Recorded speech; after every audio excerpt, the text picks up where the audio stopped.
All right. Good evening, everyone. Hope you're all doing well. Hello, hello. It is Saturday, November 18th, 2023. And this is day 19 of Silent Hill Ascension. And there was a part of me at the very beginning where I had it in my mind, like, yeah, it'll be shitty, but, we'll do something to make it fun and we'll stick it out and stream it every day for the full 8 months or 6 months or however long they plan on doing it.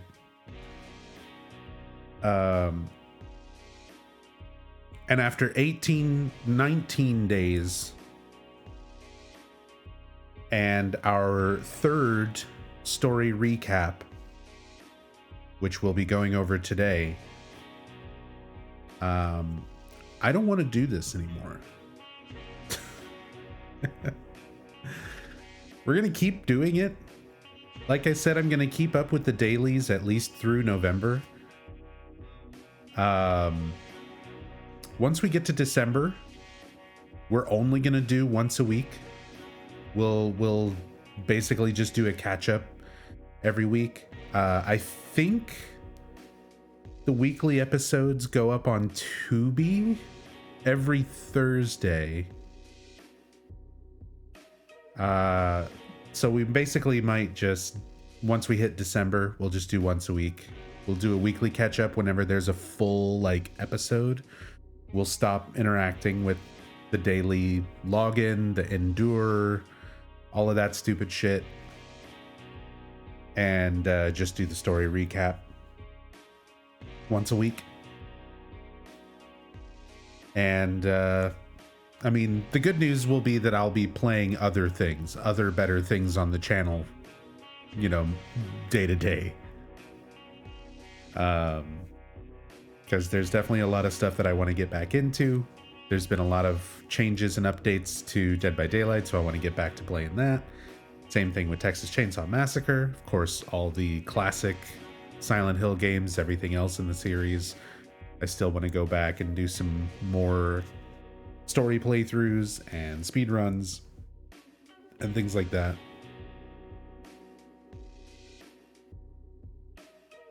But yeah, all jokes aside, Ascension is really wearing on me.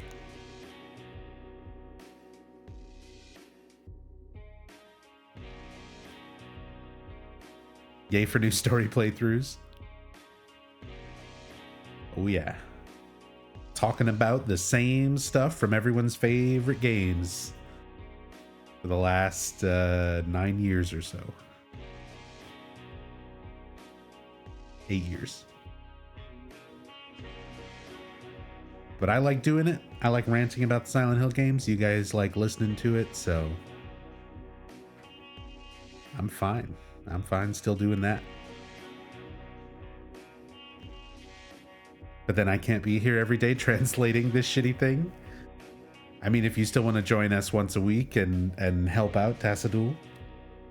But man, even your wonderful performances, Tassadul, cannot keep me engaged. You could be in every single episode, and I don't think I could tune into this every single day for 8 months. I've got, unfortunately, a tolerance level for how bad this is.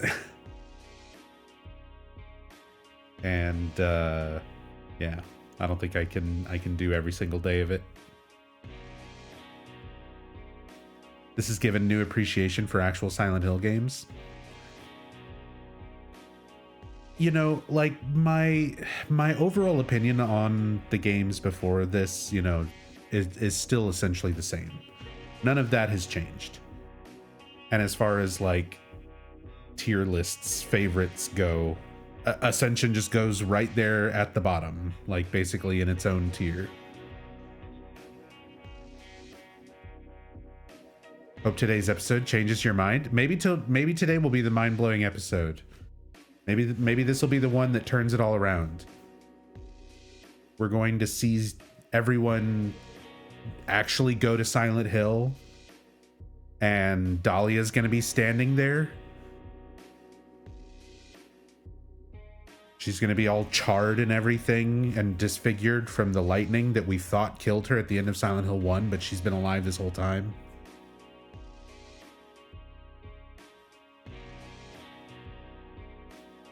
She'll be like, "Welcome to Silent Hill. This is my acolyte, Claudia Wolf." Claudia will be there and she's all like stitched together.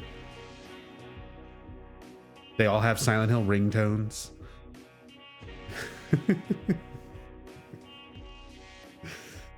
Maybe if tonight's episode goes to Silent Hill and something like crazy like that happens, I'll definitely stay engaged with this every single day. We gotta know where it goes. If Carl fucking pitters around in the woods with Eva again, as soon as we hit December 1st, I'm playing something else.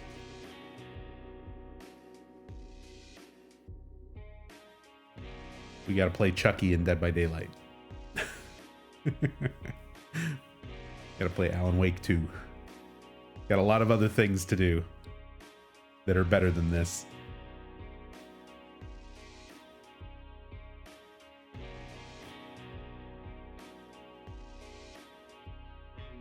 Waiting for a character to actually die? Same. I like, if they really wanted to show that the audience is actually having an impact on things, then everyone's failure or lack of participation should have resulted in somebody dying by now. Like, let people's choices have mattered more. Like, that would have been the real way to get people hooked early on. Like, their whole launch of this was terrible. Like, first off, it just needs to be a better written story. Second off, it needed to start with something a little more exciting, and then sort of do either flashbacks or something of that nature to give us some context to everyone's relationships and like give us a reason to care about these characters. Because a big part of this is that we're 19 days into the story and we don't know any of the major plot points of the story. Like, they just throw shit out there and tease it as like, oh, it's a mystery, but it's like, no, we need to know this stuff. What happened at the old mill? Toby's whole life was ruined by Rachel. Okay, that's before Joy died. We don't know that yet. They had a perfect scene where Rachel was half-assed apologizing to Toby, where they could have had Rachel explain that history. Like, everything that she was apologizing for ruining Toby's life, you could have had her actually go in, like, give a real apology, which is what I think most people who voted for that option were expecting. She could have given a real apology that recounted all of the things that she did to ruin Toby's life and given us some backstory between those two characters. Instead, she gave a sarcastic, half-assed apology and the story went nowhere, and Toby just fucking wandered off and joined the Foundation anyway.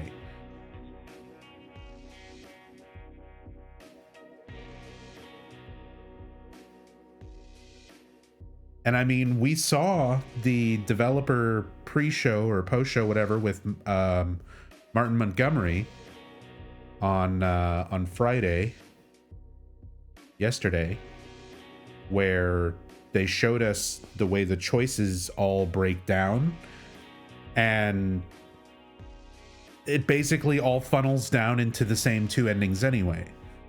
So that's their whole method Like, yeah, there's choices, but the choices are very only like mild diversions from each other.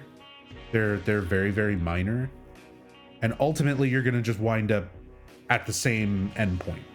Like, there's a bunch of key moments in the story that just have to happen no matter what. And ultimately it's all going to end in like one of two ways. There's basically just going to be like, I guess, a good and bad ending, depending on how many characters die, most likely. But again, I don't even feel like we have real influence over who dies and who doesn't overall. They haven't shown anything to make you feel like you're having any sort of an impact other than Tassadul showing up. Which means any sort of points, here, we can switch over. Any sort of points that we do have are basically just worth dumping into Cameo points. Because Tassadul showing up is like the one legitimate kind of neat thing so far. Even though it was rigged as all fuck, Tassadul farmed entries across 8 accounts to be able to show up like that, but it still shows that there is some sort of drawing legitimately happening to get your character in. And that's like, even though this is all a fucking train wreck dumpster fire like mess of an experience, being able to just get your character in there is worth the like 5 minutes of entertainment of like, hey look, that's someone from my chat, or hey look, there's me. It's an interesting idea. It's a shame that everything else sucks. If the app was good, if the story was good, if the animation and the acting and the writing was good, if the interactive games and stuff were good, this format wouldn't be terrible. But everything about it is bad. The ideas are neat. The idea of letting the audience potentially show up in like a story is neat. The idea of an audience actually influencing how a story unfolds is neat. But you have to make more distinctive choices and branches and consequences. Are there any engagement numbers of the viewership up to this point at all? No, nothing official. They won't show us any of those numbers or charts. They tease them. They talked about it on a dev stream, on one of the dev streams a while back, where they were like, we have so many charts and so much data, but that would be boring. No one wants to see that. Let's talk about tea and coffee. And then they like went off and talked about a bunch of other shit. And I was sitting there screaming at my monitor, like, no, please show me the charts. I want to see data. I would love to see information.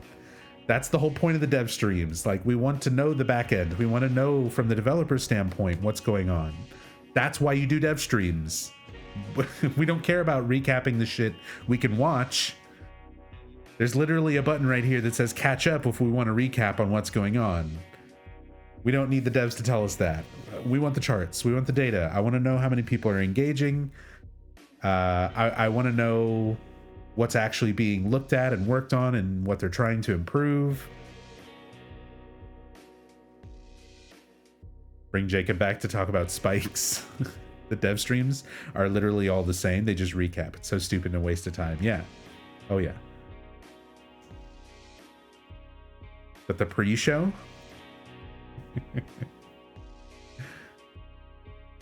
I don't know. We've made stupid memes out of it to keep it entertaining and get hype over like Eduardo for no real reason in particular, and shit like that. But I don't know. They're very pointless. They're very pointless. You would think if they had a set schedule to show up like 3 times a week, that they would have something more meaningful to talk about. You would think that they'd bring in like a different developer every time. And this is something that I talked with the Eldrach about off stream, because she has to be around me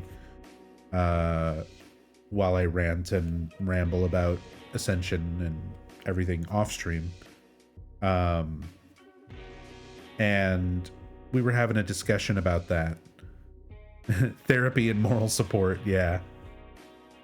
But I pulled up some of the old developer streams from Dead by Daylight. I'm a big fan of the game Dead by Daylight, and DBD is kind of similar in some regards. It's made by Behavior, who did the visuals and a lot of the indoor segments, and all of that stuff. Like, Behavior made a good chunk of this game experience, whatever Ascension is. And Behavior also makes Dead by Daylight. Behavior was originally a much smaller developer team. I think there were something like 20 to 30 people when DBD very first launched. And then it just like blew up. Like it became a sensation, mostly because there wasn't really anything else like DBD at the time. And even despite all of its flaws, like, the core idea of it was fun.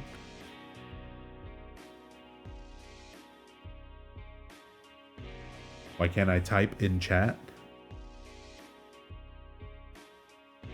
I don't know. You're either saying a slur or trying to type a link. I'm gonna get moderated.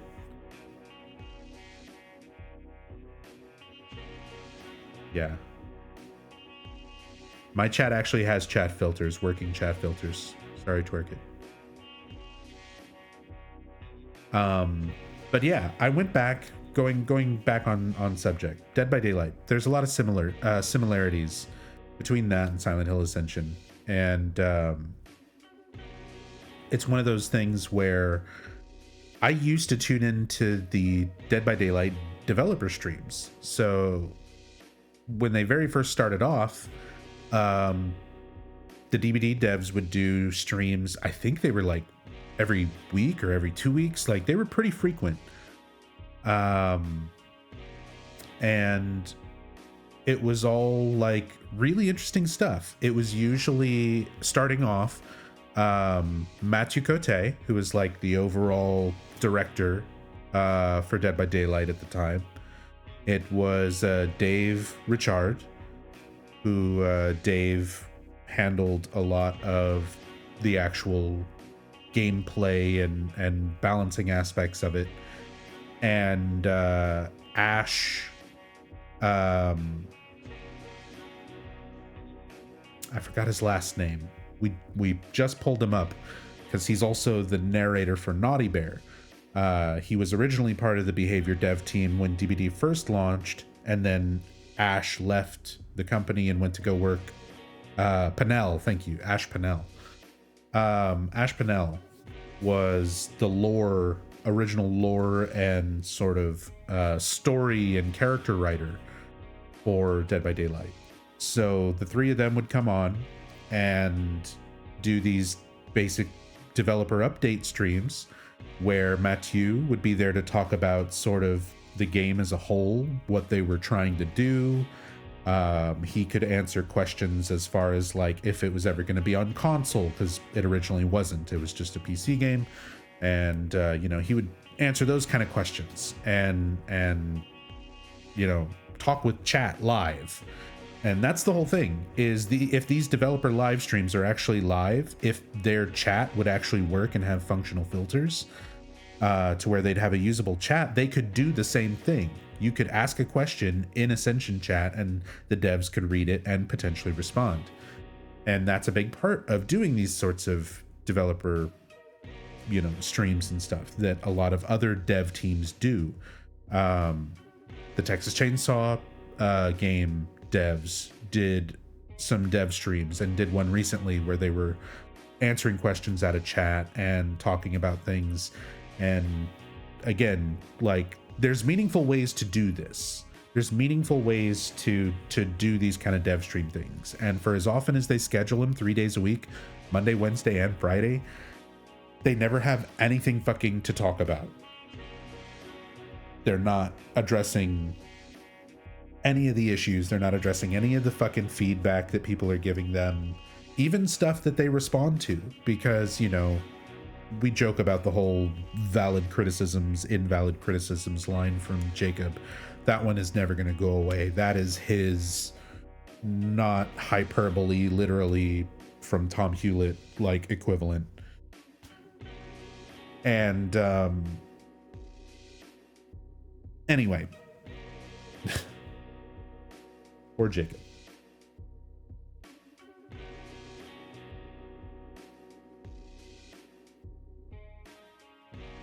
Usually that happens with a game. Sorry, I'm getting distracted. I'm just ranting. Usually that happens with a game that's still in dev though, right? This is technically done and acting like a pre and post show for a TV show. I mean, the dev streams that were happening with Dead by Daylight were after launch. So it wasn't just while it was in development or while it was in beta or anything. They started doing it while it was in beta and then continued after launch so that they could keep people updated. So for Dead by Daylight, again, going back to that parallel, you had 3 people from basically 3 different positions when it came to the game. You had Matthew Cote to talk about stuff overall. You had Dave Richard to talk about the more balance and character specific things. You know, are you addressing infinites? Are you addressing people breaking trapper traps? Are you addressing people permanently sabotaging hooks? Because there was a lot of stuff like really bullshit like that when DBD first launched. So he would come on and talk about how they were addressing that stuff, and then Ash would come in and talk about the lore and the story and the characters back before there was the archives and the tomes to sort of give you the story. They just brought in Ash to tell you all about it himself. And that's what they should be doing here. They should be doing that with Ascension. You have 3 fucking scheduled dev streams per week. Each week, like each day, bring in somebody different. Bring in Xiaoling Lei on Mondays and have her show those charts she was talking about. Have her show the graphs. Show us how many people are playing Ascension, how many people are actually logging in every day, how many people are buying tickets, what's the average amount of tickets that people are buying, how many points are people getting, how many people have paid for the season pass. There's a ton of information that they could and should be sharing that they don't. And I'm like, you could do that every Monday. Bring Xiaoling Lai, come in, show some charts, tell us about that aspect of it. Wednesdays, bring in Eduardo, tell us all about the overall goals and things that are supposed to be changing. You know, Fridays, bring in Layla and Noah to actually discuss meaningful parts of the story, not just recapping stuff that we already know. They're involved with the story so they can talk about it with a little bit more depth without spoiling things, and try to make it seem more interesting. Like, there's better ways to take the things that they're doing and improve them and make them something that's a little bit better. And they're just not. It's all so low effort.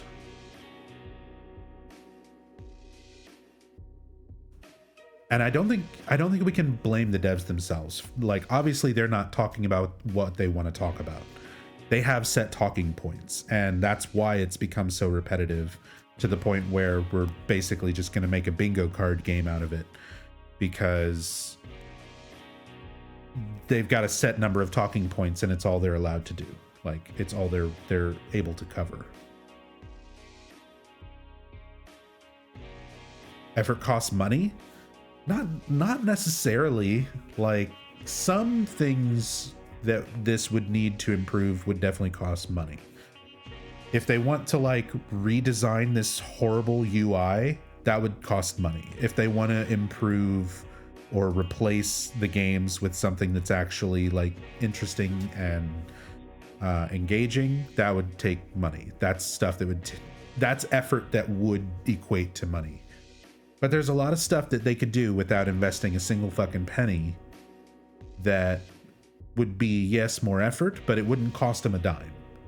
giving the developers some actual information that they can share and talk with people about would at least be something. And that costs nothing. That's just letting the developers talk a bit more openly about the project instead of sticking to the safe talking points, which is basically just recap, and nothing. Recap, and waste time until the end of the pre-show or post-show. Don't see them being transparent on numbers or anything, but yeah, I wish there would be more insightful shows, even if it's once a week. That's what I'm saying. That wouldn't cost any money. That would be a little bit more effort on the part of the developers to talk about actual information, but it would be something. It would be something.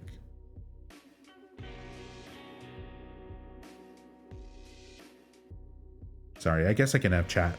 I could have had chat on this whole time while we're just sitting and talking. Blink once if you're being held hostage, Jacob. That's another thing too. That's why from the very beginning, you know, I've said not to harass any of the developers in particular, and like I'm guilty of that. We've been poking fun and making fucking trading cards and shit, which again, we stopped doing that based around the actual developers. I made a joke about it on the one of the other pre-shows the other day, but we didn't get like a cease and desist. They hadn't contacted us. They for all I know, they don't know my channel exists at all. So like I made a comment about it the other day, and just to clarify, that was a joke. If you haven't figured out by now, the rest of the week is all fucking in character joking about this train wreck and poking fun at it. And like I said, I know I'm kind of guilty of that, but I want to be very clear. I don't mean anything negative or any harassment towards any of the developers themselves, because even Jacob, like, he's the CEO of Genvid. He's got a lot more control over the things that he says and the direction that this project goes, but ultimately it is not like up to him. Even though this is their project and everything, getting the license and what they're allowed to do with it and everything, that all comes through Konami. There's always things in development that like no one person can control. No one person is like ultimately responsible for. Like nothing works that way realistically. So it's not right to point any kind of blame or harassment towards any of those people. So just to be clear, that's never been anything that I condone, and it's definitely never been anything that's my intention through any of the stuff we've done through the streams. Again, we're just poking fun. It's all in the name of humor.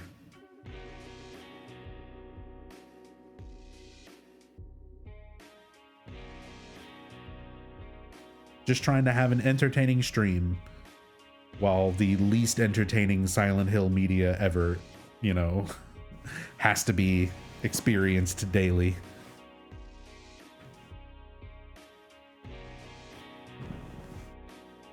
Because like, can you imagine if I was handling Ascension the way that I play like Silent Hill 3 or something, where it's very straightforward and serious, calmly going through and talking about the characters and the story as if it all makes sense.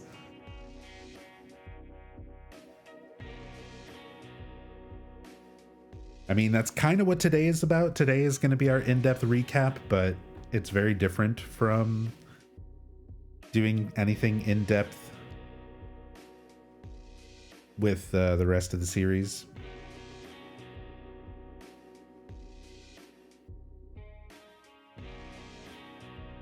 Because with this, like, let me share an example. I will go off on a whole fucking rabbit hole on like a background texture or something in one of the first 3 Silent Hill games, where Silent Hill 1, you've got a Portishead poster right there in the diner. So then I'll go and I'll pull up, okay, well, what is this poster made from? Because it's not, Portishead's a real band, and that poster uses some real elements of like things that exist, but there's not anything that looks exactly like it. So I'll start pulling up all of Portishead's albums and all of Portishead's album covers and their music videos and find all the little elements that were used and compiled to make that texture for that poster that was put into Silent Hill 1. So that's like a whole rabbit hole worth of information and research that I get to go down on one little thing in the environment. Now I'm trying to do the same thing for Silent Hill Ascension. I've been pointing out some things in the background, like the Canada poster that's based on a real life poster, and the King coin laundromat that is the laundromat that Eric Hernandez and Rachel Hernandez own and operate. So let's talk about that. Let's talk about that, since today is the in-depth day. Let's talk about how much of an idiot I feel like, right? So in a previous recap, last Saturday or the Saturday before, I was talking about that laundromat because it's called the King Coin Wash Laundromat. And I was like, well, maybe that's their little reference to Stephen King, the same way Team Silent used to reference Stephen King in Silent Hill 1 and Silent Hill 2. They would put, you know, pet cemetery posters that you can find in the town in Silent Hill 1. You find red rum written across a wall on a building in Silent Hill 1. There's a lot of direct references to Stephen King. So I was like, okay, it's the King Laundromat. Maybe that's the devs of Ascension way of doing like a little nod to Stephen King in their own way, right? And then people started pointing out the similarities of the laundromat asset. And I guess I can, hold on.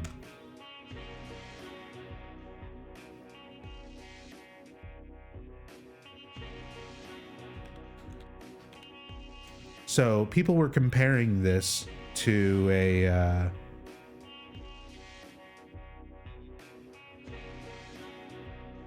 game called Arcade Paradise.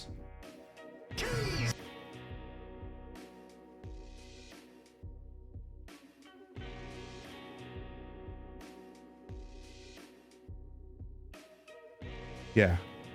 People were comparing the laundromat asset to a game that I was unfamiliar with, called Arcade Paradise. I'd known vaguely of it. Some streamers and people who I know played it before, but it's nothing that I ever played and that I was super familiar with. But in this game, you run an arcade and you gradually sort of like earn more and more money to get more and more arcade machines. But the thing is, it takes place in a laundromat. That's like your starting area is the laundromat. The laundromat is where you start in Arcade Paradise, and look what it's called. It's the same exact asset, completely unchanged. It means nothing. It's called King Wash because that's just what the asset is called. The Ascension developers didn't change the name of it. They didn't alter the appearance of it. They didn't customize it in any way. It's literally an asset flip. They just bought this asset and threw it in. Look, I sat and looked at this logo on the Ascension scenes where we see the laundromat to see what it was called, and I was looking for any sort of relevant information. There is none, because this is all just a stock asset. I mean, it's a paid for asset. Nor you just found it for $64.99. There you go. Like, it's just a paid for asset. But this is it.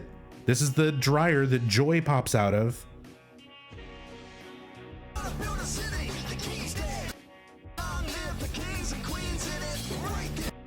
So, yeah. This is a much better game than Ascension, by the way. Arcade Paradise is actually pretty sick. But yeah. So I wasted my time.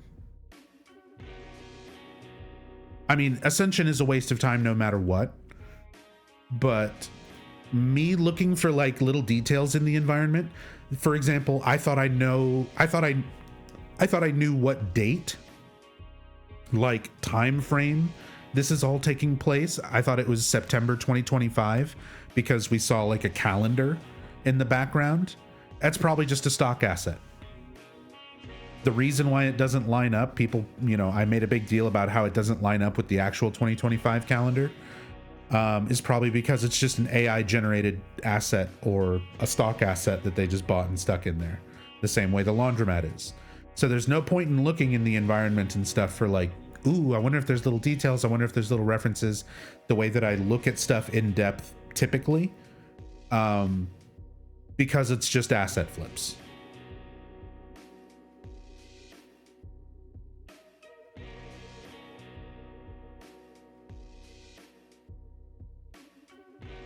So we know for sure they used AI. We still don't know for sure, but there is definitely a lot of stuff that sounds different than, like, there's parts where it does sound like actors, and all of the like there's credits. We have voice actors for every character in this thing, and all of them have an IMDb page with at least one other credit, even if it's just something small. So I've gone through and looked up stuff and compared their voices. Like, it sounds like them, but there's a lot of dialogue that sounds strange, and I wonder if it's AI enhanced, where because there's so many different branches and so many little bits of dialogue that only has to change like a little bit.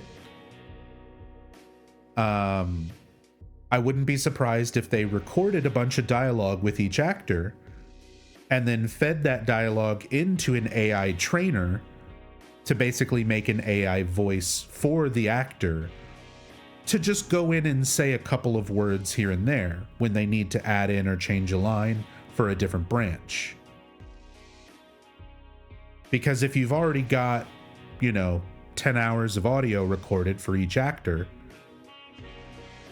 that's way more than enough to throw into a cheap AI trainer and have it spit out something that's just convincing enough to say, a couple of words that they didn't get from the actual actors while they had them in a booth. Allegedly. This is me speculating on why it sounds the way that it sounds. And having had a little bit of experience recently in doing that myself, it's not a very difficult process, and it's something that they absolutely could do. It's not very difficult, and it's not very expensive. And it would explain a lot of the strange performances and dialogue at certain points, and why the actors sound different in certain scenes. Carl is really noticeable. Carl's got a lot of lines of dialogue where for the majority of the show it sounds like him, it sounds like his actor. It sounds like not good performances, but it sounds like his actor.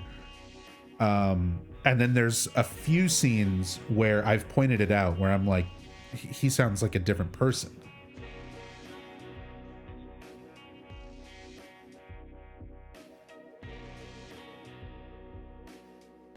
Allegedly, the new fragrance from Nub Zombie Interactive. Yeah, I need to make like a fake banner ad for the allegedly fragrance and stick that on nubzombie.com somewhere.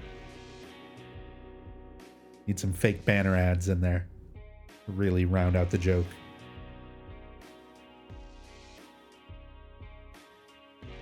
By the way, speaking of jokes, again, Saturdays where we recap the story, the character is completely dropped. The gag of Nub Zombie Interactive, all of that stuff is completely dropped.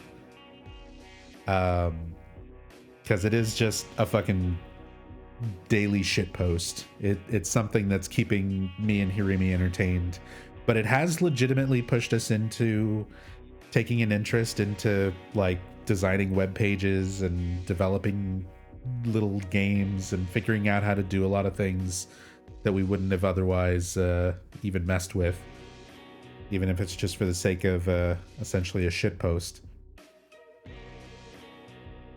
But for those who are on nubzombie.com or have visited nubzombie.com, did anybody check out the new beta page, the new games page?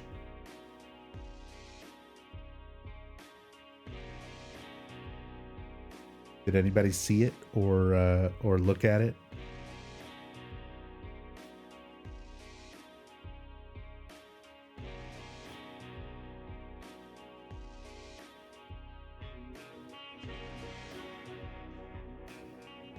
You have the high score on the nubzombie.com games page. Yeah, Tinkerbell. All about that jewel magic.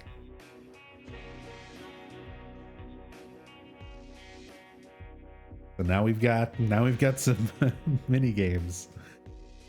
We're beta. It's just a beta test for right now. It doesn't tie into the rest of your points.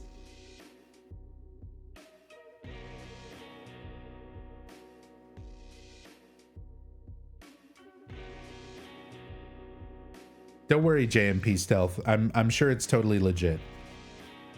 It's a random HTML game that I stuck on a web page, a free not a free, but a GoDaddy domain web page. I'm sure it's super legit. It's fine.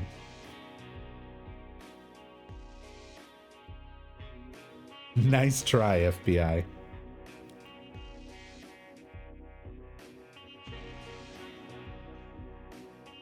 Can't believe he spent so much effort developing all this.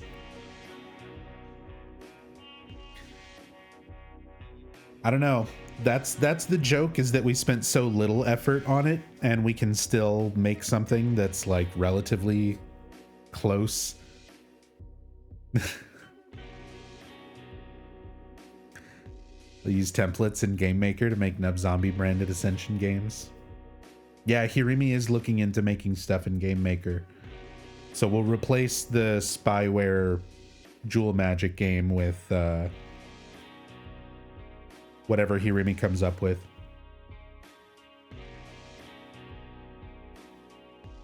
Yesterday you had 200 scam points. You now have 7.5k. The system is working as intended. Probably just another rollback or a random reward. Oh, a lot of people are going to have gotten scam points back because the community goal was not met. We didn't hit the 5 million point goal to turn the webcam on. So anything that was contributed towards that would have been refunded. So people should have some extra things, some extra points. And we'll still do some predictions at the end of the stream.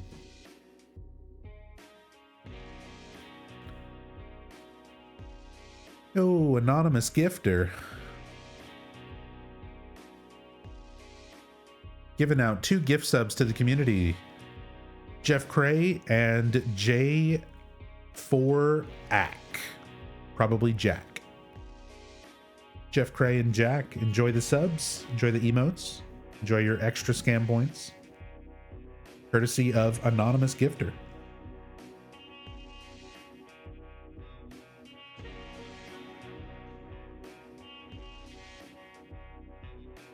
Yeah, everyone should have some extra scam points and stuff. We'll do some predictions later on. I need to get influence points.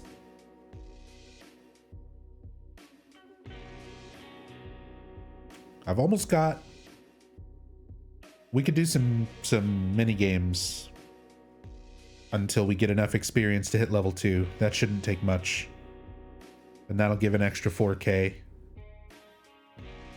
Then we can get some Cameo tickets and open some loot boxes and do predictions, scam point predictions. We got 7 minutes until the new episode.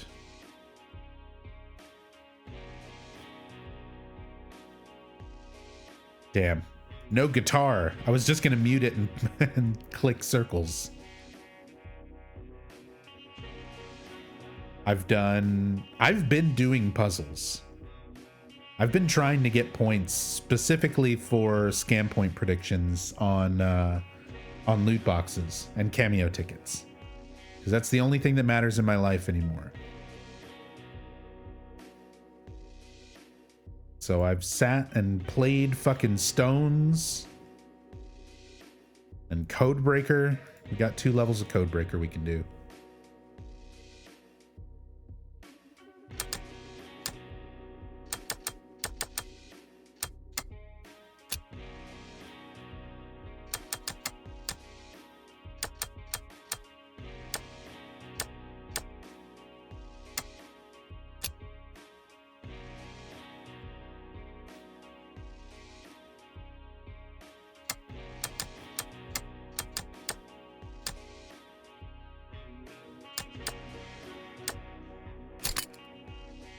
Boom.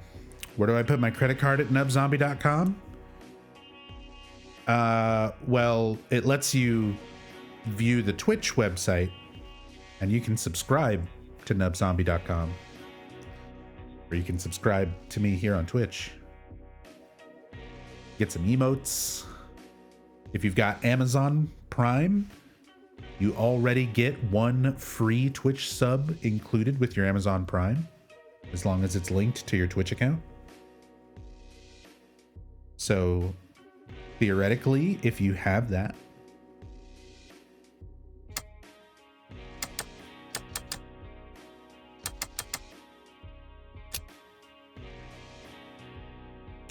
but otherwise you don't have to spend any money. If you want to support me, you can support me, but absolutely not necessary. You can always watch. You can join the Discord. You can play around with scam points. You can do everything completely for free.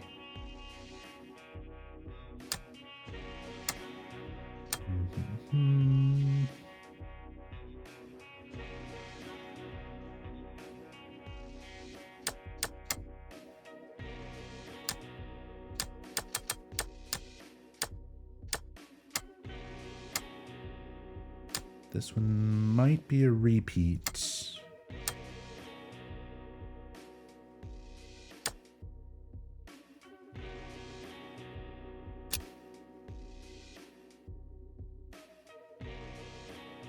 Because it'll repeat symbols sometimes.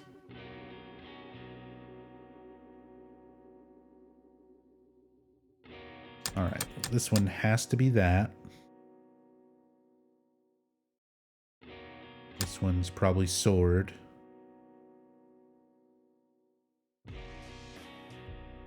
It's not P.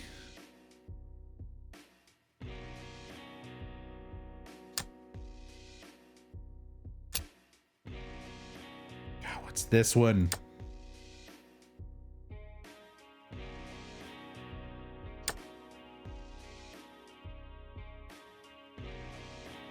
I?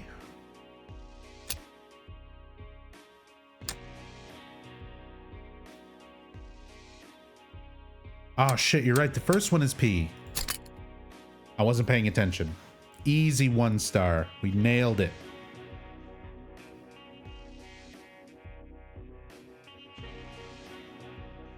What kind of battle pass you putting on your website? No battle pass. There's a lot of things that I'm willing to integrate for the sake of a joke. But I'm not going to monetize anything.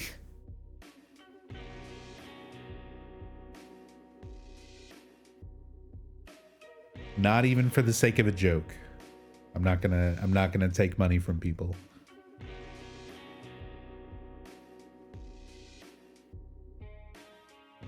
It could be a free battle pass and gives away nothing. That I could maybe do.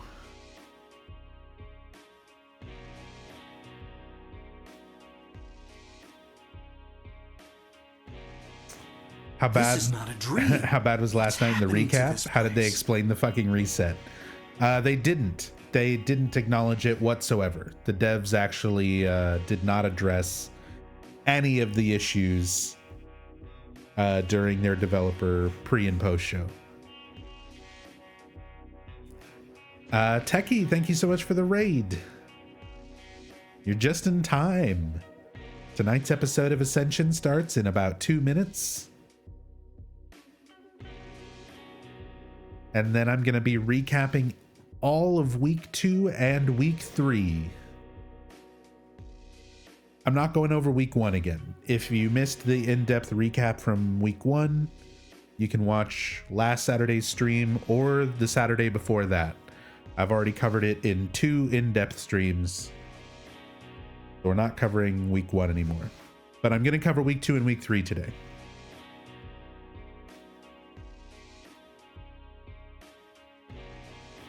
There's the creepy little adult child in the preview. Oh yeah, both of them. Faith and Orson. Orson had some amazing animations this week. I can't wait to recap and pause and show them over and over. Like Orson hitting the A pose and like completely freezing in place while Astrid picks him up because they didn't know how to animate one character model lifting up another one. So Astrid goes to pick up Orson and Orson just like A poses and freezes in place, and Astrid, and they're masking the whole thing with fog so that like you kind of can't see it, but you can still see what's happening. It's really funny. I'll point it out during the recap. We'll point out all the silly animation stuff during the recap. There's a lot from this last week.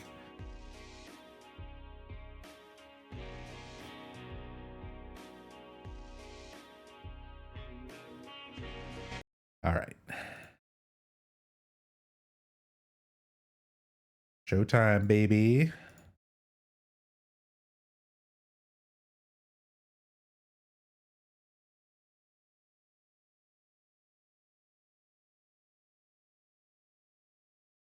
Production. Put some more fog on that.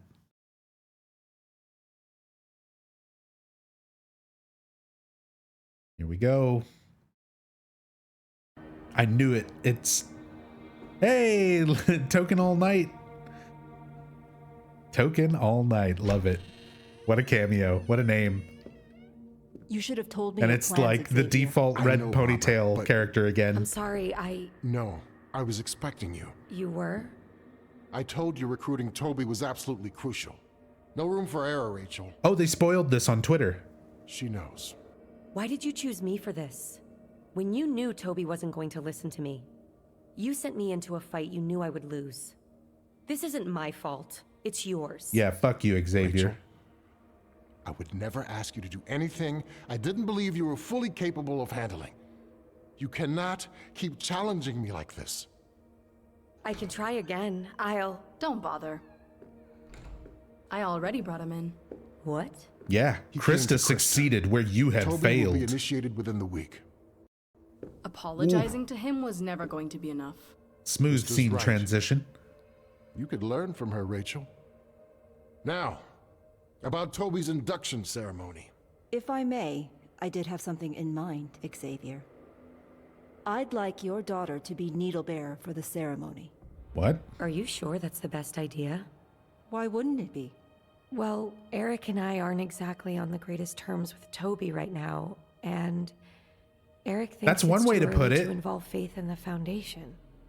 Do I really need to say Toby anything blames here? you for ruining his life. I'll talk to Eric. You killed his sister Good. and something else that we don't even know yet. That's only been hinted at so far.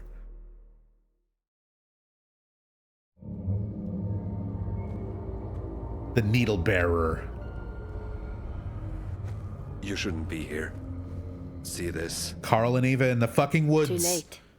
Did I not call this like 20 minutes ago Guess it really works. when I was ranting? Rhea was right.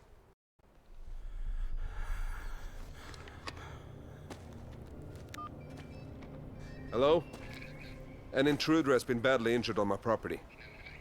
It's the Johansson farm. Please hurry. The community voted to call for help. I'm telling you, they We're were trying right to there. call an ambulance for the berry I picker don't that Ava understand shot. it. There was blood all over the place. The runes didn't Carl, work. Did you hurt someone? No, Eva did. I don't know. Ava shot.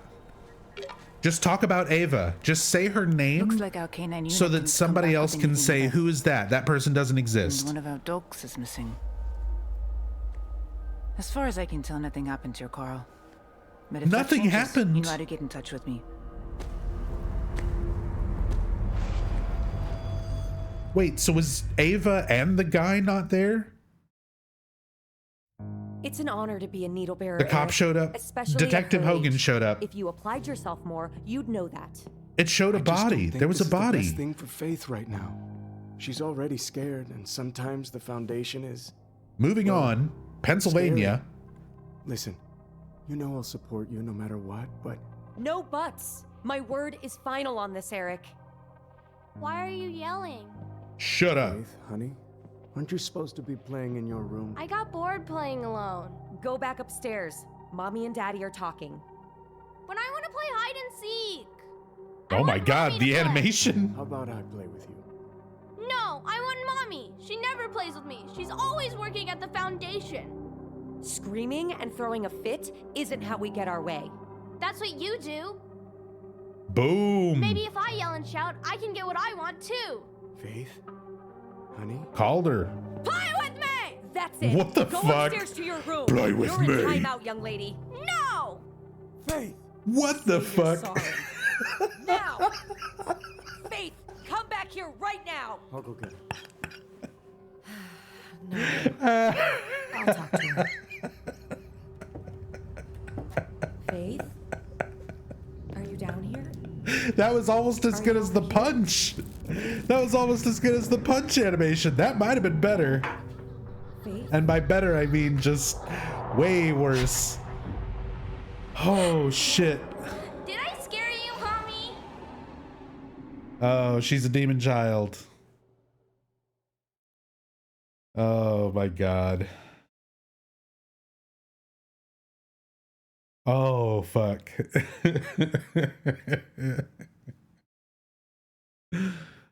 I wasn't expecting her to yell, play with me, and then jump up and slap Rachel in the face. Barry Merton and Steve. Oh boy, it's Steve. Steve made it. Let's see if Rachel's going to endure. All the monsters tonight are just going to look like Faith and slap her across the mouth.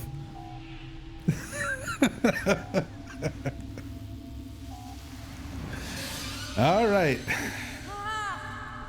Do I have a moderator to do a prediction for will we see a boss fight?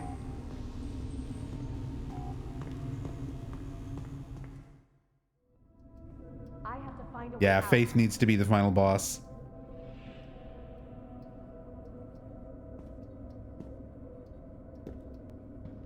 Shit, I don't think any of my mods are here to do predictions.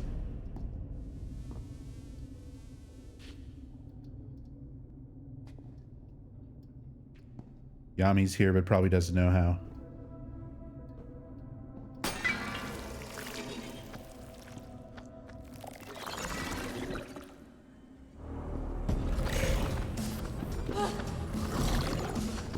There we go. Prediction started. Will there be a boss fight on today's Endure section? You can wager with your scam points, yes or no. Oh, hold on. I need to do a QTE. Ah, shit. I need to do my one QTE. Oh no, not Steve.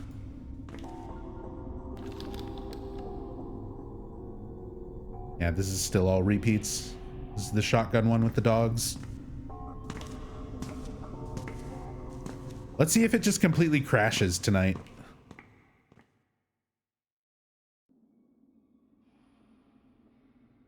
You got a perfect and your bar went down?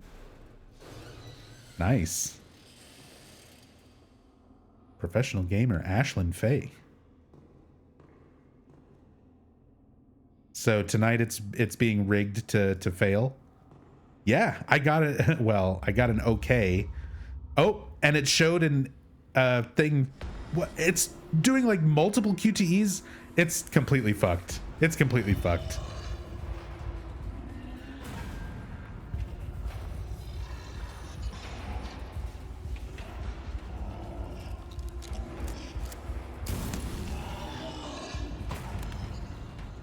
No feedback, please. Yeah, you're right. Invalid criticism. Nothing is syncing up.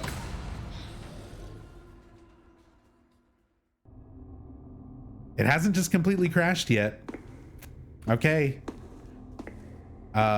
Predictions about to close. 77,000 points say no boss fight. 12,000 said yes. Let's see. Let's see what happens.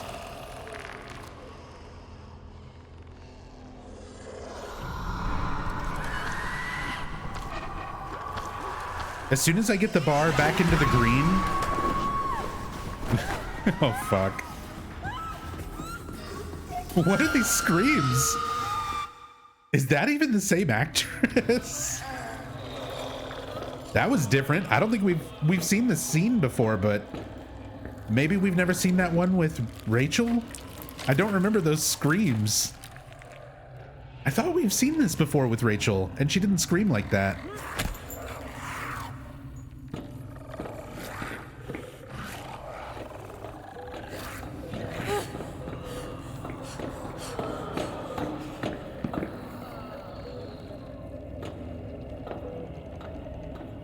Dude, I cannot get the bar back into the green.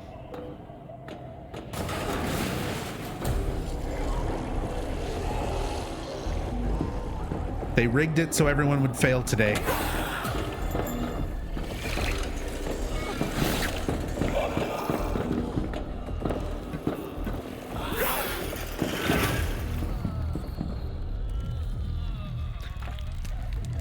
Like, you guys can see my mouse, right? You can see that I'm doing these things, and it's like not giving me credit.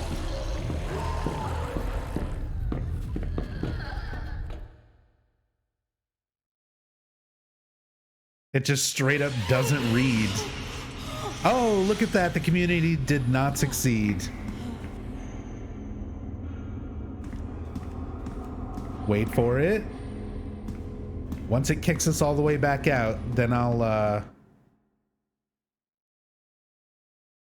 oh, 800 points for failing. Yeah, 800 is the minimum that you get. 2,400 is the max. Yeah, none of this makes sense. Everything is broken. None of it is real.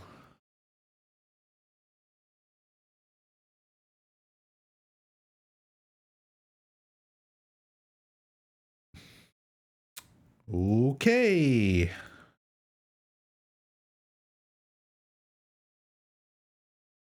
We're done. We're done.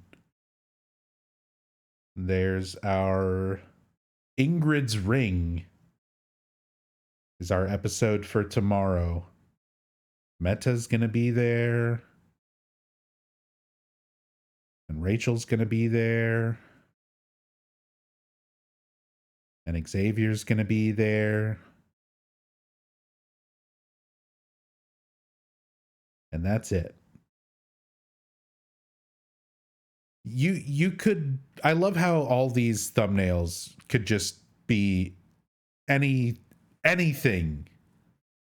They don't give you any information. The character faces always look that way, so we can't deduce any sort of like expression or emotion from any of them. They're always in the same places because they've only got like a handful of. Please, let's rewatch that scene. Hey, let's do one better, Mr. Shy Potato. Let's rewatch everything from the last 2 weeks in depth and talk about it, because that's the whole point of today's stream. So we might as well get it over with.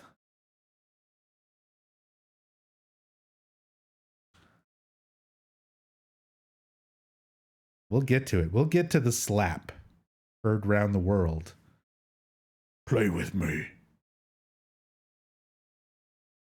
All right.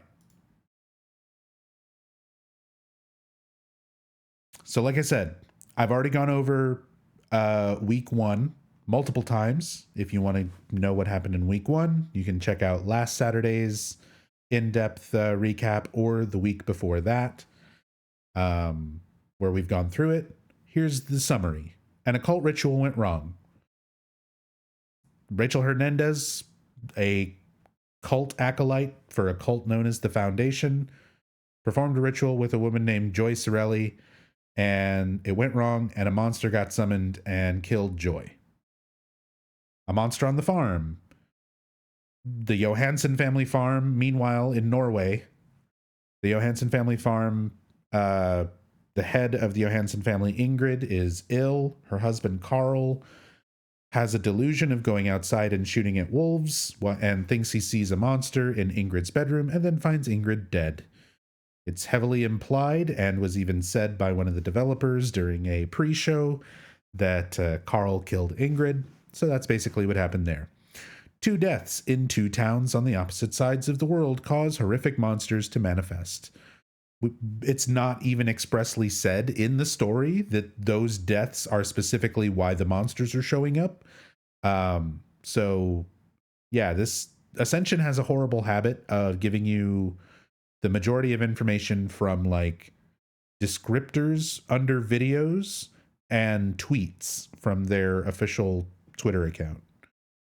If it wasn't for that, I wouldn't have context for a lot of these things because they don't make any of this information clear in the actual episodes. So that's week 1. People died, and somehow it is related to things, but we don't know any of the context of that. Week 2. How long is this? The right episode, right? Essentials, week 1, week 2, 46 minutes. So I'm not going to be pausing this because we went through it last Saturday. We're just going to watch it through and I'll comment over it in real time. They added the QR code, impact the story, free. Wow. Dude, I got to get a QR code on nubzombie.com. Subject 1VXA1. Culture looks healthy. Closely watching the calcium buildup. But for the next trial... Papa! Oh yeah, Astrid is a scientist. What are you doing here? I went to your place. I thought I was picking Orson up to take him to school. But he wasn't there. I was waiting there scared to death. I took him to school. I told you. I don't want you around him right now. Carl threw a frying pan at Astrid because he saw a monster. You told me you gave her the syringe. You really so Astrid is keeping her son Orson away from Carl, was Mama her such father. A terrible person that she deserved to be murdered? Who will watch him while she found a syringe but it won't involve next to her mother's body. I'm sorry you got roped into this. And I'm sorry tested it and found it was full of morphine. I'm asking for forgiveness here. Begging for it. Please, Astrid. Can we just move on? So Carl is trying to convince Astrid that he didn't kill Ingrid. I'm not for you to grovel. I need you to do better as a grandfather. And that he's sorry for throwing a frying pan at Astrid. That. I don't want you around my son, and that's final. So he's trying to make amends with Astrid. We don't know why everything is so strained between the two of them other than the recent events. Because, again, we don't have context. Can I get another drink? Toby, Sorelli. Like hanging out in the bar. We get a cameo appearance. Need someone to talk to? From a person who's a former cult member. Hey, relax. I'm not with them. Haven't set foot there in years. Also, usually you can't just like leave a cult. Would the Foundation really just like let someone not be there anymore? Sounds about right. You can't just like join and learn all their secrets and shit. Tell you what you need to hear. But then they make you need them. and then like When leave. my partner died at the steel mill, they used my grief to rope me in. Assholes. Sorry. About your partner. Yeah, well. They all use the same wool winter shirt. Well, with the cameos, most people interacting with Ascension just have a free account, which means they have like 3 cosmetics to choose from. But you didn't hear this from me. So you're going to see family who I've been helping leave the Foundation. They don't know the much, same but they say something big's hair going and down face and outfits because Friend Eric's a member. there's only a handful of things to choose from. You might know more about it, but He won't talk. his Foundation-loving wife's got him by the balls. But this is where we get a little Sounds to me like backstory. he's This soft. cameo character Few strong mentions words, the mill. and he'd open right up. Not sure I want to piss off the We only still friend I don't know got left. what the mill is all about. You could always play the heartstrings. You mean beg? Like some kind of So something must have happened at the old mill When you that put people it that way, something bad you could happened always and lie to people him, blame trick him Toby. into telling you. Like I said, sounds like he's soft. I gotta hit the head. I learned that I've got to hit the head is common among military. Hello? As slang for use the bathroom. I think it was specifically like a Navy thing. Which is why I'd never heard of it. I'd never heard that phrase. I had to look it up. So maybe Toby was in the Navy? Joy? Or maybe I'm thinking way too hard about it. Jump scare pills.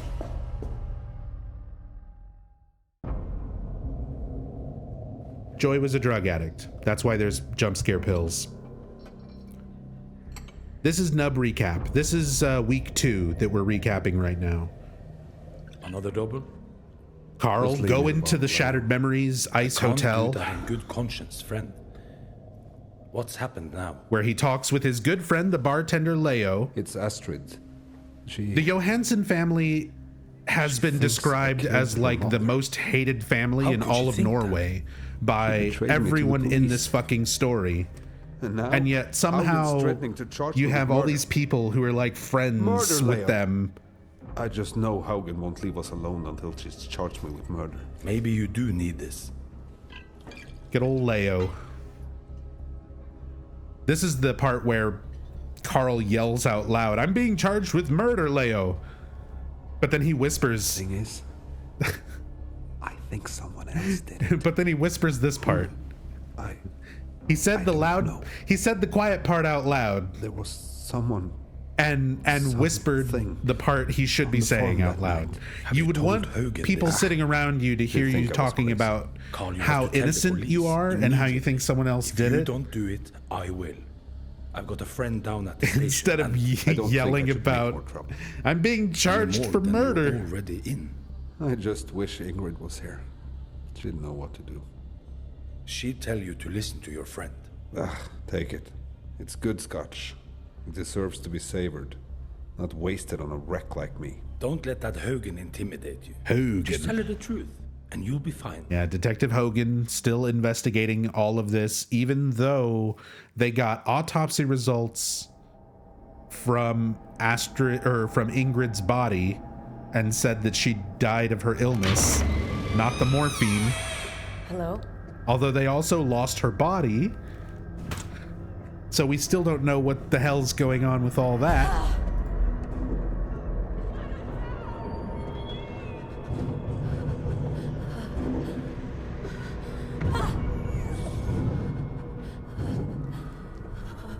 Hogan is Norwegian for hill or pile.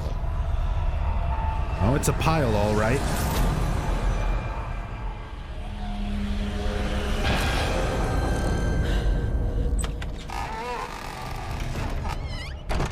Are you okay?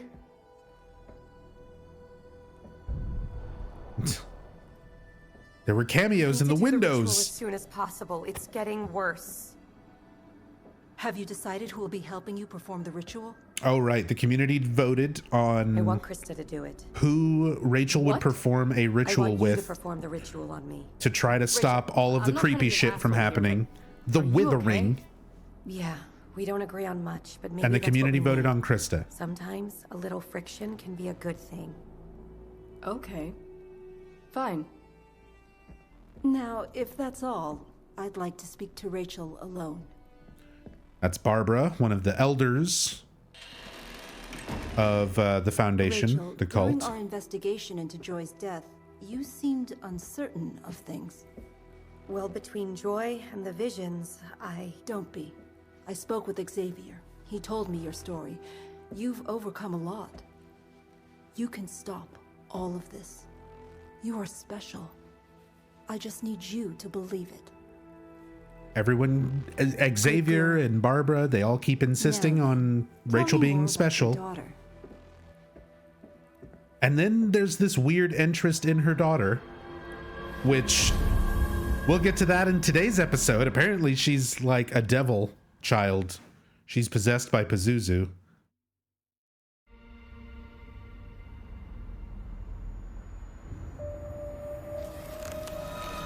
Scam How's points this for so no quiet boss without battle? Morse Oh, here? you're right. You really were serious about keeping him away from me.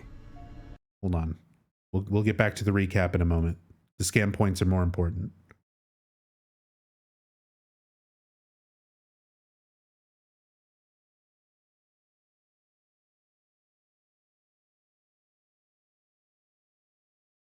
There you go. There was no boss fight. Everyone who voted no or predicted no. And you should have your scam points now.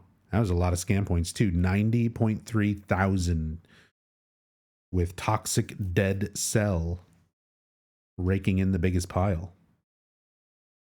Enjoy the scam points, everyone. Back to the recap. Don't worry. If it seems like it doesn't make sense to you at all and my explanations and things are not helping, yeah, I know.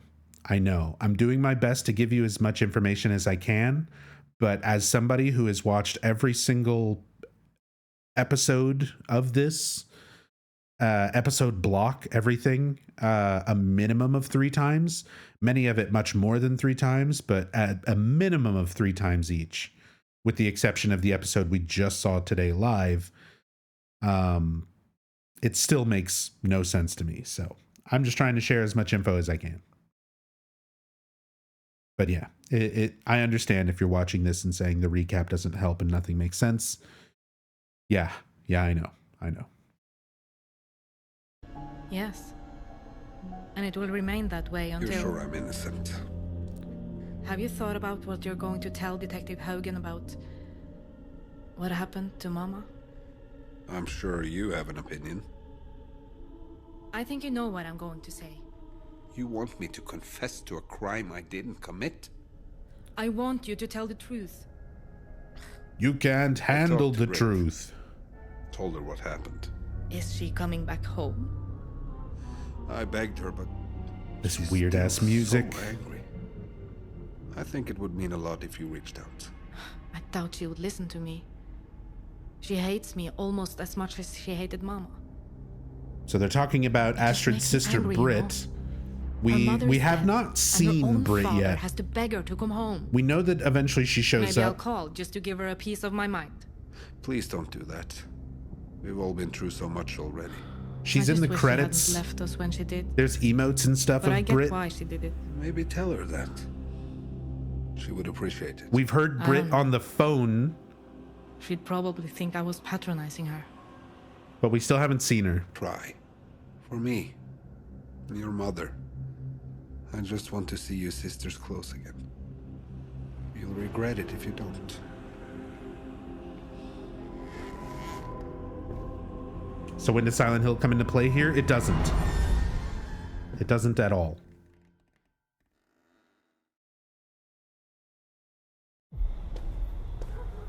This takes place in Hopes Junction, Pennsylvania, and Stildalen, Norway. Eric! Here's the asset flipped laundromat. Here? The King Wash. that I thought might be a Stephen King reference or something, but nope, it's just a stock asset. You can just buy it and stick it in your game, and it's in a bunch of games.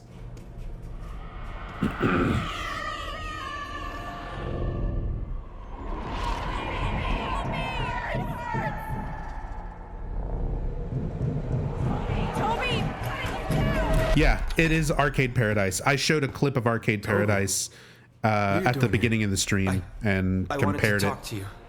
About what? It's the exact same asset. It's completely unchanged. Sure.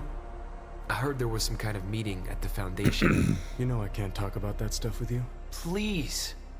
I think it has something to do with Joy. So Toby's trying to get information out of Eric Rachel's not good. about the Foundation.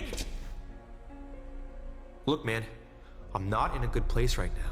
And every single the only interaction friend I between got these left. two characters, you're the So only just friend I've got left. please Every single interaction with help me Toby out and Eric always has them or someone saying that they're But you fucking gotta get some friends, help, man. and they've done Rachel's not gonna want me nothing but hanging out yell with at you each anymore. other. And this Toby's ritual punched that I Eric in the Rachel face. What kind of ritual? They've done nothing tell me to much. even remotely hint that When they're is it? friends. They haven't acted like friends at all, Thanks. other than people constantly saying what are you they're gonna do? friends, or them Toby! saying we're friends. So Toby's squeezed some information out of Eric. Eric decided, yeah, I'd rather side with my wife and child Goddamn fog. instead of the person who yells at me and punches me in the face. So Toby's gonna go yell at the fog, Joy? and he starts having delusions of his sister Joy.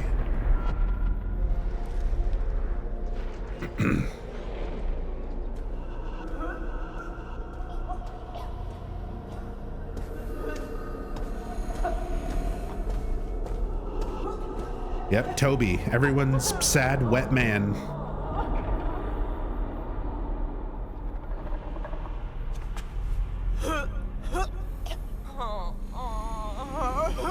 Here's the very subtle storytelling that Joy was a drug addict.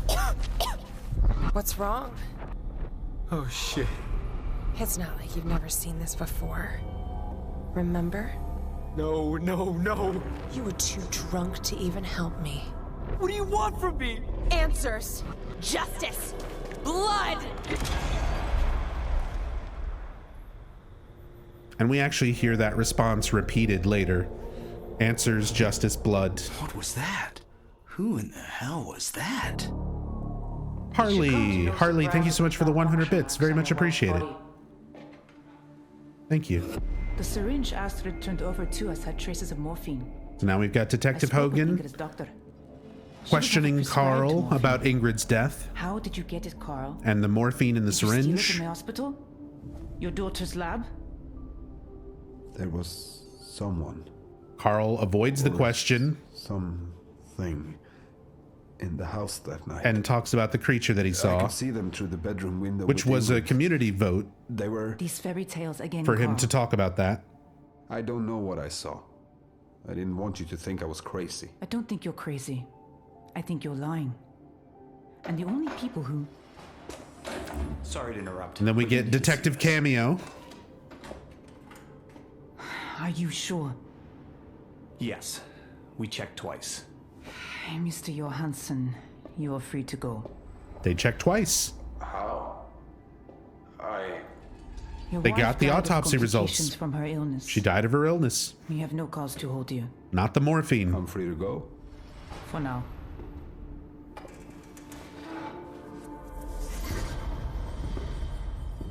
Make the play with me audio clip into a scam point redeem. I think I can do that. We might be able to do that. I know I can do alerts based on scam point redeems. There's the infamous ball kicking animation. I've gone through it frame I'm by calling frame about- and showed how fucked up it is. I'm not going to bother doing that again, but I you can heard look you at spoke last to Papa Saturday's or the Saturday about before Mama? that. Britt? Yeah. Papa told me what happened. No, last Saturday. Orson, stay where mommy can see. How's Papa doing? So here we have Astrid talking to her sister Britt on the phone. He just kept talking about how it At was some his point, fault. like I said, Britt's going to show up. Just a regular day. Passing the blame. Anyway, I Orson's wanted to playing talk to around you in the about fog, funeral. I know you said. and he's going to get lost. I told Papa so I wouldn't have to tell you. Britt doesn't even I want to come understand. back for Ingrid's funeral. So apparently was something, terrible to you. yeah. I don't Mama hold was it terrible against to you. for escaping We while still you don't could. know what. We still don't know why. We don't know what Ingrid actually did. Myself in boosts and pills to forget everything. Boost and pills. Still want to reach for a bottle, even at 3 months sober. So she was addicted to drugs and alcohol. She's been sober for 3 months. Good for you, Britt. And I'm sure as hell not coming back home to relive it. She finally got off the boost. Britt. Damn it! Orson! Orson! And then we get Otherworld. Orson! Silent Hill, Norway. What the hell is happening? Orson? Orson! The fountain full of pitchforks. Oh, and here we get one of our biggest heroes of the series, Lylene. I know it doesn't show the cameo names.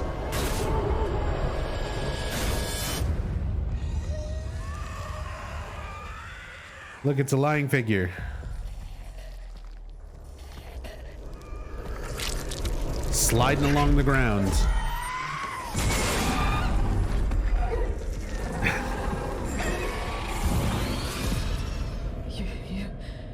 You killed him. First monster kill. And it's a cameo. What? Where are we? There's a cameo by a person named Lylene. Have you seen a little boy? I've seen lots of things. Maybe one of them was a boy. Maybe not. Nothing's as it seems here. What is Nothing is as it seems here.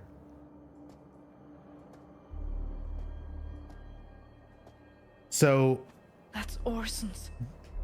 Maybe. now this is something that Ascension has been doing, and I figured I will pause and talk about this for a moment.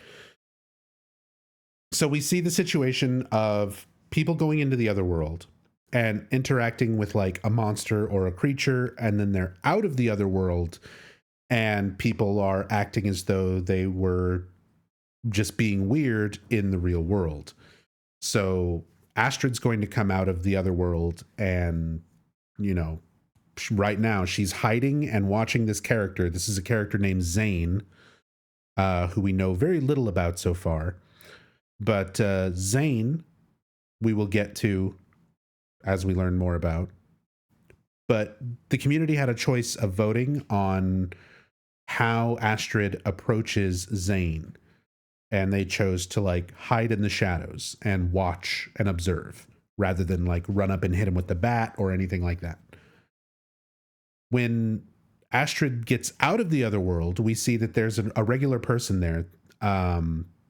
And, well, regular person being a cameo. That's the bearded lady, Blood Blossom.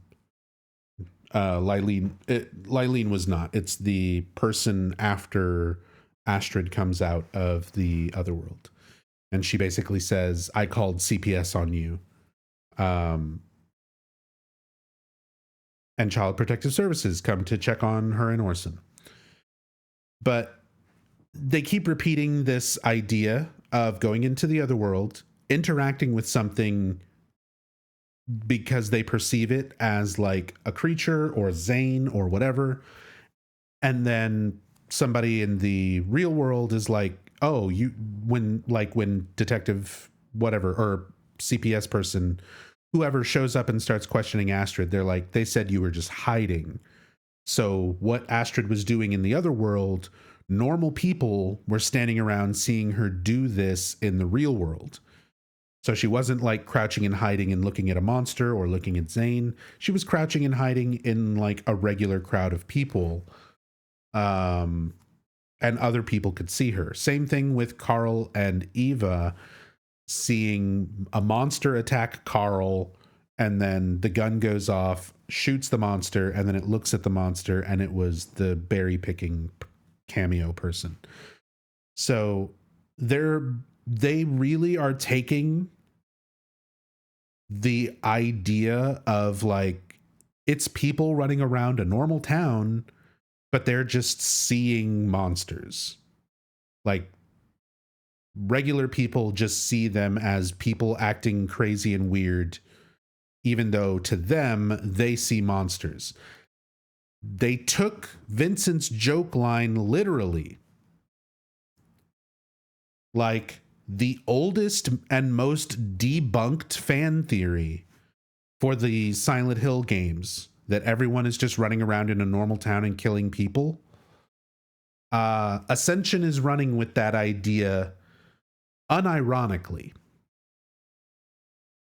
Just thought I would point that out here. Maybe he knows where my son is. How do you even know they're human? Here, take this. I don't like weapons. You'll need it. What? Am I supposed to club him over the head? What if he knows where my son is? You can go right up and ask for all I care. But I'd bring that if I were you. Here comes this fucking shuffle animation, that run animation.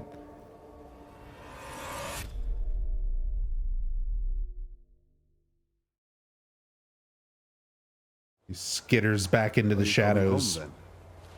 Not while my condescending asshole of a sister is there. So now we have Britt on the phone once again. She was talking to Astrid. Now she's talking to Carl. Look, maybe you can come visit me after Mentions rehab. after things have calmed down. Papa? Are you there? Yeah. I'll call you later. Eva is... I still suspect Eva's not a real person. Nobody else has interacted with Eva except for Carl. I think something fed here. Carl hasn't mentioned Eva to anybody else. In the woods. Did you see something, Eva? You've seen it too. Where did you get that gun? I thought I should protect myself. I was hoping you'd show me how to use it. Your mother would kill me if she found out. I should take it away from you. I think we can all agree Tassadul's the most important cameo character in the series. Oh, easily. Absolutely. Tassadul's character is the most important character. I said I think on it. Now go on home.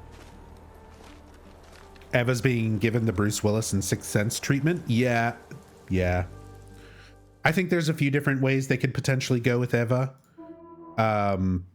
Sorry, I know I said I wasn't going to pause and talk about stuff, but fuck it. It's my stream. It's my Saturday in depth, and it's something I want to talk about. They really are pulling a Sixth Sense, I think, with Eva. And I've kind of brainstormed some ideas, and Rachel, the old Rach, has kind of brainstormed some ideas, because we've talked about a lot of aspects of this story back and forth in more depth off stream. And yeah, Eva is one of those characters where she is probably like a manifestation of somebody who was close to Carl, or possibly like an unborn child. Was one of the ideas that me and Rachel had talked about. We're trying to think in the headspace of like schlock writing. Like, what would the Ascension writers do with this character? And considering they're hinting at like Carl and Meta having had this, romantic history, but, they couldn't act on their feelings because, he was married to Ingrid. We haven't gone into why that was the situation, or anything like that. But yeah, it could be a situation of Eva as like a manifestation of this unborn child, or different version of someone, etc. A Laura stand-in, maybe. But now Eva shot someone, but still, yeah. Eva shot somebody, and Carl didn't even mention her when the police came and questioned him.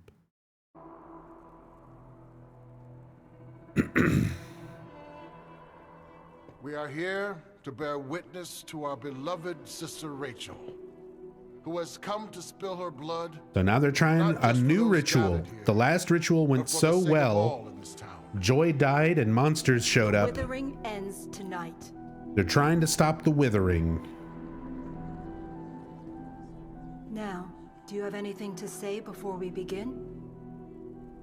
I still don't know why Joy died, but my doubts, my lack of faith, have put us all at risk.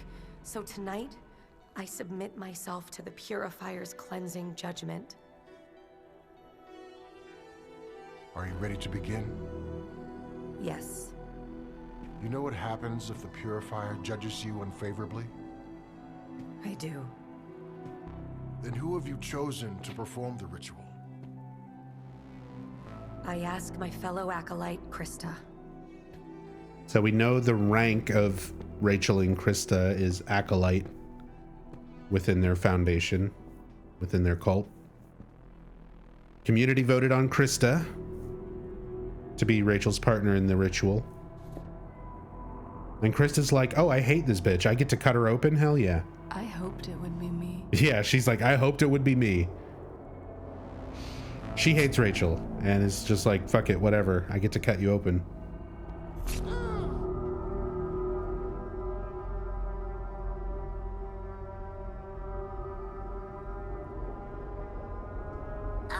Again, that would have been some good character.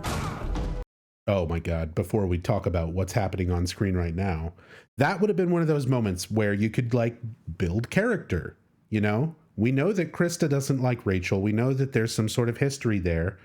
We could have had a moment. We could have had her confronting Rachel and being like, look, I hate you for blah, blah, blah, blah, blah. The first time I joined and you embarrassed me or something, some history of why these characters feel the way towards each other that they do. We could have gotten something even if the fucking animations were better and we could discern anything from their facial expressions.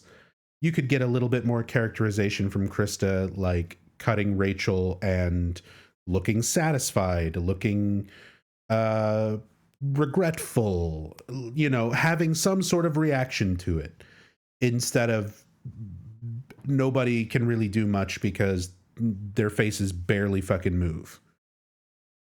Like, there is way more emotion and expression on like Silent Hill 3 character models, in-game character models.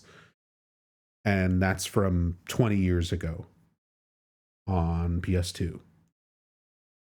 But for some reason in 2023, they couldn't get their characters to like emote.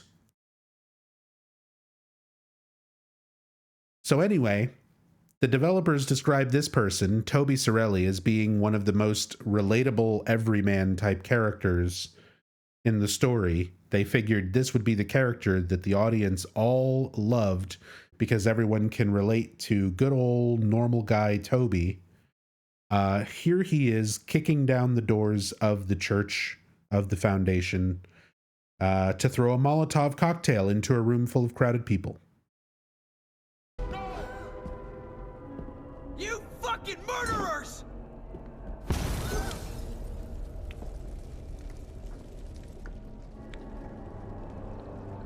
Again, this guy who's in that room is Eric Hernandez, the guy who we just watched a scene where Toby was like, "You're my best friend. You're my friend. You should stop being suckered into all that weird cult shit by your wife, my friend, because we're friends. Even though all we do is yell at each other and get into fistfights, you're my friend. Also, I'm going to throw a Molotov cocktail into a small crowded room that you're in." Toby, what are you doing? Sorry, friend.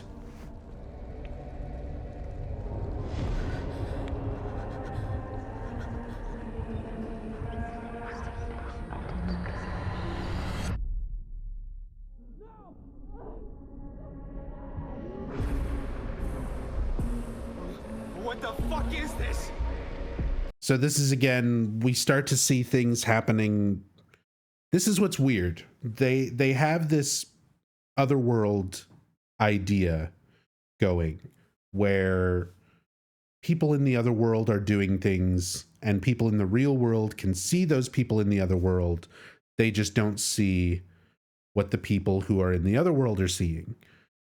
So someone from the outside looking at Astrid in the other world can see her sitting there crouching and hiding, even though to her it looks like she's in the other world hiding and looking at Zane or looking at a monster or whatever. Now we have an otherworld situation, like in a small room with a group of people where Toby's there, Xavier's there, like Barbara's there, Rachel's there, Krista's there. All these people are there. And somehow Eric doesn't see all of this, but all of these people do.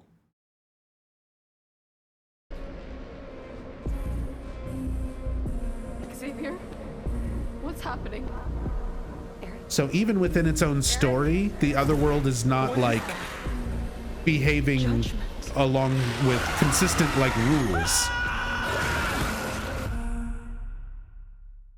Like that's kind of the thing with the otherworld in the Silent Hill games. Like it's fictional, it's made up. The writers get to decide how the otherworld works, and they don't have to expressly explain it because you as a player can piece it together based on context. You can figure out how manifestations work.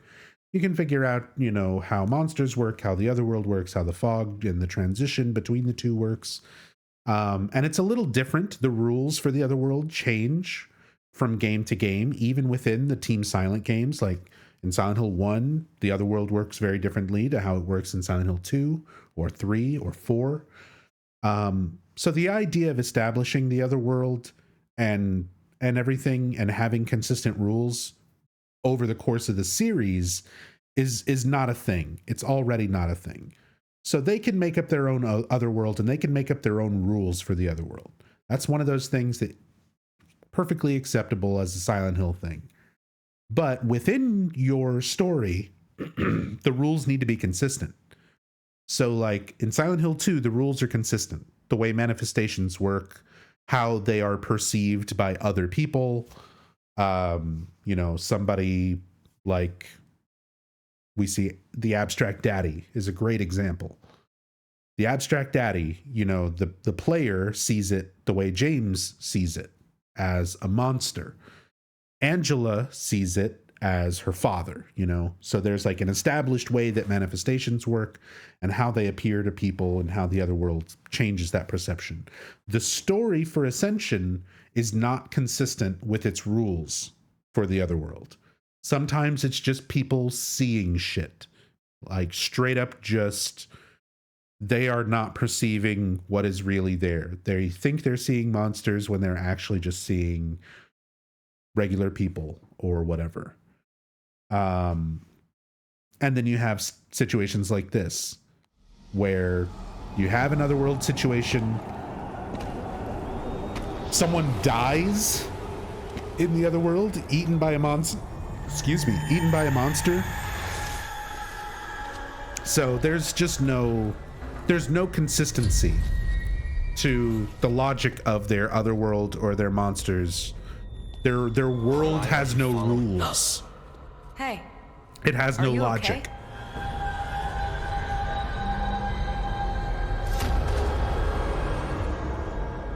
Yeah. Because, see, then she just snaps out of it. You do hear that little bit of a siren as it transitions out of it. That fucking... It sounds like the movie Siren. The air raid thing. Which makes sense considering all the little flakes of ash and stuff. This is very stylized after the movie aesthetic. But, yeah.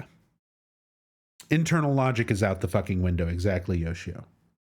There's no consistency to their world rules and logic, which is important. Like, that's important in a fictional narrative. If you watch something like Nightmare on Elm Street, you know, There's a basic concept that's applied. There's a difference between somebody being awake and somebody being asleep and someone having a dream. You know, they establish how Freddy Krueger works. How he would kill someone in a dream and how it would appear in real life. Like, all of those things get established. There's like a set way that the logic of the fictional world in the movie works. With all the Silent Hill games, they have their own self-contained logic. At the very least, the first 4 games have established rules for how things work, how the other world works, how the monsters work. Everything has its own internal logic. This has no internal logic. It's like aliens saw clips, random clips from various Silent Hill things, games and movies, and were told to recreate it. And they just tried to make it without that kind of context. Like, they don't build any sort of rules or logic around this. They just say there needs to be monsters. So monsters show up. And it doesn't explain them, and it doesn't have consistent rules for when and where and why and how they show up. But it's Silent Hill, and we need weird-looking monsters, so the monsters show up. It's Silent Hill, and we need fog, so the fog just shows up. It's Silent Hill, we need spooky otherworld, so everything turns all red and goes otherworld. Without any sort of thought behind it. Like, there's no logic as to why and how all of that's happening. None of that's being established. And it damn well fucking should be when you're 18, 19 days into your story.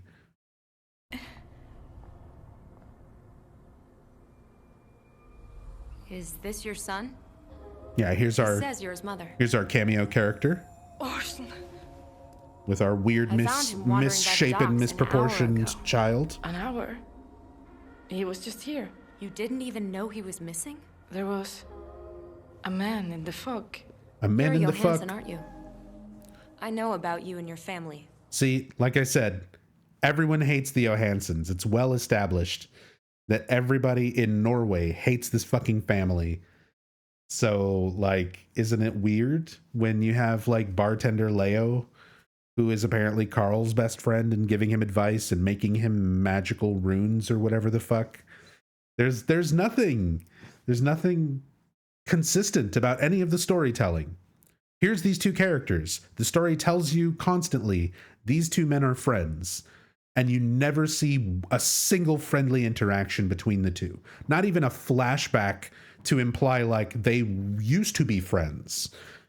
There's nothing there. There's no consistency. There's no continuity. Here, no continuity. And we'll see more and more of that. I called child services. Wait, Things just happen. You were gone a while. Things just happen. Mama, There's are no you mad at me? context. It was just a game. No, Angel. I'm not mad. Anyway, I'm sure they'll contact you. Why does nobody else have accents in the Norway sections?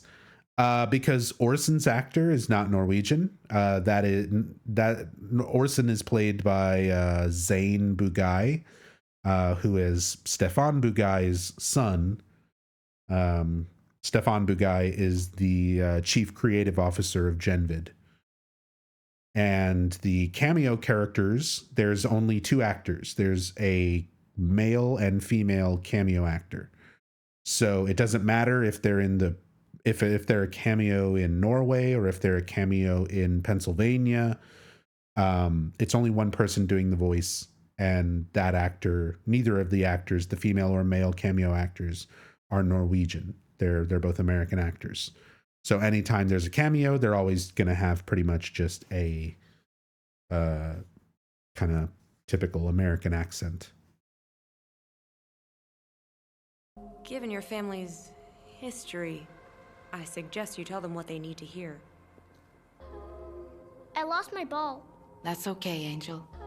I'll get you a new one. Are they gonna come take me away? No, sweetheart. I will never let that happen. Orson knows what CPS is. Give him that. They're gonna come take you away, Orson. Here's a vagina face. So basically, they tried to perform the ritual again. It looked like the same ritual that was being performed between Rachel and Joy in the very first episode. And it ends exactly the same way.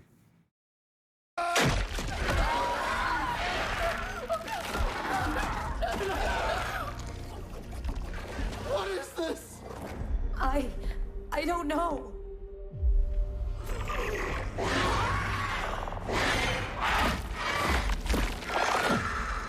Rachel! Rachel! Are you okay? You were screaming. See, now it killed a random Cameo cult member there.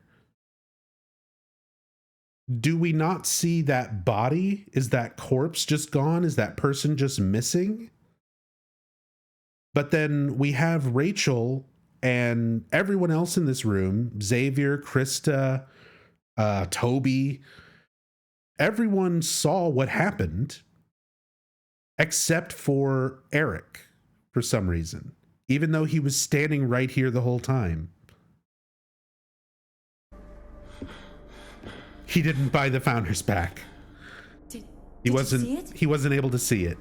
No, baby. I didn't see anything. He didn't have the season pass.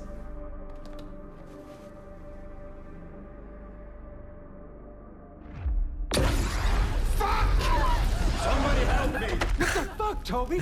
I love how many default characters have shown up already.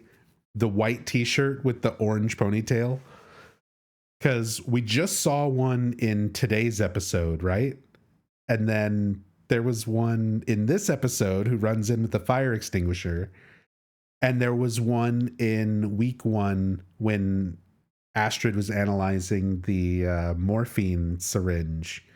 And he was one of the other scientists who came in and like talked with her about how to discipline Orson. So it's been 3 different accounts, like 3 different account names, but it's all that same default character because it was all people who, like, I guess just didn't customize their avatars. You almost killed us, man! Oh my God. You have no idea what happened here, do you? How does Toby even figure out that Eric didn't see it? Also, Toby just ran in and threw a Molotov at them, and this is how they're reacting. Even if you put the otherworld crazy cult monster shit aside, a man just ran in and threw a Molotov cocktail in here. I knew that some fucked up shit was happening in here. But summoning monsters and shit? I'm not gonna be quiet about it. No one will believe you. And we're just standing around talking. Make sure he leaves the property. That's the line that fucking gets me too. We're supposed to believe like this cult has so much control over the town that when Joy died, they faked the or something. Either the police are involved or the cult paid the police off or whatever, where they were like, oh, Joy's death has been investigated. She died of natural causes. But then clearly the cult covered that up and they had Joy's body in the episode where they confront Rachel about it. So like they're willing to lie to the cops and pay people off and take dead bodies and like cover shit up. They're doing all of this, right? And then you have Toby, who's got an obvious grudge against the Foundation, even from before they killed his sister. Now they're responsible for his sister's death, and he just came in and threw a fucking Molotov in there. And Xavier's like, make sure he leaves the property. Somebody help me! What the fuck, Toby? You almost killed us, man! Make sure he gets home No safely. idea what happened here, do you? I knew that some fucked up shit was happening in here. But summoning monsters and shit? I'm not gonna be quiet about it. No one will believe you. We'll see about that. Make sure he leaves the property. Make sure he leaves the property. Toby, He saw it too. Yeah. We all did. Exactly, Ty. And in the most recent episode, Toby joins this fucking cult. Still defending her? After everything we just... Enough. Rachel was right. Clearly, we've missed something. Radcliffe's teachings are clear. Yet we cannot deny what we've seen tonight. Go home. Get what rest you can. But Barbara, we will stop this. Only one guy didn't see the monster, yeah. Eric Hernandez, who's a member of the cult and the husband of Rachel, the acolyte, who was performing the ritual. Firebombed us. That's enough. The withering has spread to us. The blight has to be stopped. And what about Rachel? Is she blighted now too? So now that these two rituals have failed, they're basically sure it's a withering. I don't believe this. We still don't know exactly what that is. Until then, we must remain united, vigilant. But it's basically just whether we like it or not, the monster showing up. The monster showing up in the other world. Complicate things. That's the withering. He should be dealt with first, kept on a tight leash. He and Eric are friends. I can get him to talk to Toby, get him to back down and lay low. Good. Use their friendship to get him to see reason. No. Toby is unpredictable. He's captive to his emotions. We need to keep him calm. Humor him. Am I the only one who was paying attention? Toby thinks we summoned a monster, that we can control it. We can use that. You know, this dialogue, there's so many of these scenes that are already pointless back when they aired live, and they're even less they're even more pointless now, because all this scene is characters laying out 3 community choices. What are we going to tell Toby? Do we convince him that, you know, we're under control? We summon the monster deliberately? You know, all these scenes that are specifically just written as a way of being like, hey, community, choose from one of these 3 things.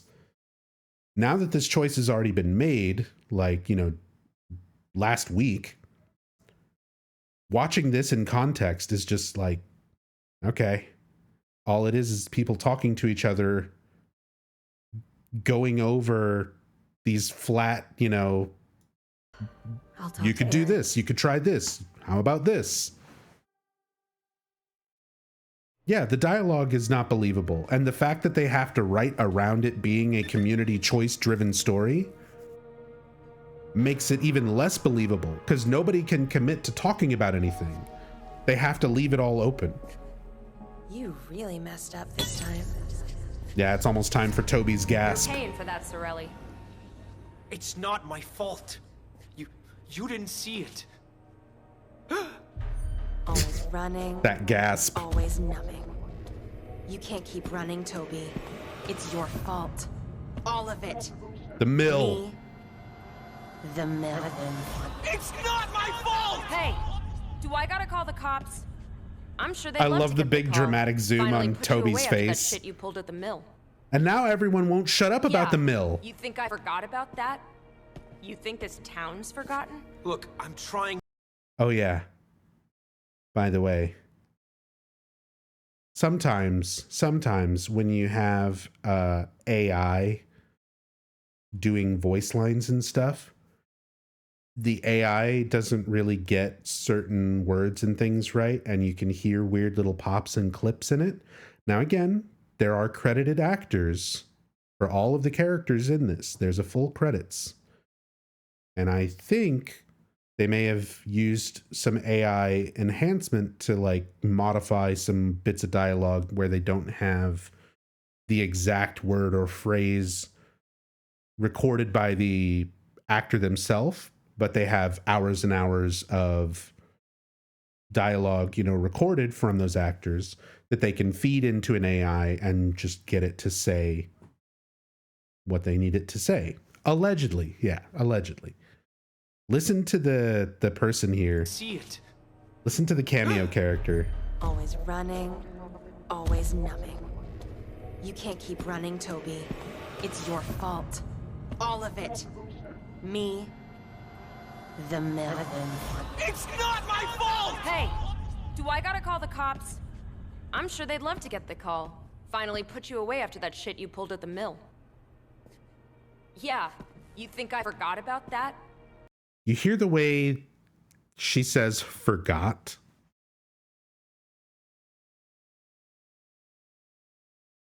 Call the cops. I'm sure they'd love to get the call. Finally put you away after that shit you pulled at the mill. Yeah, you think I forgot about that? It sounds like an AI putting like sounds together. When you do AI reading with like a lot of voice samples, sometimes you can hear where it puts two samples together to like form a word. So you hear it like forgot. It's like two very distinct sounds that have been spliced together to make that word. You think this town's forgotten? Look, I'm trying to make it right. Put you away after that shit you pulled at the mill. Yeah, you think I forgot about that? Yeah. You think this town's forgotten? Stuff like that. Stuff like that is kind of suspicious. It might not be AI. Sorry, my throat's giving out. And we still have so much to cover. It might not be AI. It could just be bad audio editing where they fucked up the sound clip or whatever, but suspicious. Know what this feels like? Like they took the idea of the amnesia from Silent Hill games that had it and put it on us. That's why all this shit's brought up and we're just sitting here like, huh? And I hate that kind of shit. Nah, I'm okay. Thank you. Forgotten? Look, I'm trying to make it right. You want to make things right? Make peace with your past? You start by taking responsibility. Apologize to the people you hurt. Apologize? They should be saying sorry to me. Anything goes wrong in this town, it's always Toby fucking Sorelli. Even when I'm doing something right, it's wrong. You think what you did at the mill was right? I'm done being this town's whipping boy. I'll make peace with my past by doing what I always do. Telling it to fuck off. Yeah, fuck off.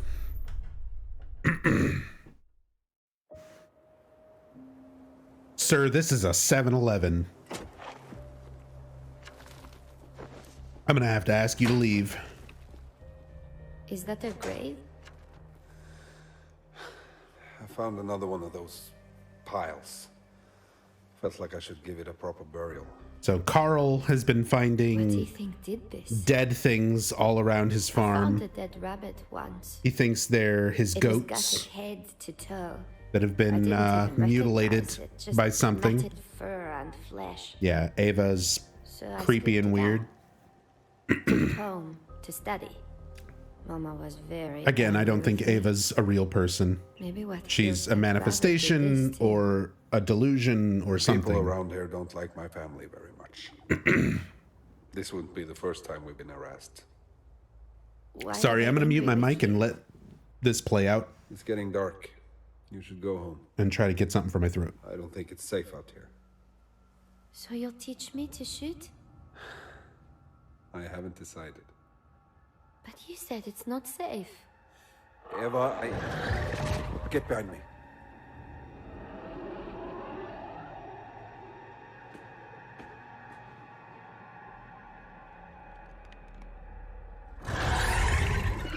Eva, no!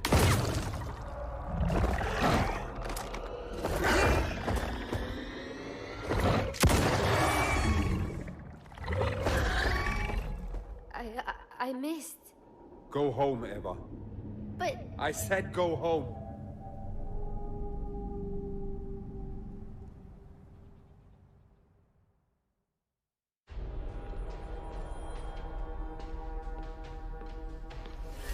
Toby.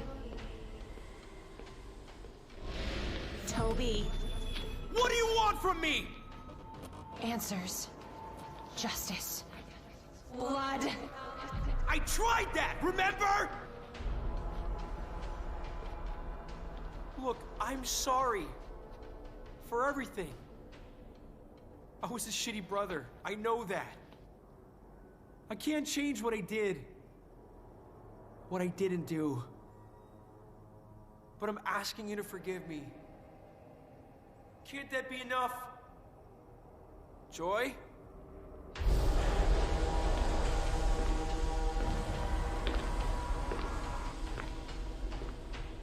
Okay. Holy crap, is that Ash from the Silent Hill film? Yes. The aesthetics are very, very movie-like. What the fuck? What are the accents? Norwegian.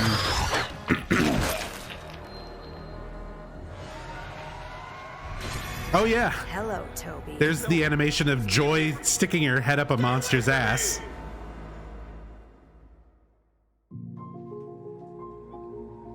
This or Book of Memories? Are you asking which is worse? This.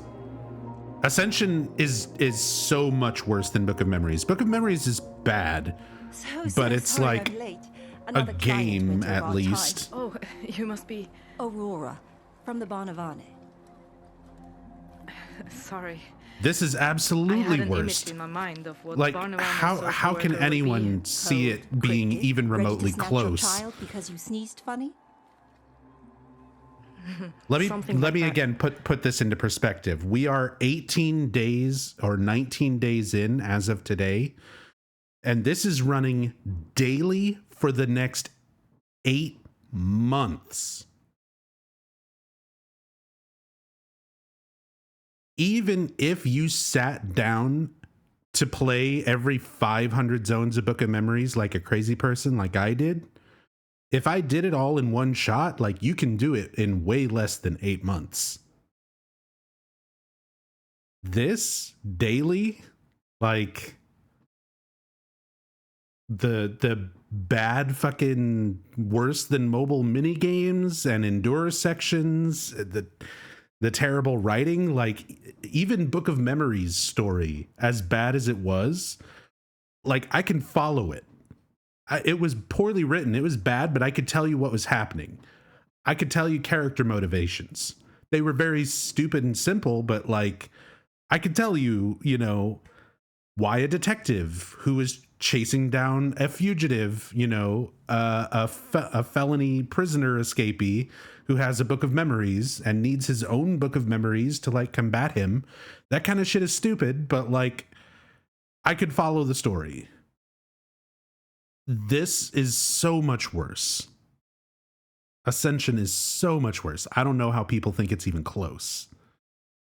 Like, how you could even ask. Anybody who asks, anybody who's like, what's worse? How is this worse? You have not, you have done one of three things. You have not played Book of Memories yourself. You have not sat down for every day of Ascension like I have, or both.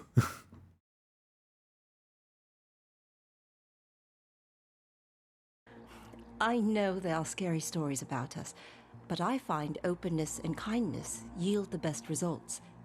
Now, can you talk to me about what happened when you lost track of your son? It's my fault. I turned around for a second and he was gone. The fog was really thick that day. There is an awful lot of fog in this town. I had some trouble with it myself today. I like how she gives her a pass. She's like, it is pretty foggy here. Can you imagine Silent Hill characters being like that?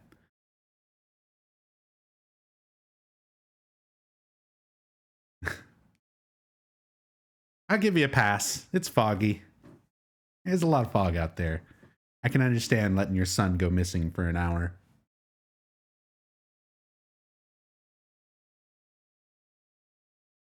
This makes the pachinko machine look credible. That's another comparison that I see where people are like, what's worse, Ascension or the Pachi slot?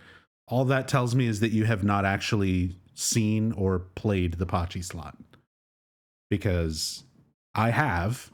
And if you've actually seen one and used one, the Pachi slot, like, it's a gambling machine. There's not much to it. It's just a fucking slot machine. There's not even a pachinko mechanic to it. Usually a pachi slot has pachinko balls as part of the mechanic to it. Either in the gameplay itself, where there's a bunch of balls going around on like part of the screen, or in the currency that's used to play it. You use little pachinko balls as currency to play it in place of like tokens. But the Silent Hill 2 Pachi slot is neither of those things. You use coins, and it doesn't use pachinko balls at all. It is, for all intents and purposes, just a slot machine. There is no Pachi or pachinko element to it. It's only called that to skirt around Japanese gambling laws. But that machine has like effort put into it. It's not just a little default machine that they just stuck like a screen into and put some Silent Hill images on. The panels are all custom made. There's like little bits and pieces of chain link fence that like are on little mechanical gears that shift and scrape and move back and forth. There's little light up panels on it that change depending on what's happening in the game. There is a light world and an other world mechanic. So when you're in the light world, the panel lights up and it shows James's face and Mary's face. And when it goes to the other world, it shows Pyramid Head and a nurse. So like the panels are designed to show different things, and that's not like a screen. It's just the way the panels are designed with the lights behind them to display different faces and stuff. The Pachi slot, it's just a shitty slot machine, but there's some effort put into it, you know? Why are we rating and comparing utter shit? People brought it up, all right? It wasn't me. People start saying, oh, what's worse, this or Book of Memories? Oh, what's worse, this or Pachi slot? This is the worst thing. Ascension is the worst thing. I'm sharing this information for anybody who might not be as informed as I am. Who, if you've never played Book of Memories, if you've never touched the Pachi slot, you don't get to share those opinions. You don't get to say those are worse than Ascension. If you haven't sat down for this every day and actually played those things, your opinion is invalid. As someone who does have way too much experience with those things, I'm telling you, Ascension is the worst Silent Hill thing to exist, period. It's worse than Silent Hill Revelations. It's worse than the Pachi slot. It's worse than the 2 new slot machines. It's the worst thing. It's worse than any of the comics. I've read every comic book. I've played the fucking mobile games. I've played just about every Silent Hill fan game. And most of the cheap asset flip fan games of Silent Hill are better than this. This is the worst thing. End of discussion. Let's see if CPS is going to take Orson away. Consider that in my report, but that's no excuse going forward. You need to keep a closer eye on your child. Now, about the person who reported the incident. They said you were hiding, away from the crowd. Why was that? Obviously, that's ridiculous. I was looking for him. By hiding? Well, no, May I meet him? See, by hiding. Of course. So Astrid was in the other world when she was crouching and hiding and spying on Zane. But apparently other people saw her doing that. It's nice to meet you. So Orson. she was just having her own delusion. I lost my ball. Uh-oh. Well, where could it be? I gave it to Zane, but he lost it. That's his imaginary friend. Now I don't have anything to play with. Orson, you have plenty of toys. He really does. It's 'cause I wanted to share with Zane. Well, that is a very nice thing to do. Orson, she's like writing notes. While Aurora and I finish chatting. He doesn't have any toys. Obviously, the Bonavana takes child neglect seriously. But I'm not interested in removing a child unless absolutely necessary. I did not neglect my child. I'd like to set a few more meetings to confirm things have settled down for you two. Maybe you can start with a gesture to show that his needs are important to you. He mentioned wanting a new toy. He's always been drawn to my childhood dolls. My mother ridiculed him for it, but... This was I a community suppose with her choice to gone, decide what there's no doll harm in it. Astrid He has to have gives some to nice Orson. memories of her. Maybe a doll that helps him remember her fondly. So there was a grandma He's doll, close with my father. there was a hunter doll, Maybe a little hunter. Though and a I scientist never liked doll. having him around guns. Again, here's the Even awkward toys. dialogue where they list 3 specific understand you're a scientist. choices. That's a wonderful thing for a child to aspire to. I try not to smother him with my influence. Bad memories from my mother. Oh, it never ends. I'll be in touch soon to set a follow-up. Until then. And Orson's like not even in the scene. This is supposed to be CPS coming in and checking up on her after losing her son for an hour. And Orson's not even fucking there. He's not even on screen. Be home, huh? So are we ever gonna talk about what happened the other night? How did Toby know about the ritual? Mommy, You big you're fat home. blabbermouth. Hi, sweetie. I was scared today, but then I remembered the girl in the stone Look, it's the castle. demon child. That's good, honey. Remember, the Play with purifier me. keeps us safe. Really? Go get your PJs on. I'll be in soon. Okay.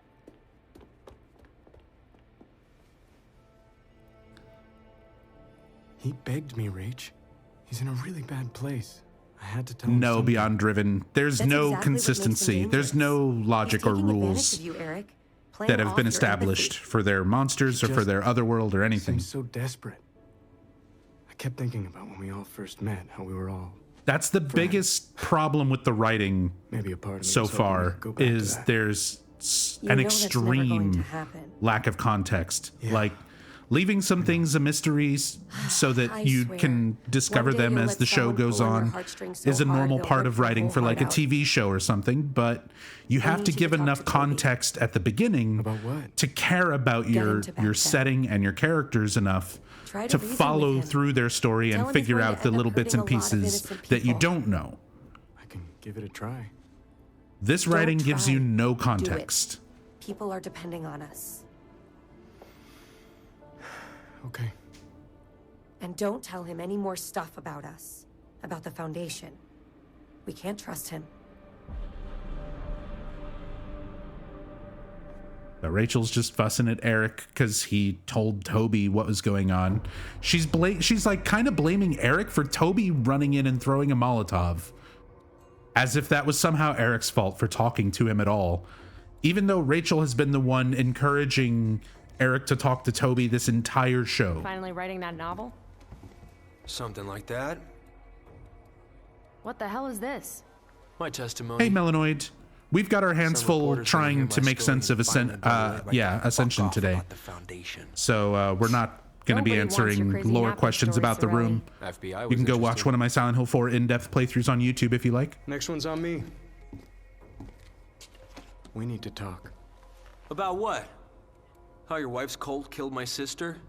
Or that crazy shit they conjured? I know you're in pain, man. But going after the Foundation isn't gonna bring your sister back. Did his hair just If you keep glitch? this up, more people. Or that crazy shit they conjured? I know you're in pain, man.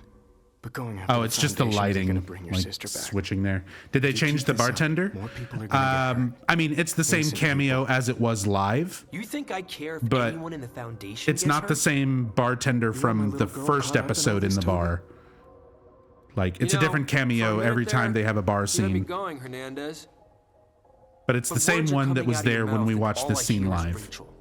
They're the words of someone who wants to protect his friend. If we were friends, you would have left the Foundation as soon as See- you found out they killed my sister. Again, Come on, man. You know it's more complicated than that. Is it? more dialogue Or is that's that what your bitchin' implying wife that they're tells you supposed while to be she got your friends. balls in a vice?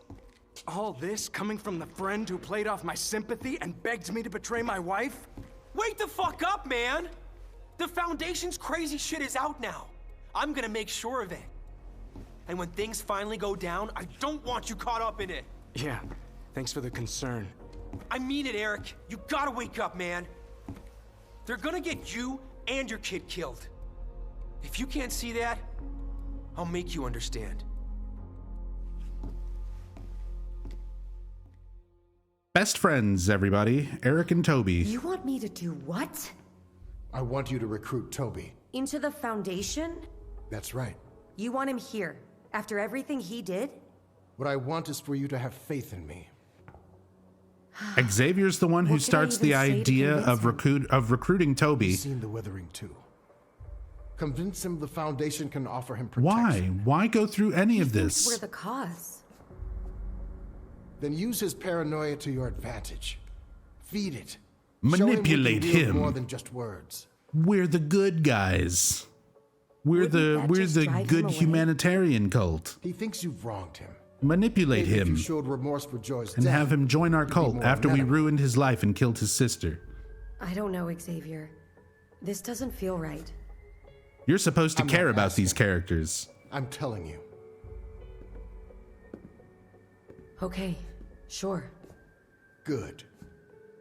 Don't mention this to Barbara. For now, at least.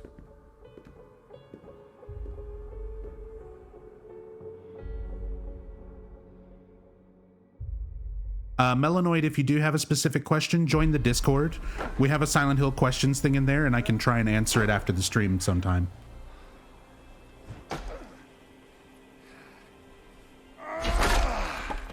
Just type ! Discord in chat, and you can get a link. Now we've got Carl teaching Ava to shoot, even though Ava's not real, most likely. Are you sure about the bartender? I checked your VOD and the bartender during the live stream was different. I'm pretty sure, Argon. I'm sure enough that I'm not going to pause this and go pull it up. Make sure you're looking at the correct scene. There's been like 5 different scenes at that exact same bar with Toby so far. Make sure you're looking at the correct one. I'm positive that's the same bartender from when we saw that episode live. You won't do it. I'll teach myself. Ava, stop. You don't know what it's like to be scared all of the time. I do know. More than you think. I'll teach you. You can put a screenshot in the Discord if I'm wrong. Take a deep breath. But I'm not going to stop and pull all that up. Good. Now exhale. Slow. Now go on and squeeze the trigger. Magic gun is coming. Every scene with a gun in it is basically a magic gun scene where someone is randomly holding it and then the scene will change cameras, like camera shots, and then they're not holding it anymore. Can I go again? Or someone clearly doesn't have it and then it'll cut and then they're suddenly holding one. Every gun is magic. Don't tell your mother. Thank you. It's like, isn't that Carl's gun? But Ava just walks off with it? Or is it? I don't know. I don't know. Nothing makes sense. Ava's not real anyway.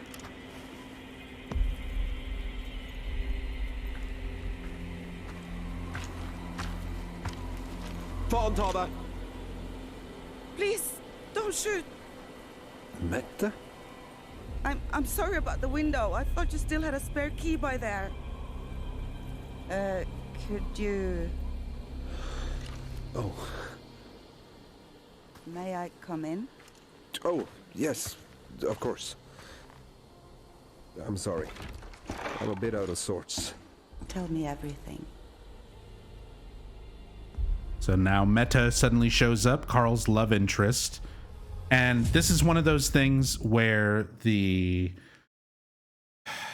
Twitter account told us more than the fucking in-game acting and dialogue and everything else did.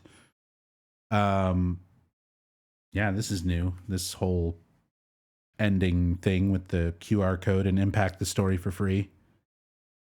They really changed that marketing. We're not predatory monetization, we swear. But yeah. The guns, none of that makes sense. The relationships between characters, none of that makes sense. We get extra information from the Twitter account where it said that Carl and Meta had a, an old flame or whatever, even back before Ingrid died. And Ingrid always, in the first episode where Ingrid dies, she's implying that he was having an affair.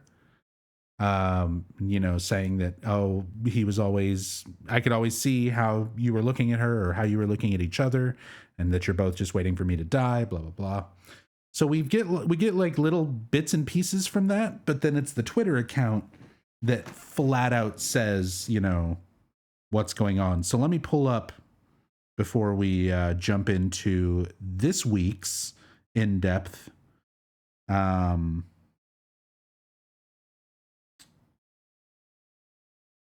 Real quick before we move on, some of the things that have been on the Twitter account where it's giving more information than what's actually in the show. So 6 hours ago, for example, they tweeted, Xavier has always considered Rachel to be the one who will save them all from the withering. But Rachel hasn't been able to deliver as of late. Now Xavier is turning to Krista in a move that may not sit well with Rachel. So that was the episode that we saw tonight before we saw it. So again, they kind of keep tweeting and showing things before they're in the show, things that supposedly we've got an influence over. But they're also giving more information and more context than what's actually in the show. Carl's protective measures are put to the test as someone or something attacks the farm. See, there's stuff like that that's very generic.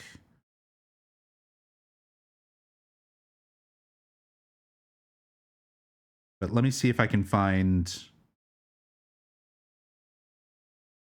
when they tweeted about Carl and Meta.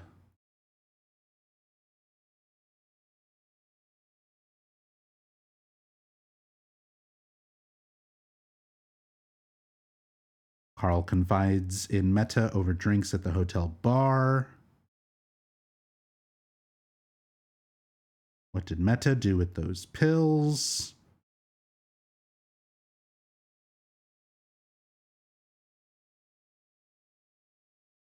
Astrid returns to the farm to find her Aunt Meta cozying up to her father. So that's how Twitter describes that particular scene, which we're going to watch going into week 3. And in that scene, she's not even in the same room. Carl is like upstairs cozying up to her father. And it's like, how are we supposed to get that from the scene when they don't interact at all in front of Astrid? Yeah, Meta is Astrid's aunt. Ingrid, Carl's wife at the very beginning who died, is Meta's twin sister.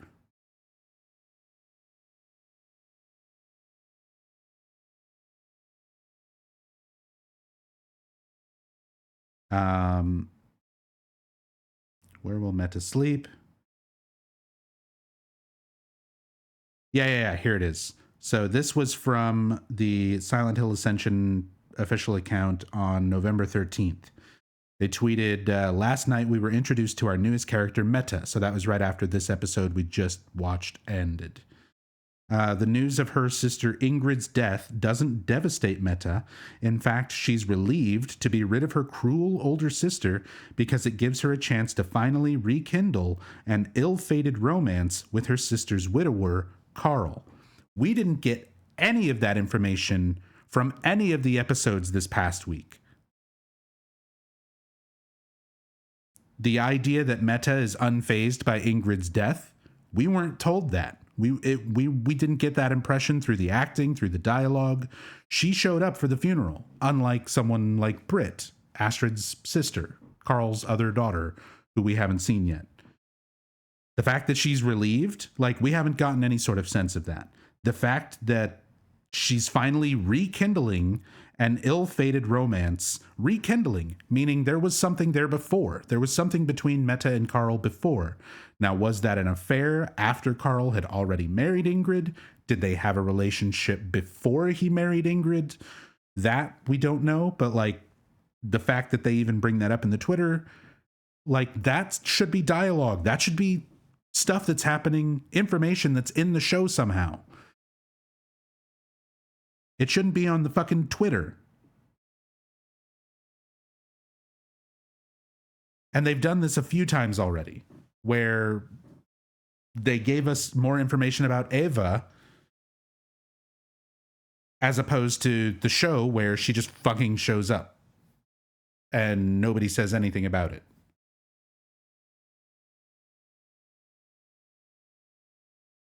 So that was last week's recap.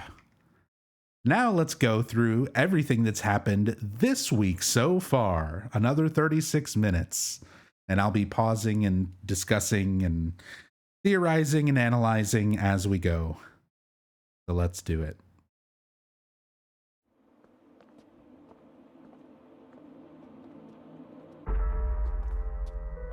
Where are we going, Mama? We are gonna have the best day ever.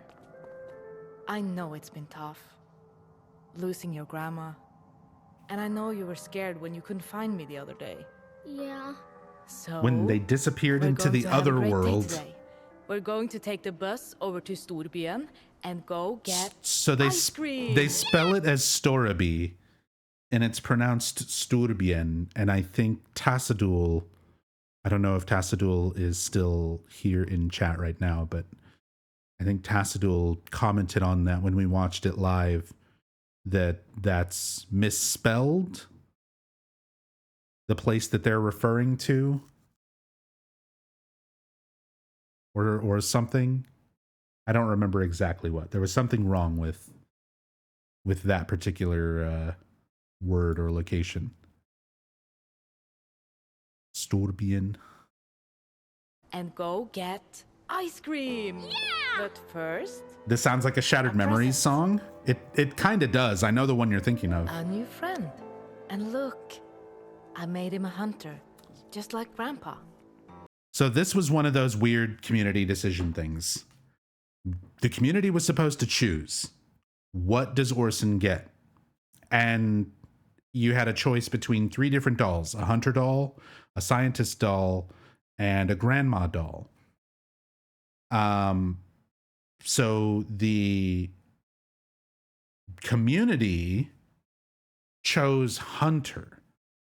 Now, we were watching that poll, that specific choice, really closely. Rachel and I were keeping track of it, and the scientist doll was neck and neck with the hunter doll. And they actually did a rally at the last second for scientist, where it looked like scientist should have been the one that was chosen by the community.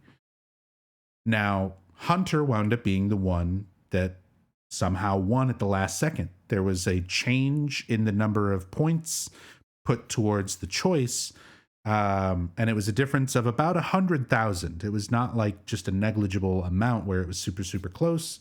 Hunter very suddenly took a lead at the last second, even though Scientist had a full-on rally behind it right up until the episode aired.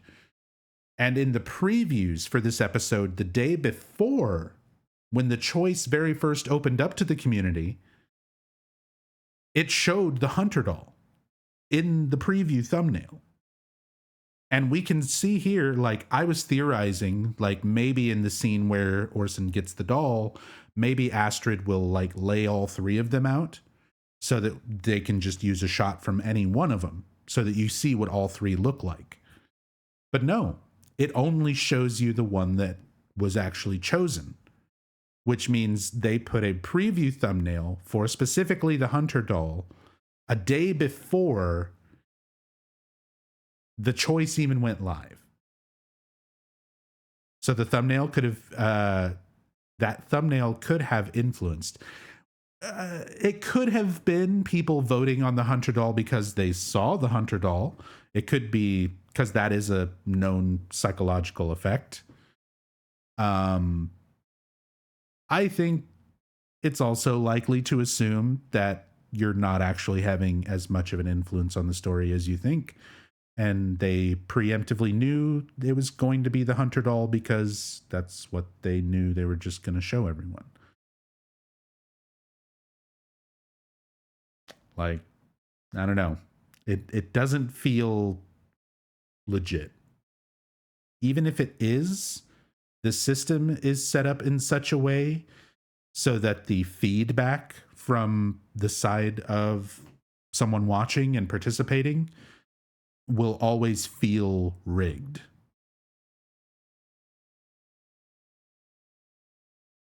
Then Eduardo last night said voting goes up until the scene.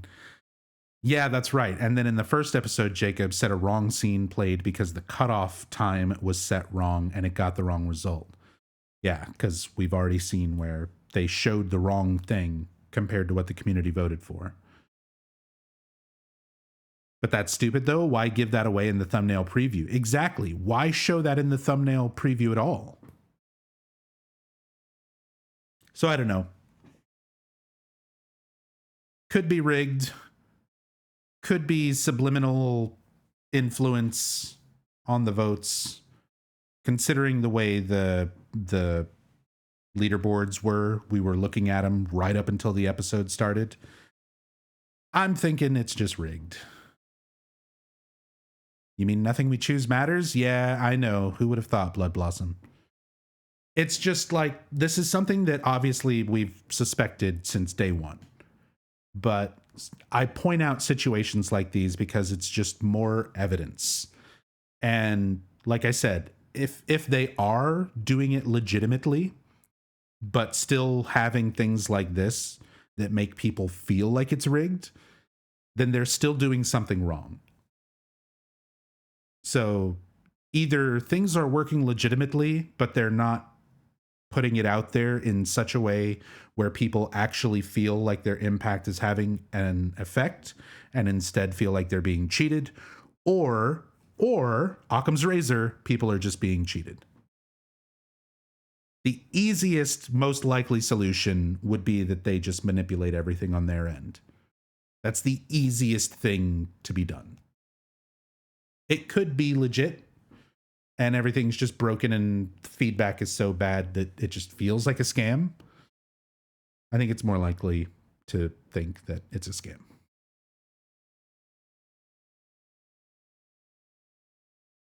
Argon. Okay, I went back and checked. Now the bartender cameo is correct, but back in your day 12 stream VOD, the cameo is correct at 57:08, and later during the recap, it's different at 5:04:35.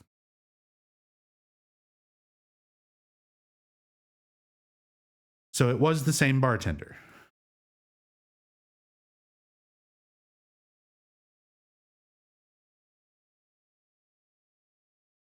Later during the recap, it's different.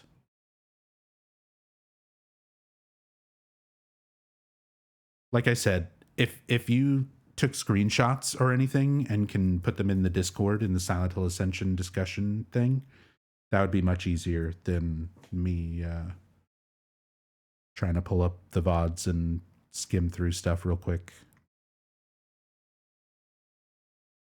All right.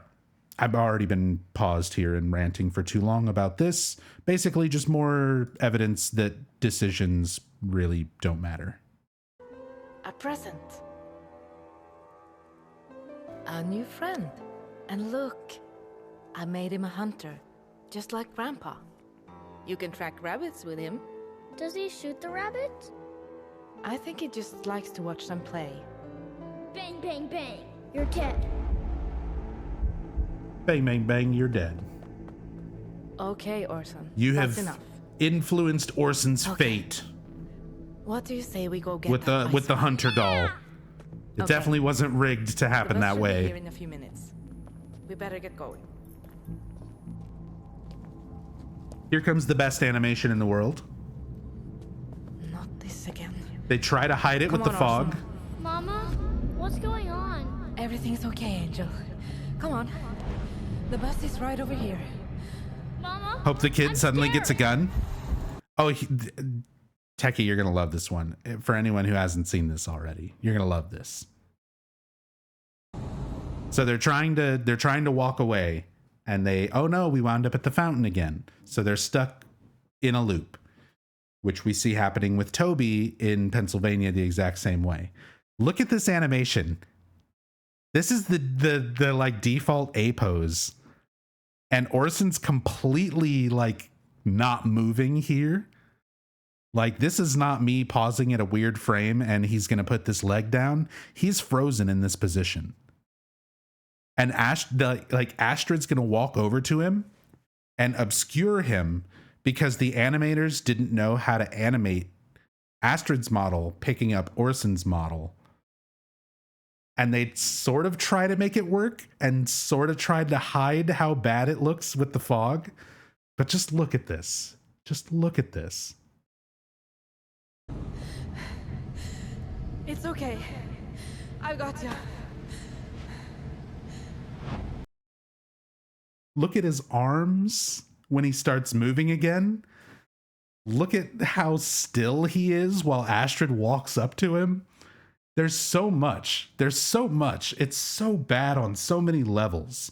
I'm scared. I could write an entire fucking thesis on animation from like this 2 seconds of footage right here. Look at it. It's okay. Look at this. It's okay.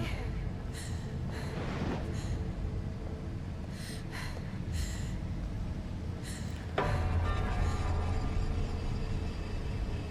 go home. I know, Angel. But You know, that was a very believable delivery from Orson when he says, I want to go home. So much so that I wonder if that was just like they've been recording dialogue. I'm imagining Stephen Bugai and because this is his son, Zane. So I can imagine Stephen Bugai being in the recording booth and Zane is just like an 8-year-old kid. He's not a professional voice actor. He just wants to go home. He's tired of being with daddy at work.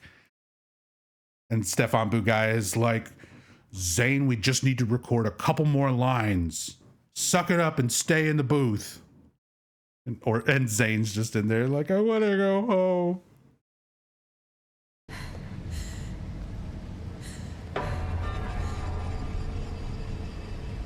I go home. I know, Angel. That's the most believable line delivery in this entire show. That's like the one time a character has had emotion behind their line delivery. I believe Orson. I think Zane wanted to go home.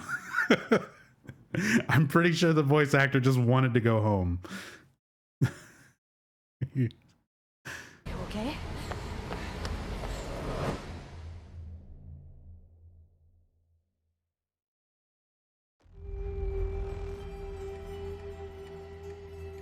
Speaking of voice acting, whoever was here that night, they killed Ingrid, not me. I believe you. You're a good man. My sister was lucky to have you.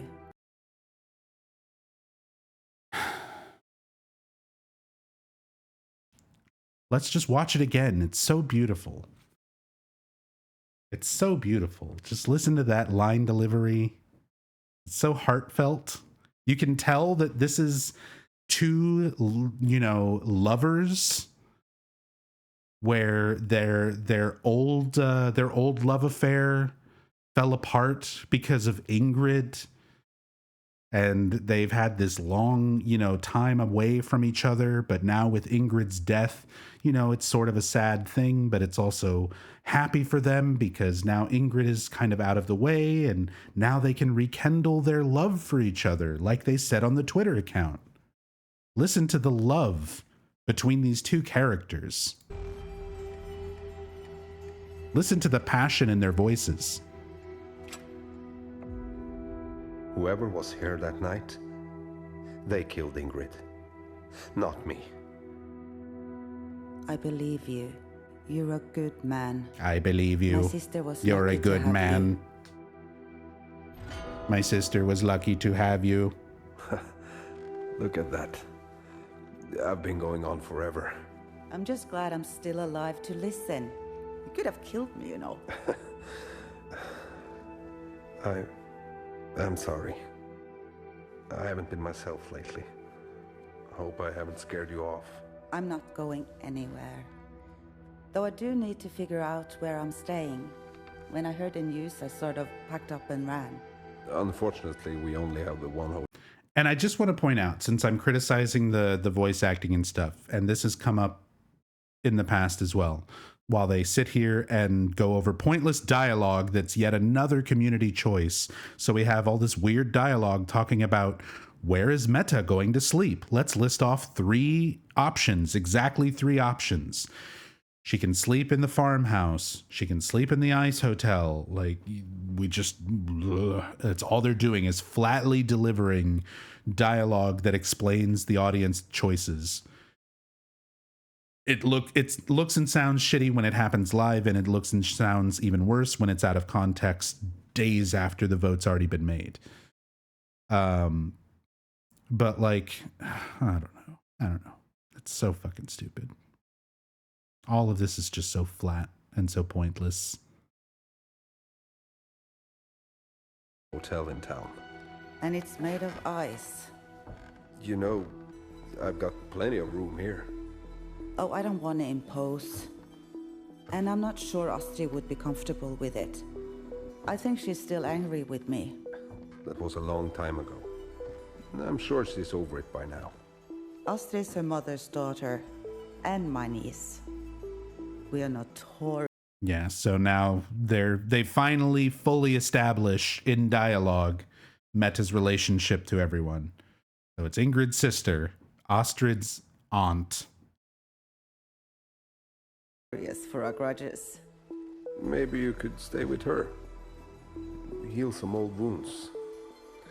I don't think you've met Orson yet. He's very sweet. I don't know. I'm sure I can get used to the hotel. How cold could it be? Listen, don't go checking in just yet. Let me think on this. I should also point out that regardless of what you vote on, because the community voted on Meta staying here in the farmhouse, we still get a scene in like every location. All 3 options for where Meta could sleep, you still wind up getting a scene there anyway. Because they wind up going to the ice hotel no matter what. Because they have to have the scene where he explains things to Meta, and then Leo comes over and talks about protecting the farm with magical runes. So even the choice of like where she sleeps, it's not like we ever see her fucking sleeping somewhere. And they have scenes with her in all 3 locations anyway. So like, again, what's the point? What's the point of the choice? Everything is going to play out. You're going to see essentially everything anyway. You see all the options. There's no reason family should go sleeping in a hotel. We need each other. Now more than ever. Yes, we do. And as far as the voices, that's what I started to talk about as far as criticizing the voices. A lot of people have brought up like maybe the dialogue comes off as kind of being stiff because English is not their native language. These are all, native Norwegian actors. So some of them have a little bit more difficulty than others, maybe with English and certain aspects like that. But as it's been pointed out previously, and I think this should probably be obvious when they were developing the game and recording everybody, if you can get a better performance out of your actors in Norway by letting them speak their native Norwegian, let them speak it. Like, we can read subtitles. You can put subtitles on the screen and let the actors act in the language that they're more comfortable with if it means getting a better performance. I would much rather have a heartfelt performance in a language that I don't understand, but I can still hear emotion in it, and read subtitles to know what they're saying. I would much prefer that over somebody reading in a language that might not be their native tongue and sacrificing any sort of emotion and tone for the sake of that. Like, there's no reason for them to be English speaking. They can speak Norwegian. It would be fine. Just had to talk about that. Because that's one of those choices when it comes to this where it's not just something incompetent. It's not just them trying to do something and not knowing how to do it. It's a conscious decision that was made that was a poor decision. I don't think it was the best way to handle it.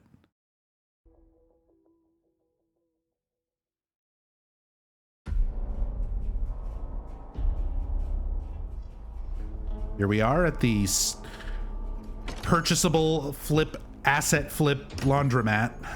Look, I got something I need to say. We've been friends a long time. We've seen some shit. Some of it we caused. Rachel, she's using you, man. You're just another rung she'll climb to get what she wants. But not before she gets you and your kid killed. Look at these best friends having another scene together.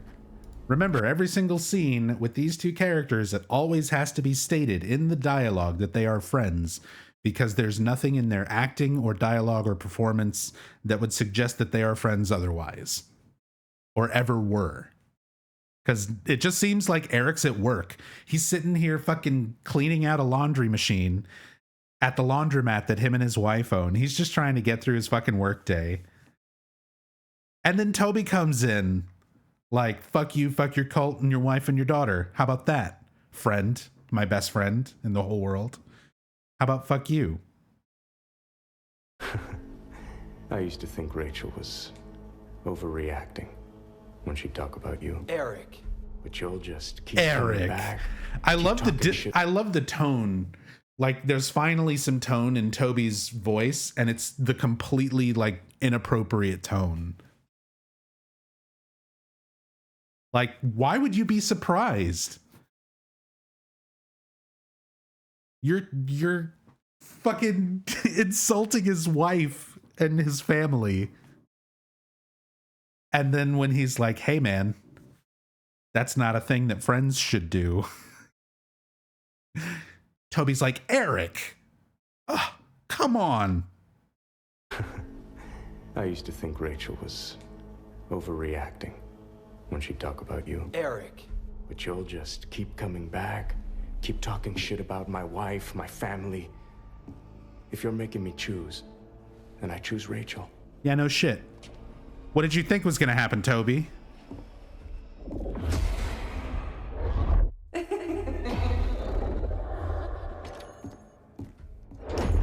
See, and clearly Joy is just like a delusion that is unique to Toby. Nobody else is seeing her. So this is, again, just stupid, bad storytelling. Everyone is seeing their own shit.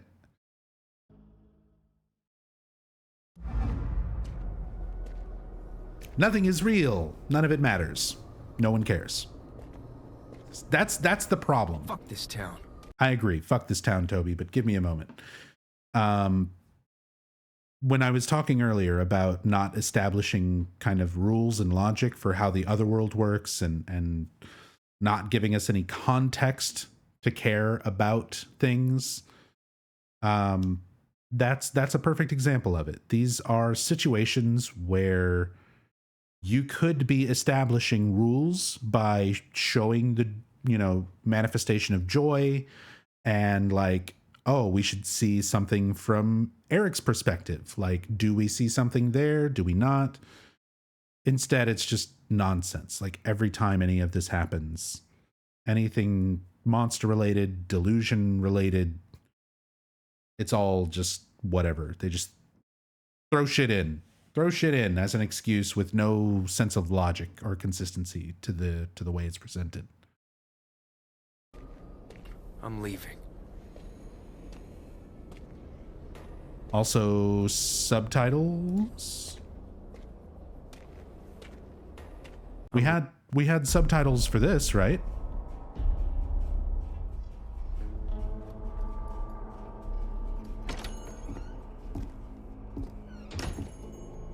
Look, I got something I need to say.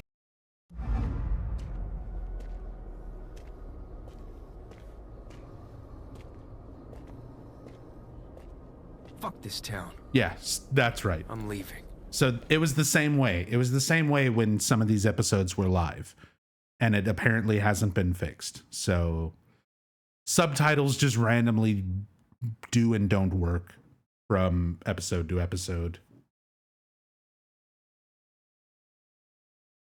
If everyone in the story is delusional and crazy, then nobody is delusional and crazy. Like highlighting a whole page, it makes it mean nothing.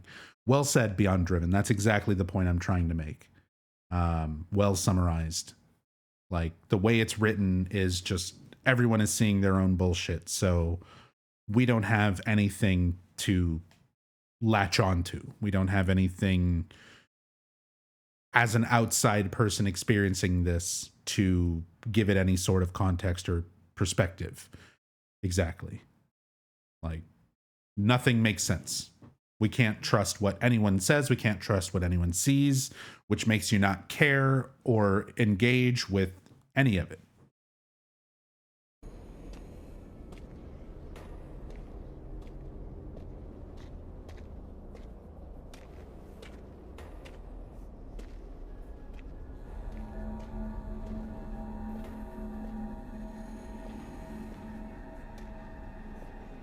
So Toby's just trying to leave. He's just trying to leave Hope's Junction. He's just gonna walk. He's just gonna wander out of town. Wait, didn't I just pass? But the town won't let him go. It's just like Silent Hill. Silent Hill can be anywhere. It can be in Pennsylvania. It can be in Norway. That's the whole angle they're going for.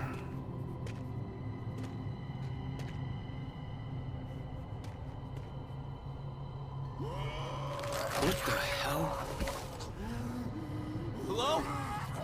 Okay, here's a fun new little game. Here's I wish I could make this into a scam point game or something for you. It's called Count the Default Poses. So take a close look at this pose that the monster's in, the way their arms are at their side, the way they've got that one leg just like slightly bent.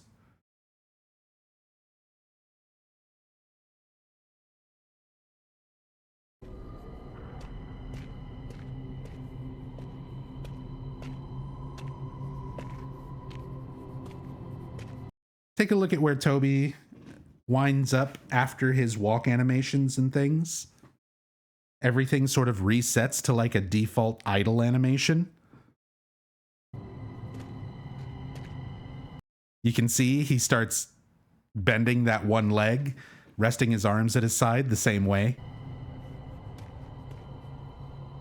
What the hell? See, you can see Toby doing that pose here. You can see this enemy doing that pose here. Hello? You can see that one walk in and then assume that default position. That default animation. Hello? Same deal there. Hello?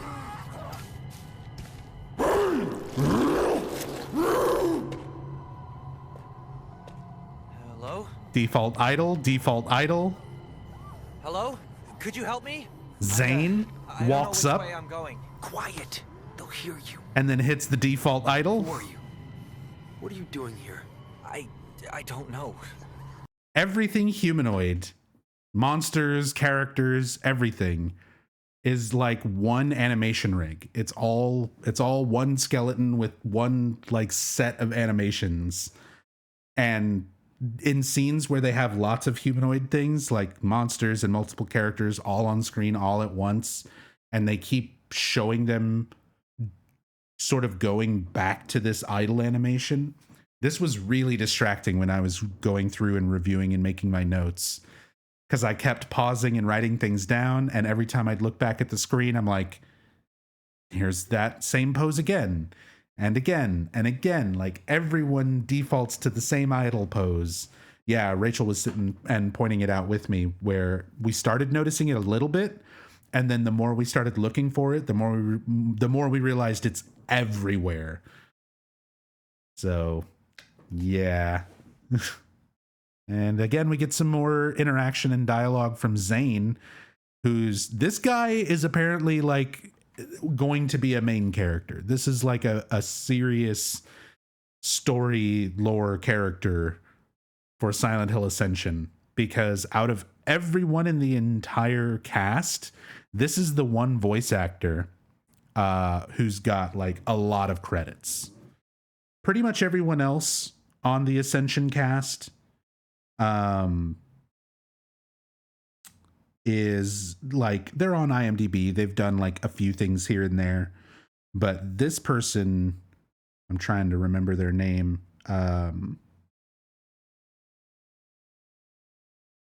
He's Bosch from Street Fighter 6,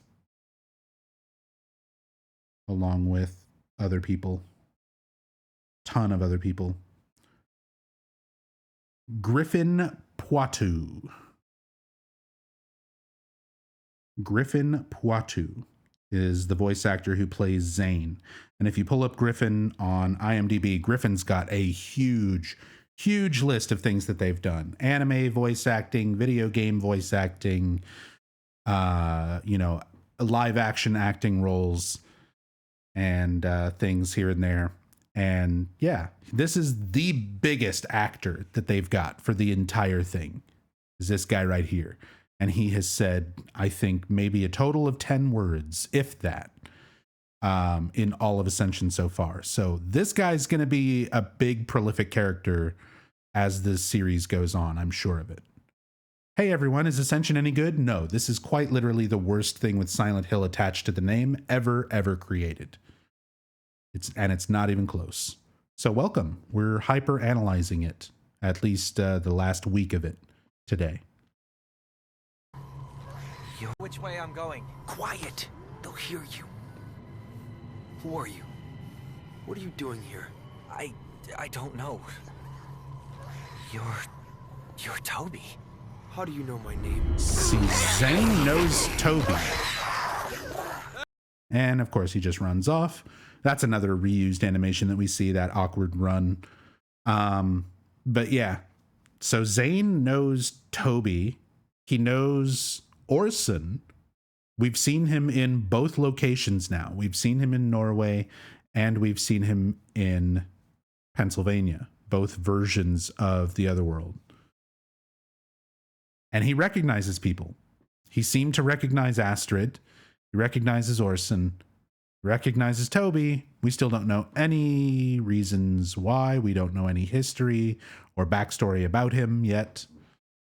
It's all still a mystery. We're almost 20 days into this shit. We don't know anything about one of the main characters. Any of the main characters, really.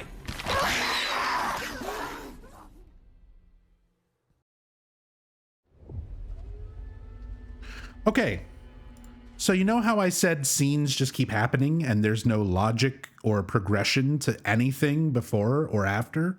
It's just kind of a scene thrown in to the middle of nowhere. The last time we saw Astrid, she was running off into the fog with Orson. Like, they're lost in the fog, trying to figure out how to get out of the Otherworld. She was trying to leave Stilldalen to go to Strobien and get Orson some ice cream, but they kept walking through the fog and winding up back at the fountain that they had been around. So now we just cut back to Astrid. No Orson. No comment about how did I get here? No comment about being lost in the fog. No mention of like, oh, we found our way through the fog. I made my way home. I put Orson to bed. Nothing. Nothing.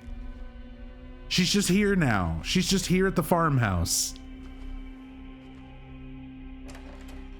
Papa, Hello, Astrid. Mette.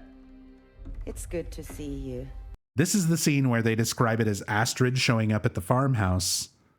And it's like, oh, she's very upset at seeing Mette cozying up to her father so soon after her mother died. That's the way they like describe this dramatic, scandalous scene that's happening in the story. Let's watch how it plays out. What are you doing here? Carl's not even in the fucking room. Stay, just for a few nights. You sure? I hear the hotel is very nice. Actually, I remember your old room was very comfortable. My room. Right. Well, let me help you with your bags. Oh, that's not necessary. I can take that. So this is morphine. I am a nurse. Astrid just keeps finding morphine on everyone. Why would you carry this with you? Everyone in her whole family has morphine. Get over it, Astrid. Did you know one day I somehow came home? She found a syringe with morphine next to her Mama mother's had traces corpse. of morphine in her system when she died. Yes, because Carl had been administering it. She died because of her illness. We didn't even know that Carl had been administering it. Meta is telling us this stuff. Carl is claiming he wasn't even in the house. He's claiming he was like outside scaring off the wolves and he saw someone else in the room.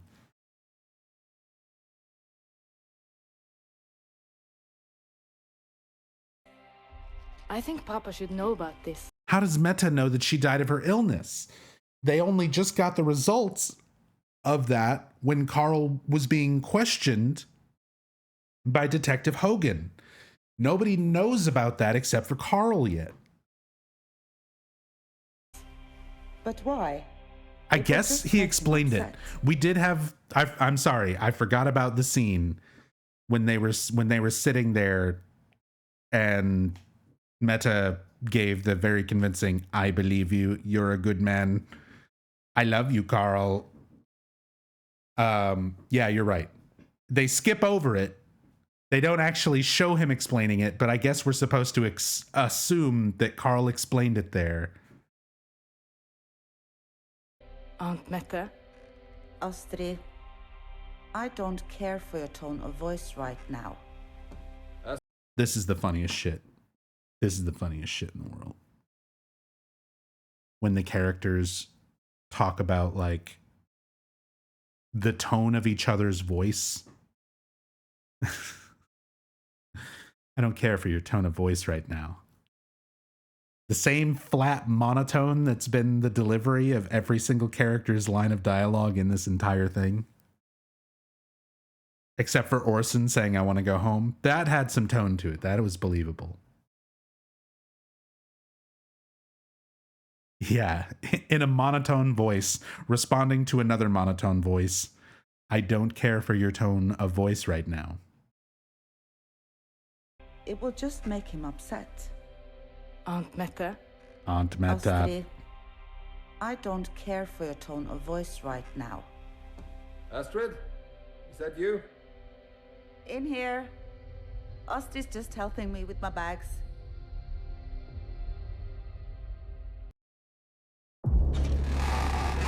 What is Xavier thinking? Recruiting Toby? Krista. And why is he trusting Rachel of all people to do this? Also, have you noticed there's like certain episodes, like in the full episodes that they've uploaded here, they remove all the cameo names. But when it's the recap episode for like the current week, it still shows you the names. So the recapped episodes or the full episodes for the first 2 weeks, since those are the ones that are on like Tubi and other platforms, it's the cleaned up version where you don't actually see any of the cameo names. Whereas since this is the current week, it's technically the episode that's like still in progress. It still shows cameo names. That's weird. That's weird. See, they make such a big deal about the cameo thing, and then they take your name off it at the end of the week anyway. First Joy's death, now this? How could Xavier not see it? See what? That everything she touches turns to shit?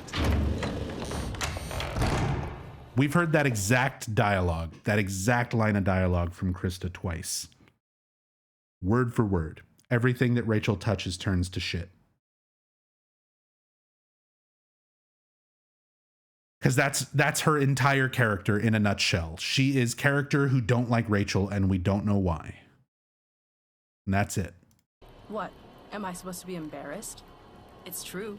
Xavier believes I can... Xavier is lying to himself. What are you gonna do? Apologize to Toby? So the whole game is just people talking? It's not a game, Alex. It's an interactive live experience. It's basically a really bad TV show where, here, we're on number 6 out of 21, The Blighted Touch. I'm going to take a moment, Alex, since you said you're new and you don't know anything about Ascension yet. So the reason why people confuse it for a game is because technically there are gameplay elements, interactive elements. So let's take a break from the story and go look at those interactive elements. They just updated, in fact, because we just had a new episode today. So here's level 20. Here we go. Here's the gameplay. No music, by the way.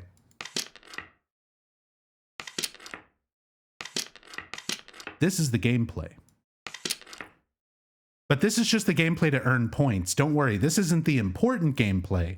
The important gameplay that affects the characters in the story, those are the mindfulness puzzles. That's these. So let me show you these instead. These are the important mini games. So like Astrid, this character, the daughter of Carl, the mother of Orson, she's, you know, upset about Meta being in her life again. Let's affect her hope. Her hope is currently quite good. So this is a mini game that you can play to raise the character's hope, which means she'll have a better chance of staying alive in the story for longer. You ready? Here's the important mini game that influences the story. Here's the gameplay.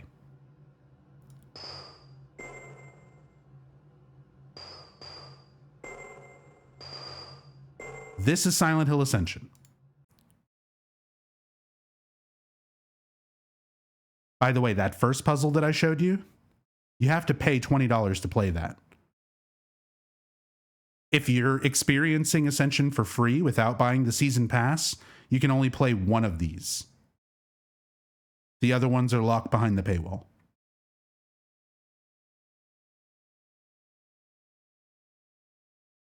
Yep, $20 season pass, baby. So now you are familiar with Silent Hill Ascension. It's a really, really shitty TV show with really, really shitty mini games that are monetized to fuck, stapled onto the side. That's the new Silent Hill game experience thing. This is the first new Silent Hill property in 11 years. So let's get back to recapping this past week of the story, now that everyone's caught up on what the gameplay's like.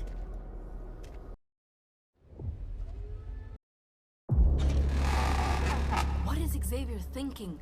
Recruiting Toby? Krista.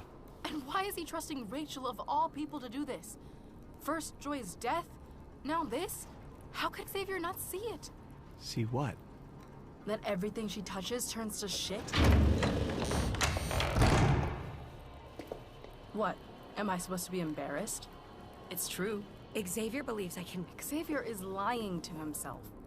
What are you gonna do? Apologize to Toby? He doesn't trust you, and he's not gonna start now.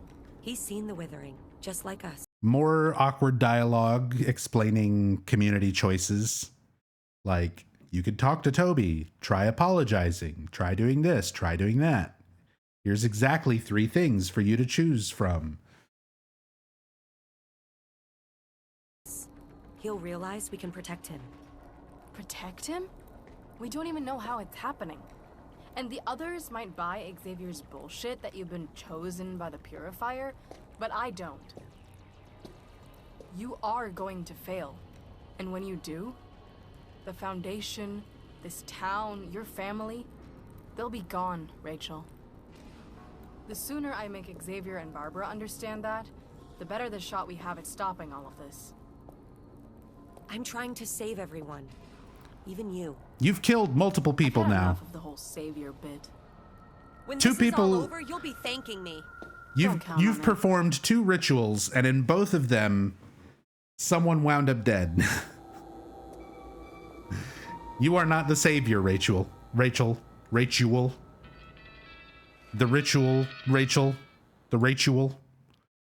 The Silent Hill ringtones make me want to yank my hair out of my fucking head every time I hear them. Carl, Astrid, and Rachel all have classic Silent Hill music ringtones where their phone rings. Like when Carl's phone rings, it's Promise Reprise from Silent Hill 2. It's the same when Astrid's phone rings, it's Promise Reprise. And then we get the Silent Hill 1 theme on Rachel's phone. And this is the type of stuff where one of those people at Genvid thought this was going to be cute and that fans would enjoy it.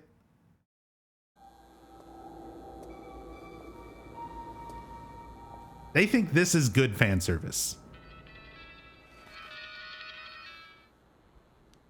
That's how detached they are. That's how far from the pulse of the Silent Hill community they are.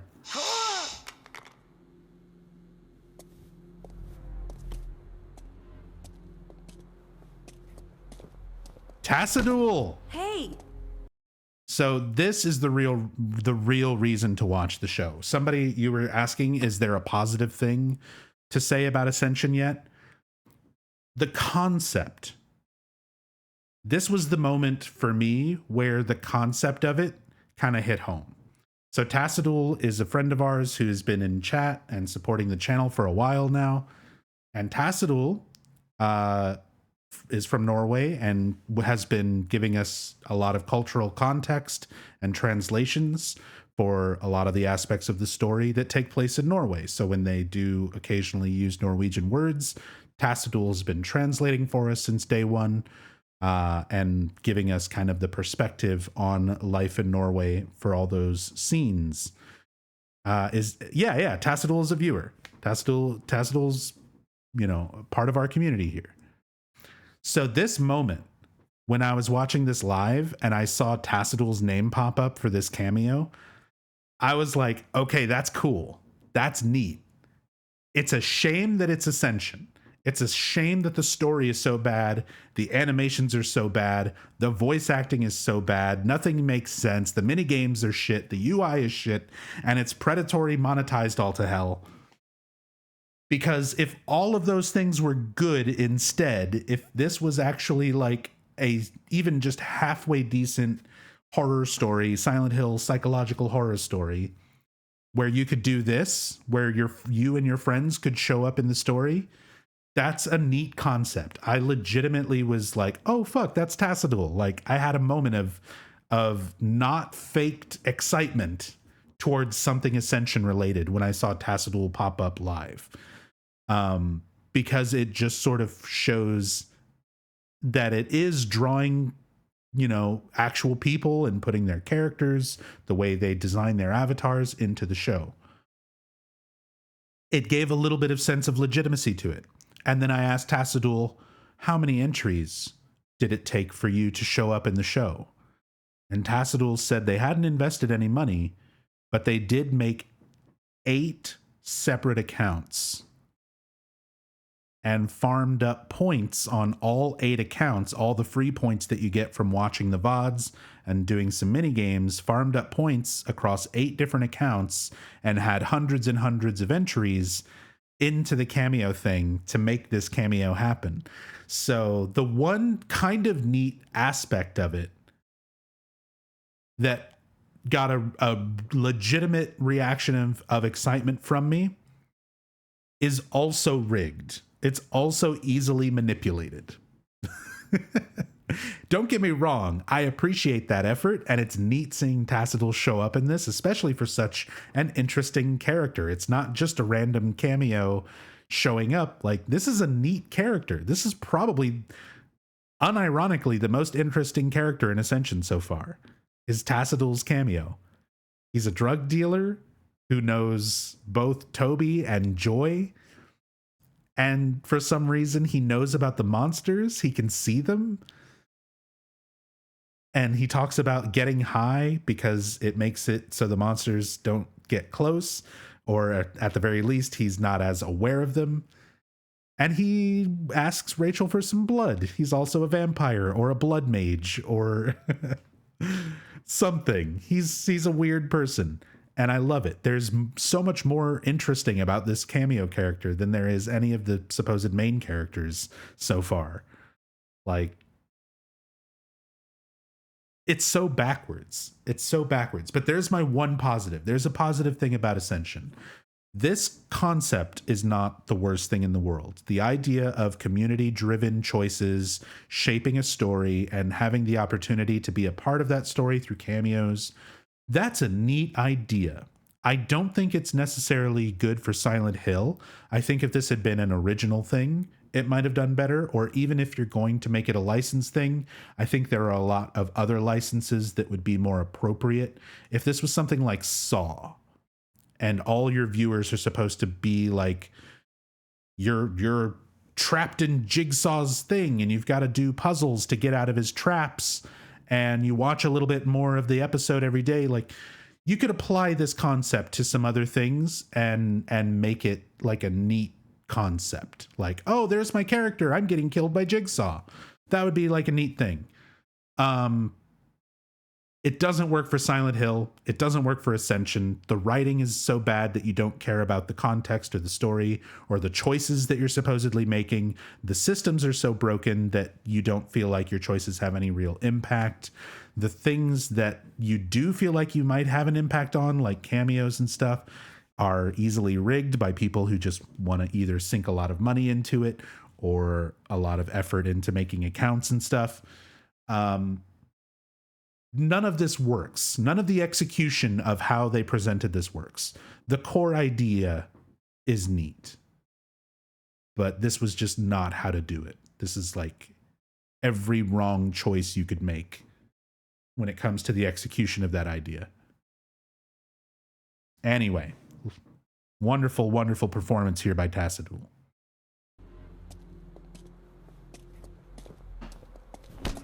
Hey! Don't I know you? I don't think so. You were Joy's dealer. She told me about you. Look, I haven't seen her in months. So we know that Joy quit drugs, which is why she wouldn't have seen her dealer in months. How does Rachel like recognize him just off of Joy's description? Did she like describe Tassadul's character in great detail? Did she narc on her dealer? Did she narc on Tassadul? Not since she joined the Foundation. Yeah, we helped her get clean. You're Rachel? Yeah. Toby talks about you sometimes. So we've known that Toby's an alcoholic, but they've never said anything about Toby doing drugs. Now, apparently Toby also gets drugs through the same dealer as Joy, through Tassadul. Toby. I need to find him. Do you know where he is? He doesn't like you very much, but he listens to me. He likes me. Listen. Everyone likes you, Tassadul. Again, most believable character dialogue from the most interesting character in all of Ascension, and it's a cameo. It's Tassadul's cameo. I need Toby to do something for me. Would you help me talk to him? Fine. How much? What? Money. Use it to buy more drugs. Whatever you want. Just help me, please. Getting high sometimes stops them from coming. Or maybe I just don't notice them. I like that. Like, he's apparently got some sort of understanding of the monsters in the other world. And he's even aware enough to realize, like, getting high might not be protecting him. It's just making it so he doesn't notice them. Most sensible character in Silent Hill Ascension so far. Blood.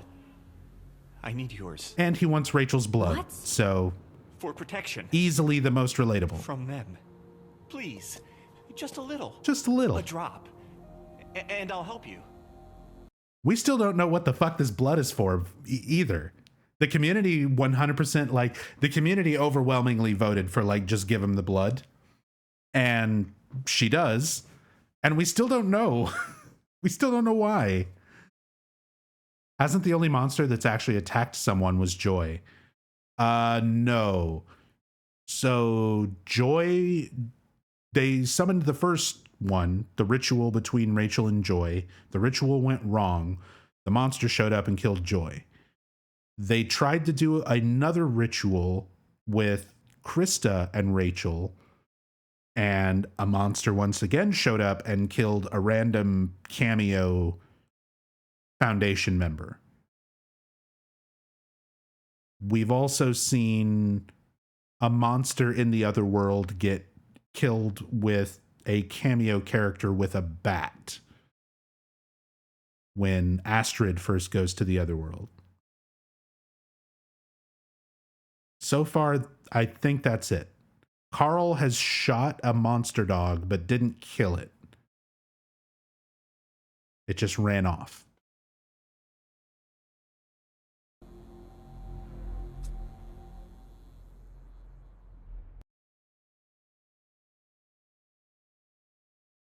Bartender 1, Bartender 2. Links don't work in chat. Did you put those in Discord for me?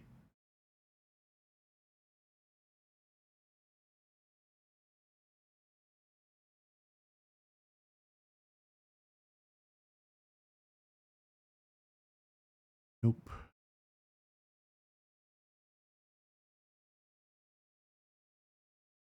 Yeah, Aragon links aren't allowed. That's why it's easier to just put stuff like that in the Discord.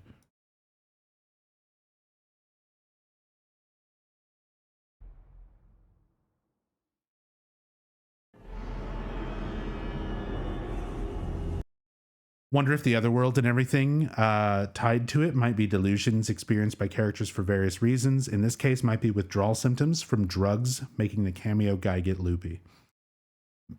Maybe. There seems to be some sort of weird thing going on with the delusions, but there's just no consistency to it. That's the problem. There's no rules or sense of logic being applied to the delusions and how they're being experienced by each character. There is sort of this weird overlying theme of drugs. Like, Toby's an alcoholic, Joy was on drugs, we're seeing more stuff about their dealer. So I don't know. And then there's the foundation seems to very specifically be around, like, helping people get clean. I don't know if that's just a way of getting people to join their cult initially, which is what the one Cameo character told Toby in the bar scene with this mysterious may or may not be changing bartender cameo.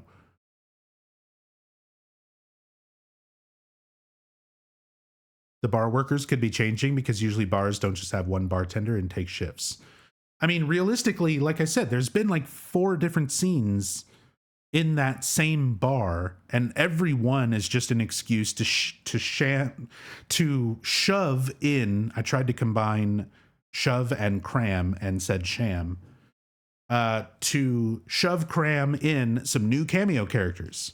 Anytime you have these little bit parts, it wouldn't make sense to just have a previous recurring cameo. They just want to random off other characters to be in the show. So I think when people look at the scenes and are comparing the different bartenders, you're also looking at different scenes where there are multiple cameos. There's multiple bartenders, because sometimes there's one bartender, sometimes there's 2 bartenders, and sometimes you see different cameos in different parts. It's the same scene. Argon, can you whisper? Can you send those links to me as a whisper?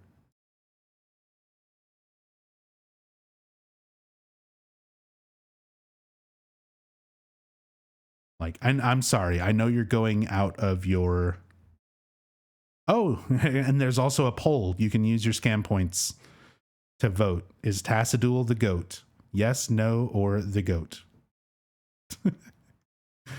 Very important poll. Thank you, Yummy. They're in the Discord now.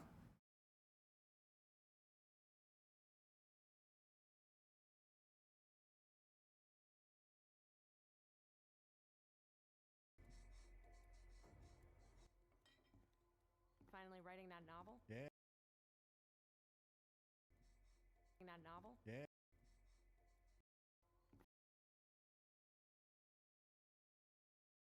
Give you a second. I'm just taking screenshots.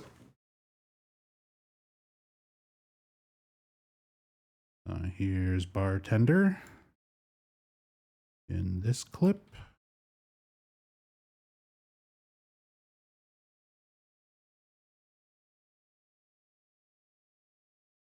Oh, shit.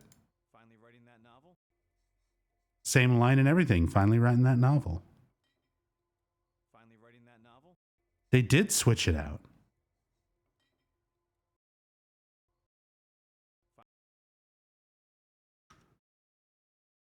How weird.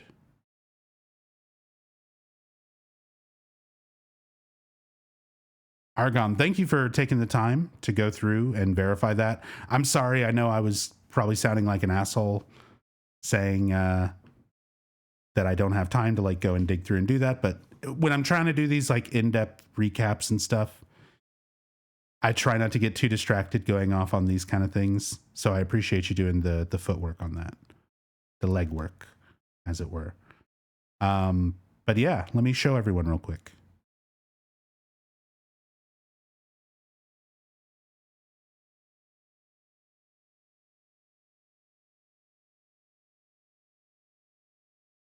So here is the bartender cameo that we just saw on the replay, on the recap. So that's who you see if you go watch the VOD right now, like we just did. And here is the bartender from when that episode aired live in the exact same scene. So it was a different cameo, completely different cameo.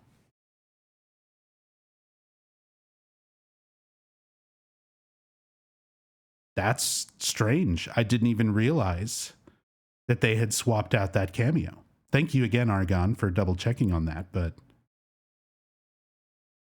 so even the cameos are being altered when they go back and edit these episodes for the recaps and for the Tubi uploads and stuff. So more than just removing people's usernames, they're also able to just straight up change out the model that appeared.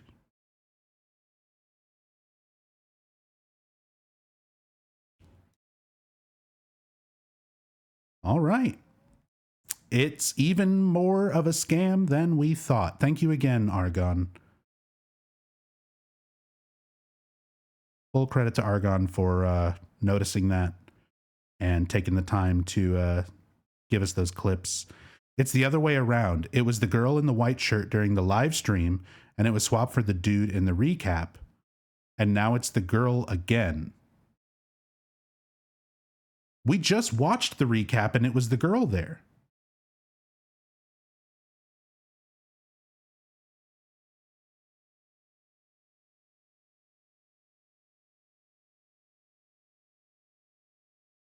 So that was the clip where it was the guy was from it was the girl when it was live.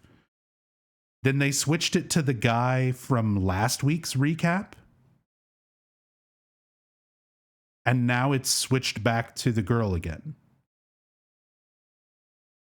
So it is showing the correct one, but for some amount of time there, it was showing the wrong one. That's even more bizarre. it still shows that they have control over these cameo appearances, like, completely, even after an episode airs. So they can just go in and change it. It shows they can go in and manipulate all of it, even after it's aired. That's the main takeaway from this. Even if it's a mess up, it shows that they have the capability of just swapping that sort of thing out. And I guess that's their way of trying to, I guess, counteract troublesome cameos. Like, if people figured out how to make something inappropriate or offensive or whatever, they needed to have something on there and to swap it out. But we see it just randomly switched out for that character. There wasn't anything inappropriate about the name or anything. So maybe it was just a mistake. Yeah, it's weird. I don't know. Thank you again, Argon. I appreciate the information. But let's move on. We've still got... We're only at 8 out of 21 for recapping this past week. We still have a lot to talk about. Speaking of mess ups, look at the lighting. Look at the lighting as Carl walks down the stairs here. You really notice it on the floor and these objects and stuff right here.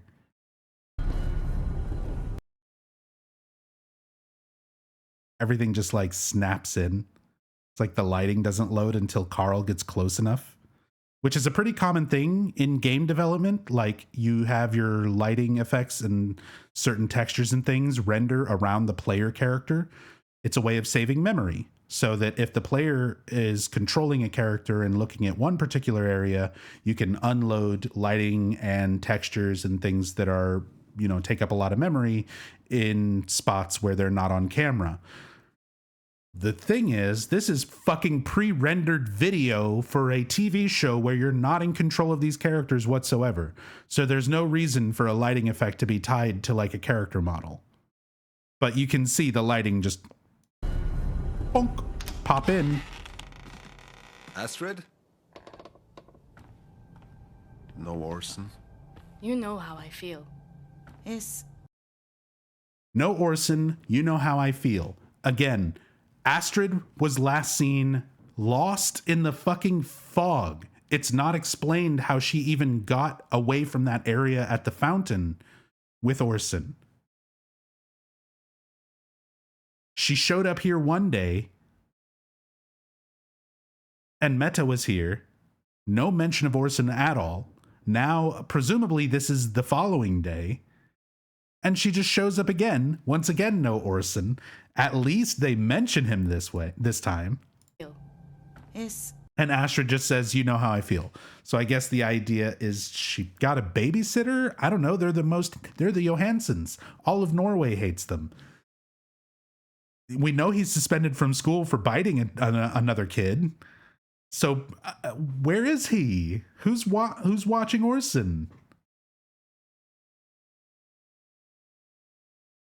I mean, fuck, you just had CPS threaten to take him away from you. You think you'd go out of your way to make it, like, more apparent that you're trying to watch your child more closely. Is there anything I can do to help? Yes. No, I just missed the boy. that's not my problem. I hope you slept okay last night, Meta. The house can creak. Yes, the bed in Astrid's old room is very comfortable. Yeah, I know. Don't sulk, Astrid. You're a teeny. How is she sulking? Nobody sounds different. Nobody has any tone in their voice. Carl even mentions he misses him. Yeah. I just miss seeing him. I miss seeing little Orson, my little friend running around the farm. And Astrid's just like, yeah, it's not my problem. It kind of is, Astrid. It's your son and your father.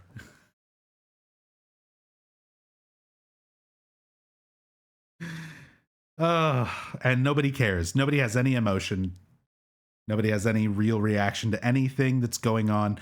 Again, why would we as an audience care about any of the characters or any of the situations that they're in when, like, they don't? There's nothing to indicate that these characters care about what's going on. Why should we? And we know less than they do. We don't even have the context. We don't even have the history behind why their motivations are the way they are. Oh, the poll ended. Thanks to everyone who contributed channel points towards that. Not a single person put points into no, not even as a joke. It was all, is Tassadul the goat? And it was either yes or the goat. So confirmed, 100% Tassadul is the goat. Years are far behind you. Perhaps we can all sit down for a big family dinner tonight. It's a shame Britt isn't here. That sounds lovely, but... But Meta has something to share with you first. Okay. I found morphine in her purse. Just like what they found in Mama. Surely you're not suggesting Meta had anything to do. That's also not correct. And this is, again, we're trying to keep up with the story here. We're trying to make sense of things. Carl was interrogated by Detective Hogan at the police station. When the news broke, Cameo Detective Man ran in and said, "We checked it twice. Ingrid Johansson had morphine in her system, but didn't die from it. She died of complications from her illness. She didn't die from the morphine." The police confirmed it. Carl was also the one who was doing the injections. Yes. That has been expressly said by Meta and implied by Carl. And now Astrid is still hung up on, like, Meta having morphine. And she even says, like, it's the same kind that was found in Mama's system. Actually, it's fucking pill form. Liquid morphine that you would have in a syringe and solid pill form morphine are not the same thing.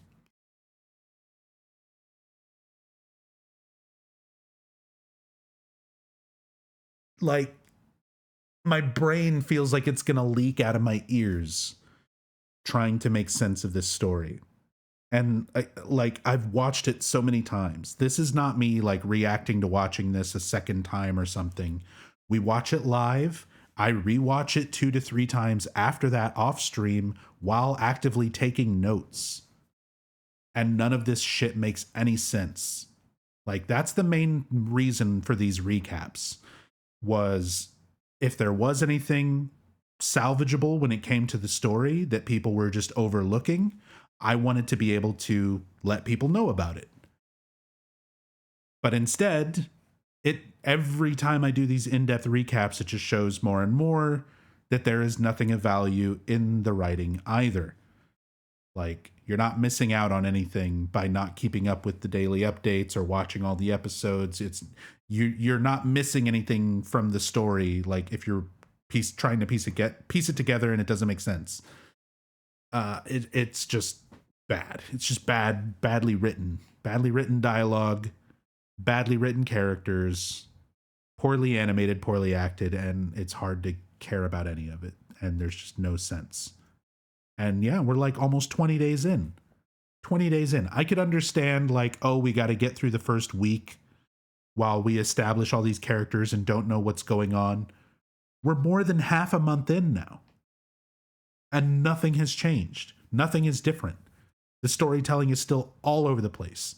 There's still no logic to the world and what's going on. There's no consistency from character to character.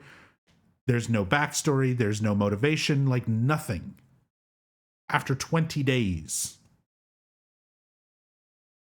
Genvid had made other games. They made this exact same project with The Walking Dead: The Last Mile.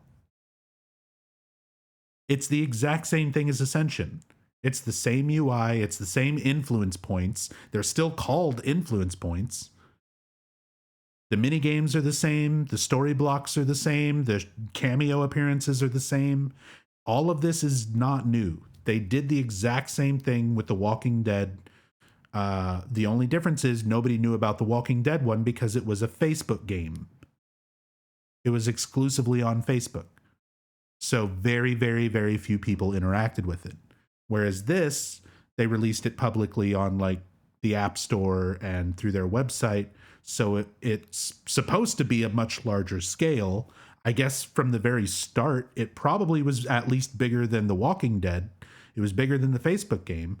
But by this point, so many people have probably dropped it. Like the numbers are probably comparable to, if not lower than, the Facebook game, The Walking Dead one. So they have made stuff before. They've made something exactly like this before. They're making two other things exactly like this. They're making DC Heroes United, and they're making, I forget what the other one's called, but it's Borderlands. So they're doing a Borderlands version of this and a DC Heroes version of this, where you determine the Justice League canon and you decide who's going to be in the Justice League. So they're doing that with DC Comics. And then they're also doing You Decide Borderlands canon, blah, blah, blah, blah, blah. It's the exact same formula, exact same minigames, exact same everything.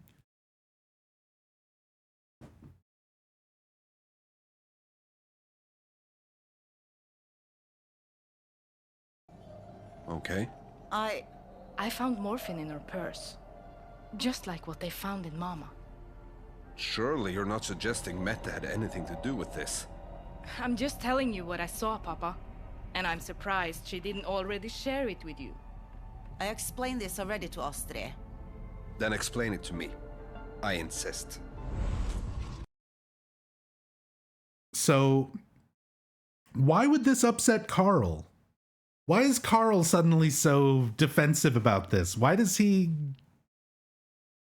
align with Astrid after everything she's been accusing him of and he's been denying? And now when she brings up the morphine with Meta, and Carl's just like, explain it to me then. I insist. The explanation that she gave to Astrid was that she's a nurse. Sometimes she carries stuff around that she's not supposed to. Sometimes these things happen.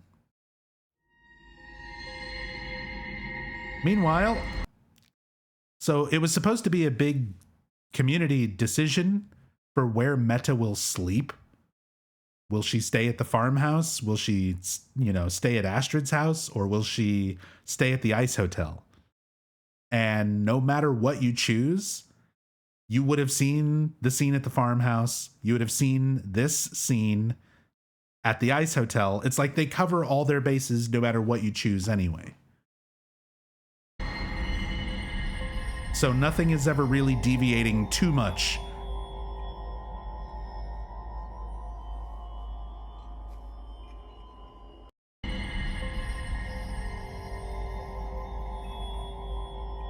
Sorry, I was looking at the paintings and stuff on the wall, but these are probably all stock assets. This whole thing is probably all bought assets, just like the laundromat. I hope my explanation for the morphine was enough for you. Of course. Also, they keep doing this. They keep doing this. We just have characters go from the farmhouse, Carl saying, why don't you explain to me what's going on, Meta? And then we just cut to, thanks for explaining that. Oh, you're welcome. Couldn't we see that? Isn't that the fucking story? Isn't that the interactions between these characters so that we as an audience can determine their motivations and learn more about them as people, so that we care more about the decisions that affect their fate, that this entire fucking project, experience, whatever, is built around? Yeah, let's put that part off camera.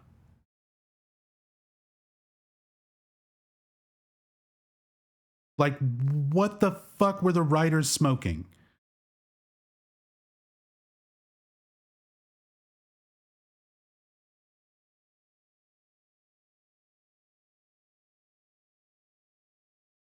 My explanation for the morphine was enough for you. Of course, Meta. I'm glad we could air that out. I'm glad we could air that out off camera. It's deliberate attempts to hurt me. And you could look like we didn't get that. Is Carl forgiving Astrid? Is he looking past her attempts to hurt? Is Astrid even attempting to hurt her?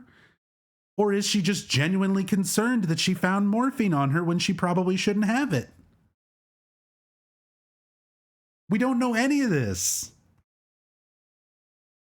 And they're just talking about it in past tense because this discussion happened off screen. I'm so sorry. You don't deserve that. She's her mother's child, that's for sure. Can't believe she's still angry with you. She's her mother's child, that's for sure. And if we had any sort of sense of her mother's character or her, then we might, you know, care about that sort of line of dialogue. But when you don't know anything about Ingrid Johansson and you barely know anything about Astrid Johansson, that kind of dialogue is fucking stupid. You like, no one cares if you throw something in like that. No, she is her mother's daughter. That implies that there's any dimension to her character whatsoever, her or her mother.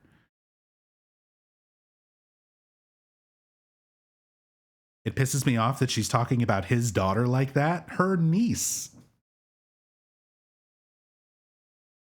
Her own niece. That happened over a decade ago. That happened over a decade ago. It's like, we still... What? What happened? She's her mother's child, that's for sure. Can't believe she's still angry. Can't believe she's still angry with you. Over a decade ago. The incident that happened over... Tell us. Show us a flashback. Show us these two characters sitting down and actually having the conversation that they just had off screen so that we as the viewer can get this information. Give us something. Give us anything to be interested in this fucking story. Like, it's bad enough that it's just so poorly written. But then on top of that, it's poorly written and they act coy about it. They write it like, oh, people are going to be so intrigued by this mystery. We're not telling them. And instead, it's like, we just need anything to make us invested into the story because there's nothing to latch on to. You're saving all of your twists and turns for a point in the story where nobody's going to be watching anymore.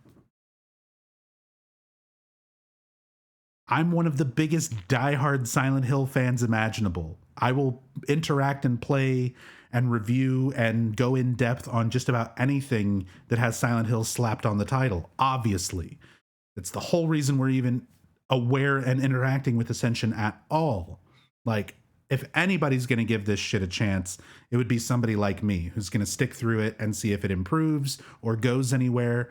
And even I am ready to drop this shit. Like, I don't care. I'm not going to follow this every day for 8 months just to see, like, oh, what's the incident that drove the Johansson family apart 10 years ago? You should have told me that on day fucking 1. You should have at least cleared that up in week fucking 1. And instead, we're 20 days in, almost. And we don't know shit. We don't care about anyone. It's maddening how incompetent it is. Oh. Carl, she doesn't want me here. Well, I do. Things will get better. I know they will. At least you're keeping me company. They touched hands. I hope the farm hasn't spooked you too much. It's more isolated than I expected. Look at these cameos. Just I worry about you living there alone. idling around in the background, not doing anything, just sitting there. What's wrong? I haven't mentioned this to Astrid. You can tell me. The night Ingrid died, I thought for sure I saw somebody up in our room. But I thought the police said... I know what they said. But I also know what I saw. And whoever or whatever it is has been back. More than once. It killed some of my goats. Probably wild animals. You could set some traps to catch them. So he's trying to explain all the weird shit that's going on to Meta. Like, he's trying to explain seeing the monsters. He even saw something the night that Ingrid died. And Meta just like blows it off. Wild animals. A wolf got into Ingrid's room and injected her with morphine. Made her illness worse. Clearly. You're just seeing things, Carl. It was a wolf. And now we're going to have the awkward dialogue where we lay exactly 3 decisions out for the community to choose from. But we have to work it into the story dialogue, so it's awkward and clunky. What will Carl do to protect the farm? Will he put out traps for wildlife? Will he put up cameras to try and see the intruders? Or will he put magic runes around the farm? Used to having free run of the farm. If he stumbles on one of those things... So, choice number 1. What if it's not an animal? Put the choices down. Or put the traps down. Choice number 1, put choices down. Put traps down. But I don't Choice like number the 2, idea put of turning it into cameras. Some kind of prison. Well, you know how I feel on the matter. Shut up, Leo. Leo the bartender and the owner of the ice hotel. This whole fucking town. He's no Tacitol. He's not even a cameo character. This is like a built-in character. He's got a full name and credits and a designated voice actor. This is a main part of the plot right here, is Leo the bartender, the owner of the ice hotel. And they've established up to this point that like everybody hates the Johansson family. Everyone recognizes them, everyone knows who they are, and everyone hates them. The ones who didn't hate them were fearful of Ingrid. That's been well established many times over through multiple different characters. So why do we always have these like random, like, is Leo a friend of the Johanssons? I thought the Johanssons didn't have friends. And he also says that like, oh, people confide in him. All the people of the town come and talk to him. So he knows all the gossip, right? So if all the townspeople come to the ice hotel, this is the only hotel in the village, which they've explained. Everybody comes here. Everybody talks to Leo. Wouldn't everyone not like Leo if everyone hates the Johanssons and Leo is a friend to the Johanssons? Wouldn't everyone by proxy hate Leo and like no one would go to his hotel at all if everyone hated the Johansson family as much as they tried to establish? But instead he just shows up. He's a friend of Carl's for some reason. I'm sure there's backstory that we'll never see, or maybe they'll explain it like in 5 months from now. But he shows up and says, hey, you want to put traps down? That's an option. You want to put cameras up? That's an option. Here's my suggestion. Runes. Leo has suggested an Algis rune for protection. An Algis? A rune of protection. Carl isn't dealing with animals or vandals. I think it's something else. Something much worse. What makes you say that? Because people talk. Especially to me. People been seeing things. See? Things they can't explain. So take my advice. Or not. Take my advice. Or not. Believe him?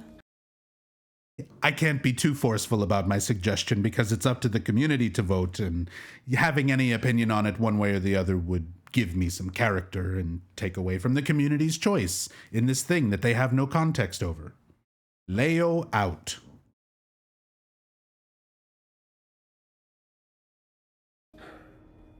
I don't know what to believe anymore. Yeah. Carl can't give his opinion on all of these 3 options that he's been given. Because, again, it's supposed to be a community choice, which means all the characters actually experiencing the choices can't have opinions on it, which makes all the writing come off stupid and flat. Like, none of the characters can feel one way or the other about the choices that need to be made or the choices that have been made, because they need to be able to craft the scenes and the dialogue and everything around the choices without leaning or influencing people to vote more towards one by having a character seemingly prefer one option over another. So it just makes it all pointless. It makes all of these choices, every time it comes up, it's exactly the same. What if you try this? Well, then how about this? Well, then maybe this third option. I don't know. I'll have to think about it until next week when the voting is in. Yeah. It's stupid. It's fucking stupid. But I do know a rune won't do a damn thing to scare off a wolf. Neither will a camera. The community chose the Guess I'll have to figure runes. something out before whatever it is comes back. And by the community, I mean maybe the developers just rigged it so that runes would win, but, you know. Tassadul's back. Come on. Just a drop. Fine. Again, Tassadul, most interesting character in all of Silent Hill Ascension so far. Rachel agrees to give him some blood. And this kind of thing, just to expand on what I was talking about earlier, this is one of the few positives with Silent Hill Ascension. The fact that Tassadul shows up as a cameo, that's a thing that can happen, is a neat idea. In a well-written story with characters you give a shit about, that would be a really neat thing to do. Cool concept. Completely wasted on Ascension. But to expand on how cool of a concept idea that is, the fact that it's not even just like a cameo in the background or with a couple of lines, 2 episodes, multiple episodes, like you're a full-on character at this point. Like I said, Tassadul's the most interesting character in Silent Hill Ascension, unironically, not a joke.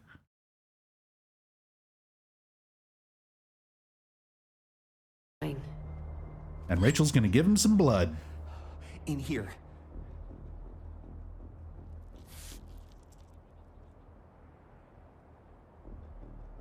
Now take me to Toby. This way. She just perfectly gets it into that vial, too, with nothing.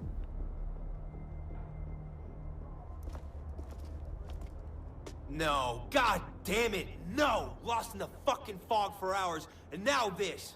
I got nothing else to say to you, Rachel. Toby, wait. Just hear her out. Why the fuck should I do that? She helped Joy get clean. She helped me. Maybe she can help you. Fine. No, Tassadul, don't leave. I think you should join us. No, Tassadul. and we never see Tassadul again. I really hope Tassadul makes another appearance. I hope the blood mage dealer, drug dealer, comes back in later episodes. Maybe she can help you.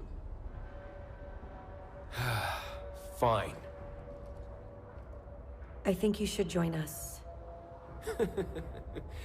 The cult that murdered my sister wants me to join them. This would almost seem like a good bit of dialogue with a little bit more acting because, you know, they're raising their voices. That's almost like emoting and expressing something as a character and as an actor. He's making some really good points right now. This person, Rachel Hernandez, ruined Toby's life. She's responsible for the death of his sister, something else that happened that we haven't even been told about yet, because Joy, or the delusion of Joy, insinuates that Rachel ruined his life long before Joy even died. So we still don't even know what that's all about. And I'll remind you that this character, Toby, does wind up joining the Foundation. That was today's episode.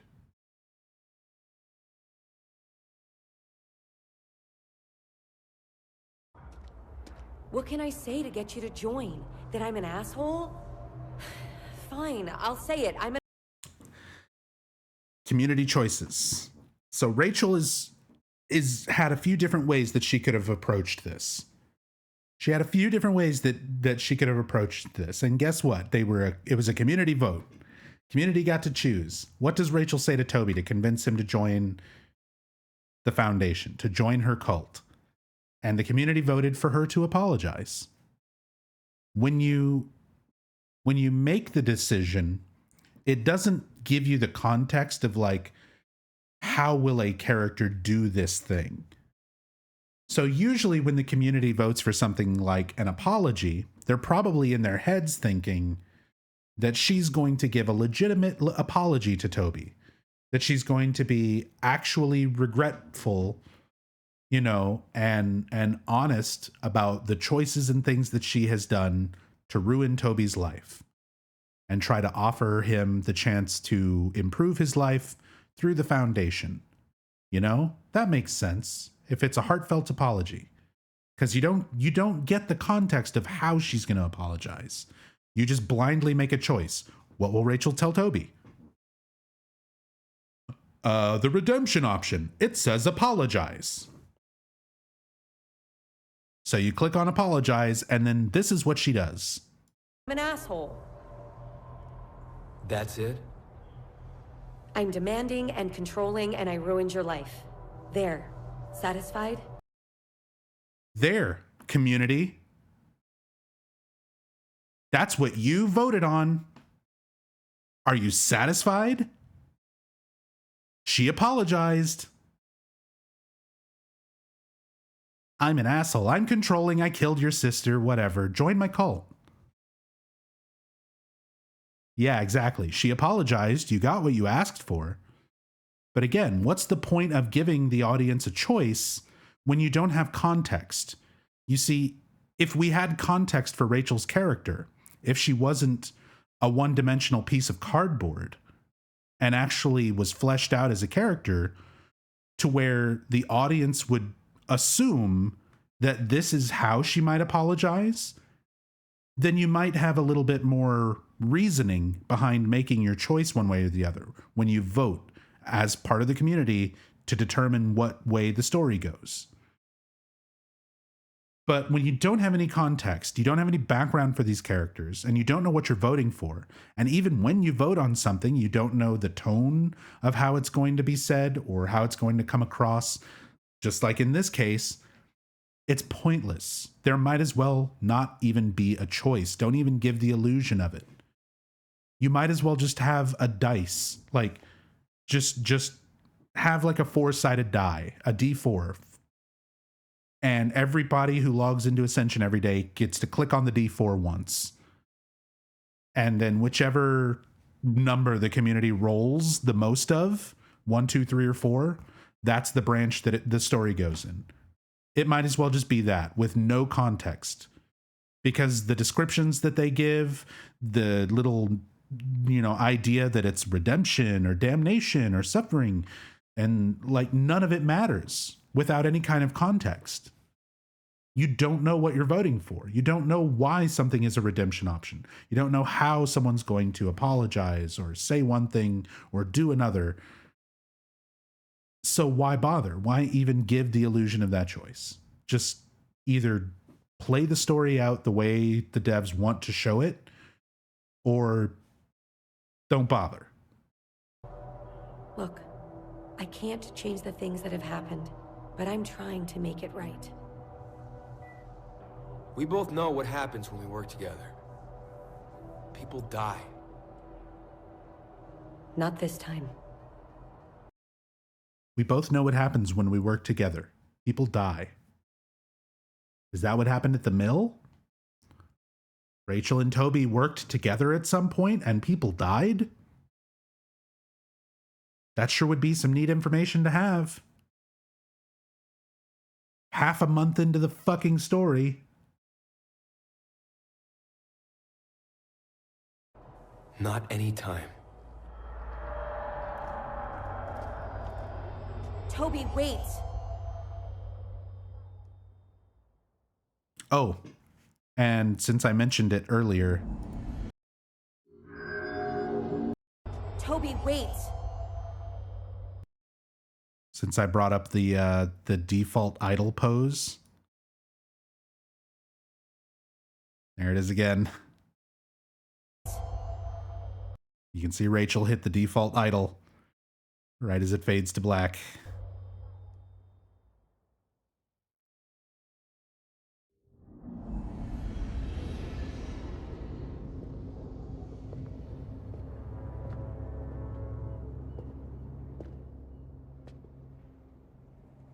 Meanwhile, Astrid is just somewhere.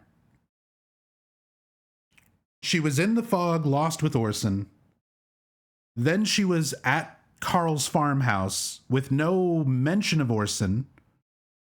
Then she was at Carl's farmhouse again at a later day where they mention Orson, but he's still not there. And it's not said where he is or what he's doing or who's watching him. Now she's just out walking around somewhere again.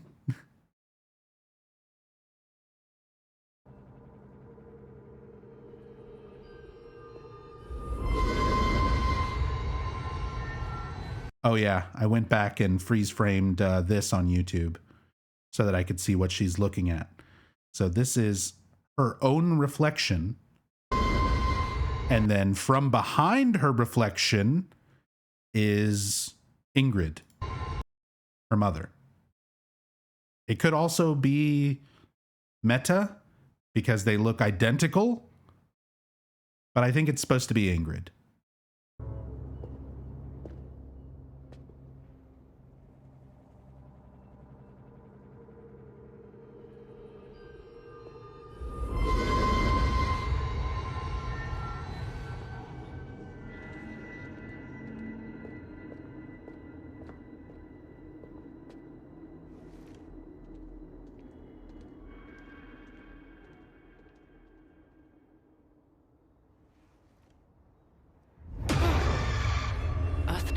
Jump scare. Were you following Uncanny me? Valley face jump scare. Need to speak with you. Were you following me? Seriously. If I was hanging out in a dirty alley and I looked up and this was staring back, I would be horrified. I would also jump.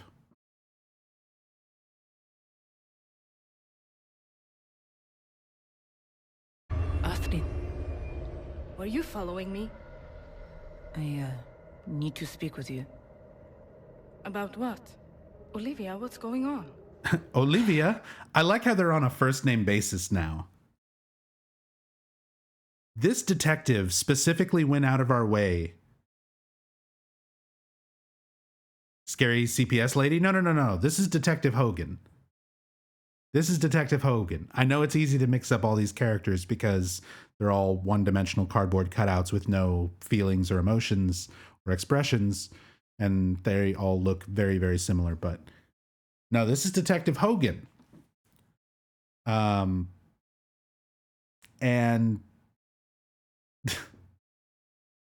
we're about to get such a weird turn in the story here. But specifically, Detective Hogan, like I mentioned earlier, we know that everyone hates the Johansons. We know that. This is the character who established that.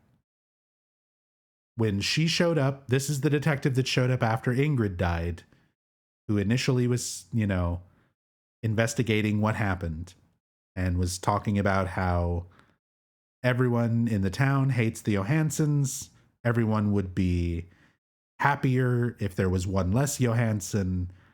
She's the one who said they couldn't even hardly find someone to do the autopsy because people hate the family so much, people didn't even want to perform the autopsy on Ingrid's body. Do we know why? No, absolutely not. We don't know why everyone hates the Johansons yet. Not at all. This is just what we have established from this character. And she makes it well known that she is one of the people among the townsfolk that hates the Johansson family. She's suspicious of Carl being a murderer. And then we have Astrid just calling her Olivia like they're best friends now. They've referred to her exclusively as Detective Hogan in any of the scenes that she's been in so far. But now suddenly she's Olivia. I just think that's really funny. The person who told you how everyone hates the family, including her, she's now your best friend. First name basis. What's going on? There's been a mix-up at the morgue. A mix-up? What does that mean? My mother's there. That's it. We're not sure she's there anymore.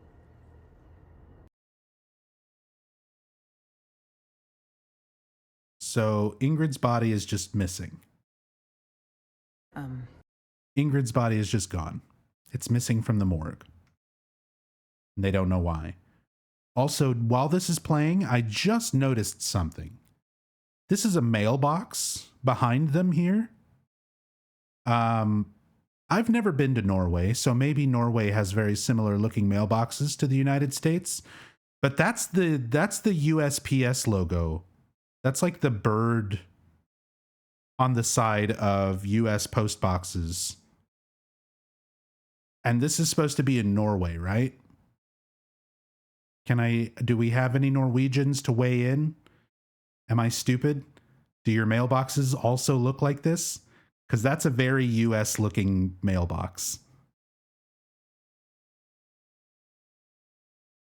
To be in Norway. I didn't even notice that before.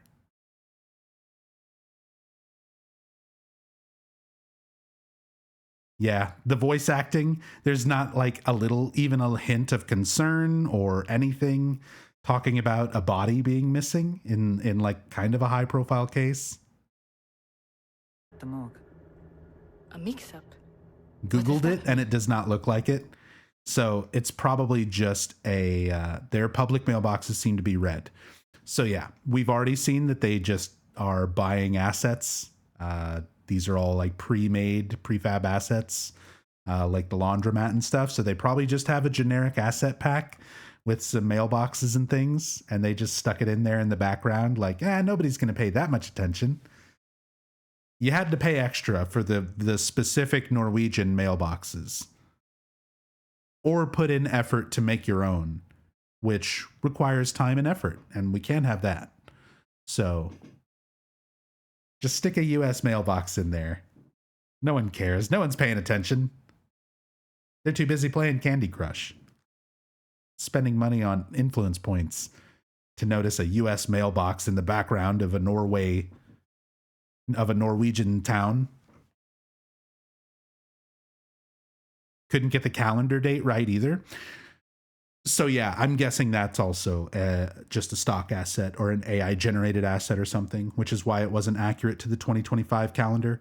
I completely throw my assumption that the game is taking place in 2025 out the window. Now that I know that the entire laundromat is all just one big purchased asset, most of the backgrounds and things probably are as well. So I doubt there's any real significance to any of them, including that calendar. My mother's there. That's it. We're not sure she's there anymore. You lost my mother's body? I'm sure it's just an administrative error. I commented when this aired live as well, but you can see it's part of the VOD now also. The audio quality for some of these episodes is just so bad. Why is the audio quality suddenly so fucking bad here? Lost my mother's body? I'm sure it's just an administrative error. You expect me to believe that? It's not like she got up and walked away. I'm sorry. That was uncalled for. See, she's like making jokes about it. She doesn't give a shit about the Johansons. The number of people who would love to humiliate my family, my mother, even in death. Your name would be high on the list. And there's Astrid reconfirming the information that I just said. Everyone here hates the Johansson family, including Detective Hogan. Remember, she walked up and Astrid was like, "Oh, Olivia. Oh, my good friend, you scared me. I didn't realize it was you." Olivia, the detective who hates my family.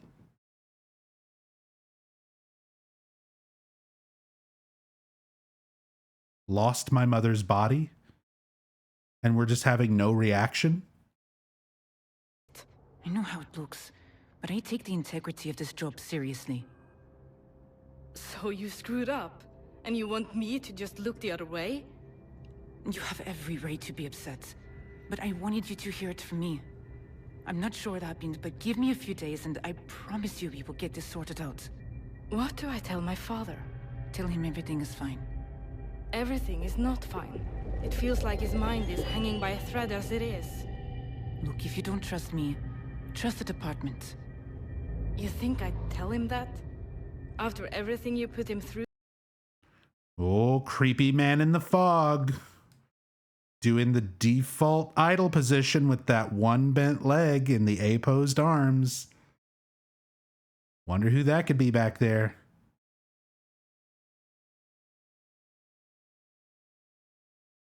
And we're once again going through dialogue that covers a community choice. Mind is hanging by a thread as it is. Look, if you don't trust me, do you trust the police? Do you not trust the police? Tell him that? Do you lie? After everything you put him through?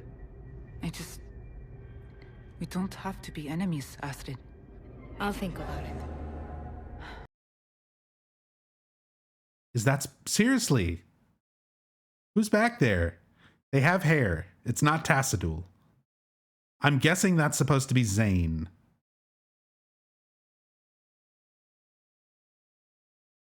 Or a random cameo. Michael Myers. Michael Myers goes to Norway. Thank you.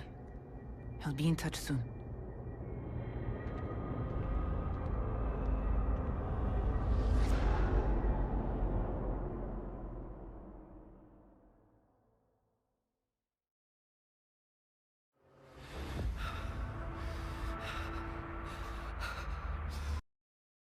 So this one we can clearly see is Joy.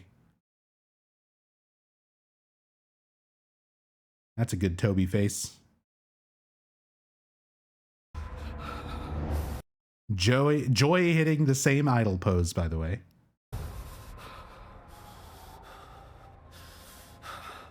No, not here, Joy. Please, just let me leave.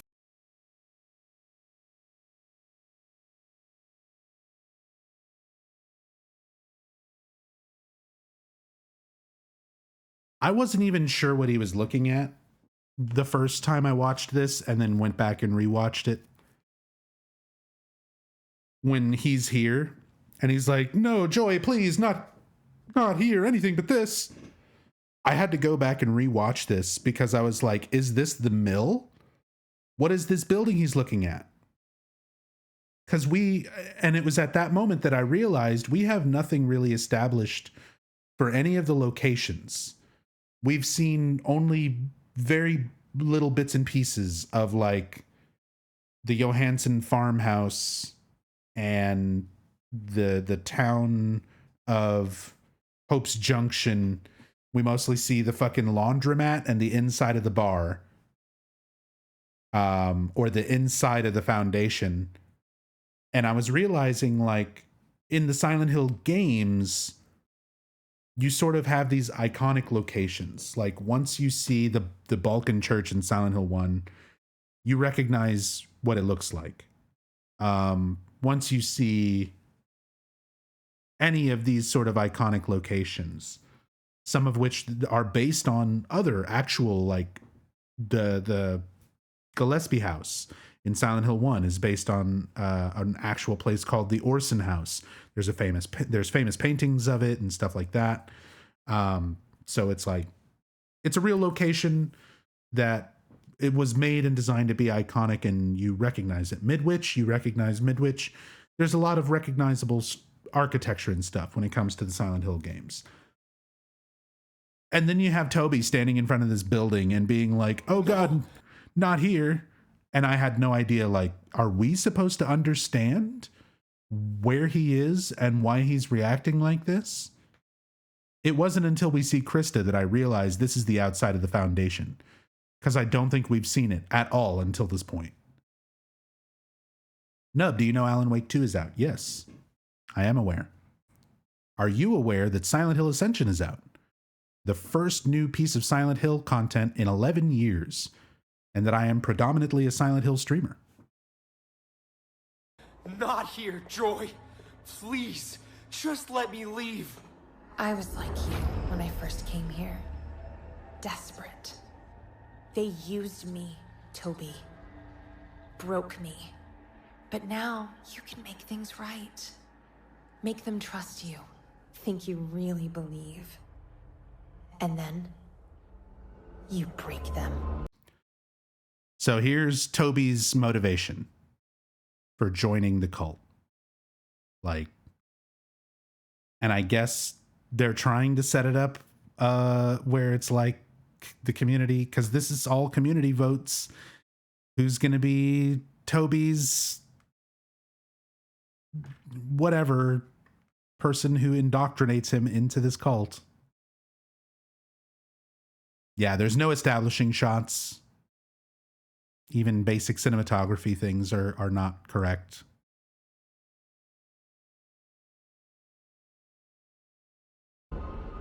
It has to be done. They've hurt too many people, Toby. I'll make everything right, Joy. I promise. I'll make them... Joy is a vengeful spirit. She 100% is not. There's an interview with Jacob Navok, the CEO of Genvid, who made this, where he talks about the direction for the Silent Hill series from what Konami told him. Because he said when they started writing the story, Konami gave them very strict guidelines for what they are and are not allowed to write about when it comes to Silent Hill. And on that list of things that they are not allowed to write about are ghosts and zombies. So they literally have no permission to make this a vengeful spirit. She cannot be Joy. She cannot be the spirit of Joy. She cannot be a ghost. The same way Ingrid's body missing cannot be her being a walking corpse. Konami specifically told them they're not allowed to write about those things. And yes, I know Silent Hill 4 exists. I know ghosts have been a part of Silent Hill for a very long time. But the people who work at Konami now are not the people who worked at Konami then. And the people who make Silent Hill now are not the people who made Silent Hill then. And all the people who are in charge of it now have a completely different understanding of it than the original Team Silent. So they don't know about things like ghosts being okay as long as they're written in to like make sense in the context of the story. What's happening to this place? But we know specifically that Konami told Genvid, you cannot write about ghosts, you cannot write about zombies. So this is not Joy. This is not the ghost of Joy. It's something else. It's a demon posing as Joy. It's a manifestation of Joy based on his own guilt or whatever. It's some other stupid thing. It's not just a ghost. Boom Button. Thank you for the raid. Appreciate it. Welcome. We are recapping in great detail the past week of train wreck that is Silent Hill Ascension. So welcome. Join us. Toby? Did you want to come in? Krista?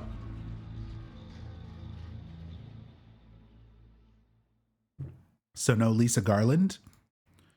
There's no anything Silent Hill. They're not even in Silent Hill. They're in fucking Pennsylvania. They're in Pennsylvania and Norway. They're nowhere near Silent Hill.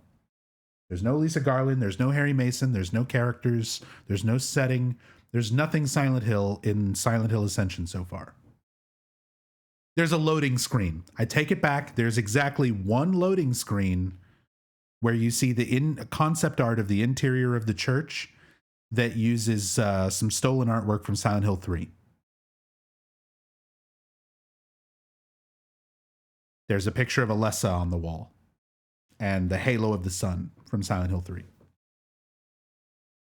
And it's only in a loading screen. We've seen that same room of the interior of the Foundation Church, and that picture of Alessa's not there, and those halos of the sun are not there. They're only there in the concept art, which is used for the loading screen. So there's no meaningful connection or reference to Silent Hill at all.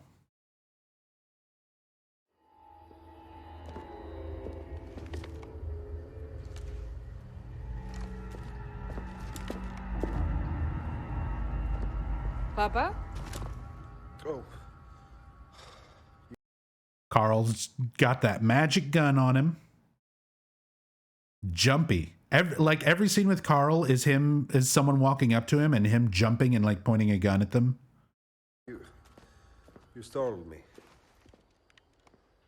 Is everything all right, Astrid? Papa, Mama's body's missing. Hogan tried to get me to stay quiet about it. But I don't think we can trust the police. Hogan lost your mother's body? Someone with... Isn't that weird too? The way like Carl talks, the way everyone talks is weird, but these interactions, you know, Hogan lost your mother's body, not Ingrid's body, not my wife's body. Like he doesn't talk from his own perspective. With the police did. The point is, we can't rely on them. You know why, don't you? Because the police are working with the vandals. We're beset on all sides, Astrid. We need to stay calm, be smart, and hopefully... Astrid, you don't understand what I've been dealing with here. This is another one of those scenes where Carl sounds like a completely different actor. Like, Carl just sounds different compared to every other scene. Be smart, and hopefully... Astrid, you don't understand what I've been dealing with here. There's a concerted effort to bring down this family. And it's more than just like he's finally, like he's putting emotion a little bit into what he's saying. It's at least a little bit more effort into the dialogue that's being written. It's not quite so flat. But the voice still sounds strange. It doesn't sound like his voice anymore. And it's only for certain lines of dialogue. It's converging on this farm, and I need to make a stand. Like, even the accent and the way, like, he puts influence on certain syllables and sounds changes.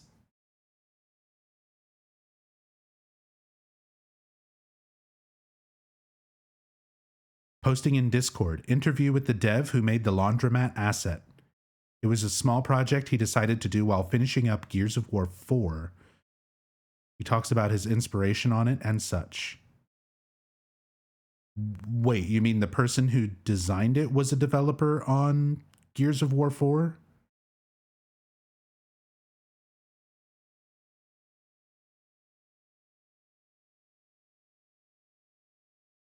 We'll pull that up real quick.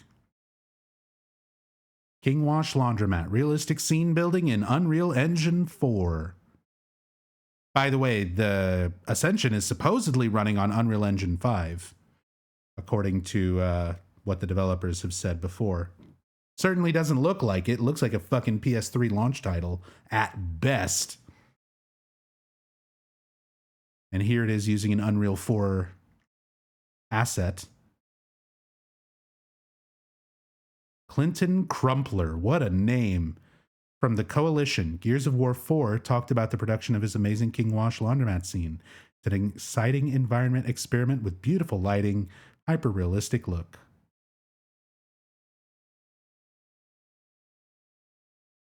The Crumpler. My name is Clinton Crumpler, and I am a senior environment artist at the Coalition in Vancouver, BC, Canada. We have an amazing team and are almost done with Gears of War 4. My role consists of work on the look, development, and art creation of environmental aspects of the Swarm, the newest threat in the Gears of War universe. Previously, I was an artist at Bethesda's Battlecry Studios, Kixeye, Army Game Studio, and various other independent studios and contract projects. My primary focus is environment art, shader development, and art direction. I have also produced a number of video tutorials with digital tutors on game art pipelines and production, and I am about to release a collaborative textbook with Sam's Publishing, focusing on game art development using the Unreal Engine. As for my personal time, I enjoy designing scenes from specific times and places in history. It can be fun taking a seemingly mundane image or idea of a place and giving it character within a 3D environment. Crafting mood or telling a story through visuals is my favorite part of the environment artist's production process. Working on personal projects also gives me the ability to test my artistic abilities across multiple disciplines of game development, such as lighting, composition, and art direction. Below are a few samples of my past personal works. I feel like I've seen these in some other asset flip games and stuff too.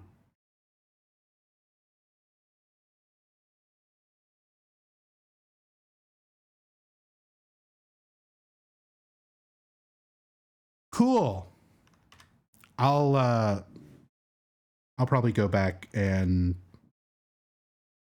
read this a little bit more thoroughly. I just wanted to kind of check it out, but Clinton Crumpler. I just assumed he would sound like a cool, gravelly action hero movie voice with a name like that. Just how it felt right reading it like that.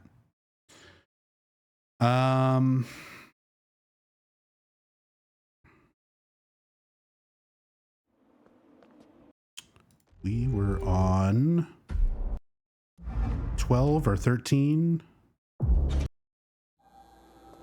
It's long, but actually really interesting to see how much effort he put into his asset. And then Ascension takes it and that's the short end. That's the TLDR version.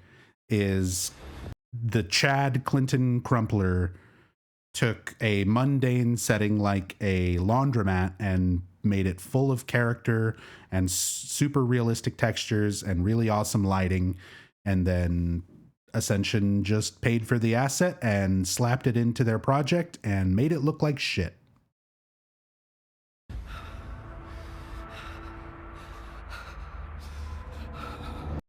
Things right. I'll make everything right, Joy. I promise. I'll make them...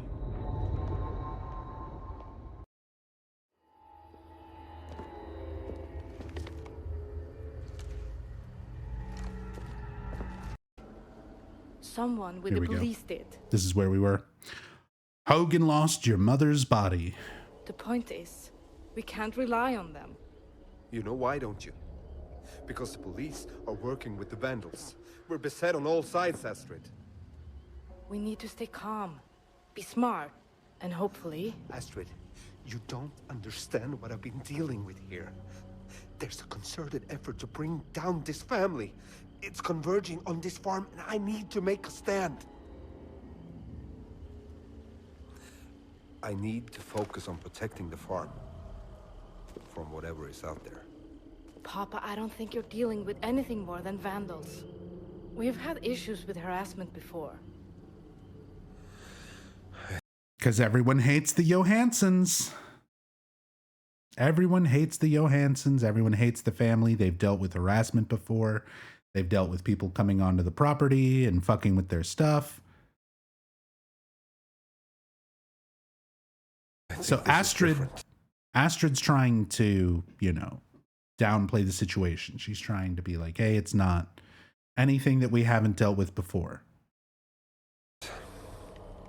Carl's still trying to convince her that it's monsters, even though he doesn't just tell her. Get some hard proof. And again, this is so fucking, like, there's nothing established as to why Carl wouldn't just tell Astrid, like, I'm seeing monsters. I'm seeing a strange, other-world-like existence full of creatures. Because if he would just say that to her, she has also experienced this by now. She has already seen similar things. But we can't have Carl just fucking interact with her like a normal person with normal dialogue, because these are the kind of things that are left up to the community to decide. What's Carl going to say? What's Astrid going to say? So instead of them just talking to each other like normal human beings with some dialogue that tells a story, it's just fucking more nothing. It's just more weird plot hole bullshit. You could catch whoever it is in the act. Or whatever.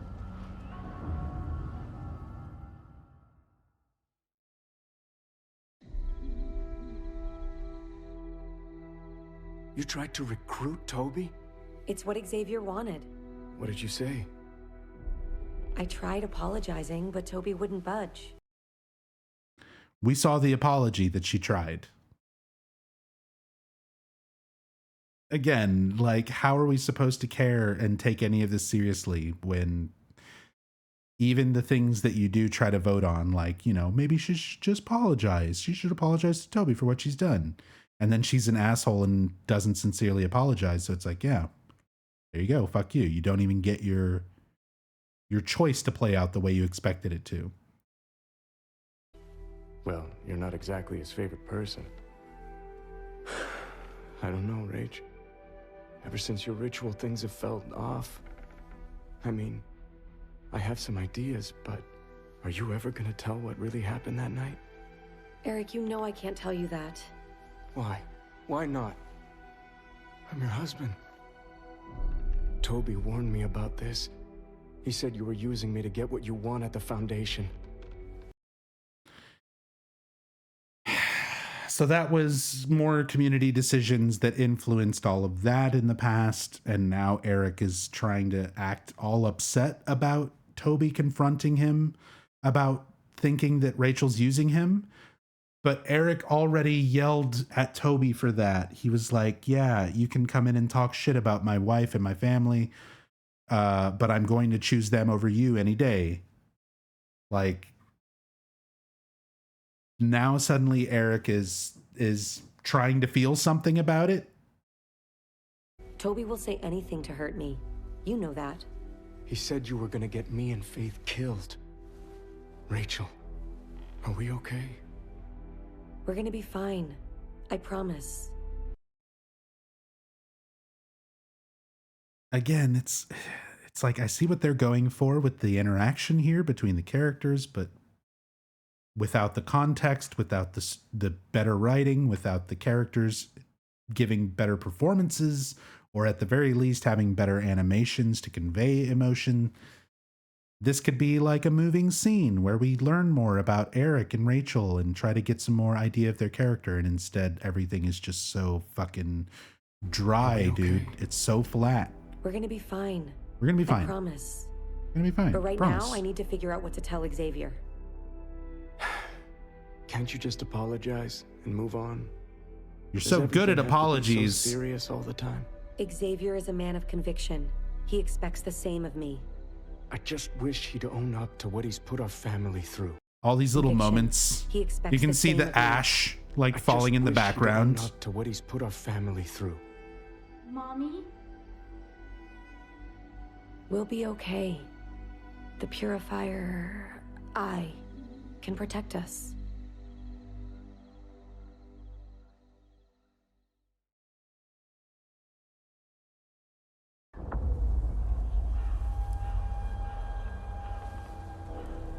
Oh yeah, here we go. You really think we're going to find something out here? Everyone's favorite characters, Carl and Ava. Whatever's been having a go Shooting at my berry goats, pickers in the woods. There should be signs of it. You should go home. This doesn't feel safe. I can't. Your mother kick you out again? She thinks I'm bad. Did you do something bad? Do you think I'm bad? Nobody answering questions. Reply to a question with a question, and then reply to that question with another question. I can't. Your mother kick you out again? Question number 1. Did your mother kick you out again? She thinks I'm bad. She thinks I'm bad. That's not an answer to the question. Did you do something Question number 2. Did you do something bad? bad? Do you think I'm bad? Responds with a question. Do you think I'm bad? Not only is this just horrible and going back and forth and not telling us anything. How fucking flat does your dialogue need to be where your characters straight up just say, do you think I'm bad? Do you think I'm bad? Do you think I'm good? Do you think I'm a protagonist or an antagonist? This isn't how humans talk. And I feel like they're doing, it's hard to tell how much of this is intentional. Like, I feel like this is intentional. They're giving her dialogue that is specifically supposed to be weird and concerning so that people start thinking something about Ava. Because there's definitely something weird about Ava. No one else interacts with her except for Carl. No one else has mentioned her. No one else has acknowledged her. In the credits, we get like a first name and a last name for every character except for Ava. Like, she's only referred to as Ava. We don't know who she is. We don't know her family name. We don't know who this mother is. She just sort of showed up in an episode. Carl acts like she's always been there and is familiar with her, but yeah, no one interacts with her at all. Orson didn't interact with her at the start. No. Orson was sitting in the same room as her and Carl while her and Carl talked to each other. Orson didn't talk to her. Orson didn't respond to her, and she never said anything directly to Orson. They never acknowledged each other. No one else has acknowledged Ava at all except for Carl. It's an I See Dead People situation or a Silent Hill 2 Maria, she's a manifestation and not a real person type of situation. Either way, she's definitely weird, and I don't think she's supposed to be real. But we still have this horrible dialogue of characters just back and forth. Do something bad? Do something bad? Do you think I'm Do you bad? think I'm bad? Does it matter? Does anyone care? One shot, one kill. Again, weird shit like this. Okay, he was teaching Ava how to shoot, a choice that the community made. Do you remember what I taught you? One shot, one kill. She's not holding the gun.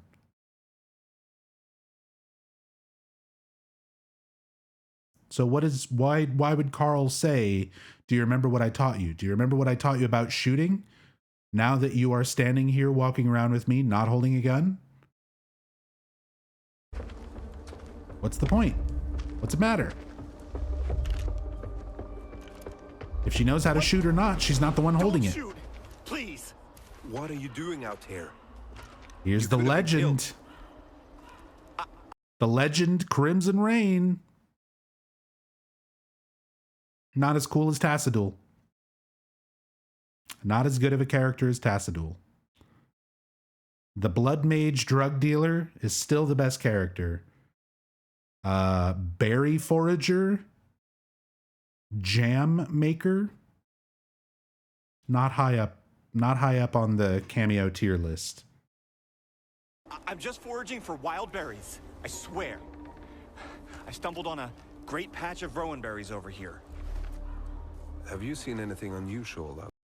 Again, very normal character to be wandering around in the woods of Norway. Also, I just want to check really quickly. What are rowan berries?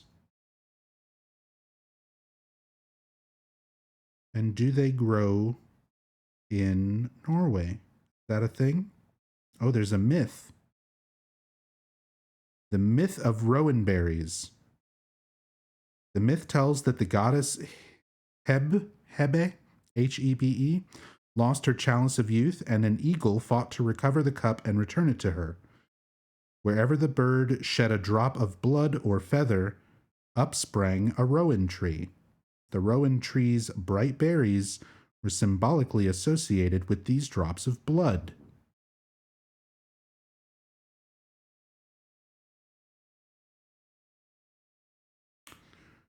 Okay. Rowan berries are found natively in Britain and Scandinavia. Arctic Norway. Okay, so it is a Norwegian thing. It is native to Norway, at least. It's peculiar to Norway.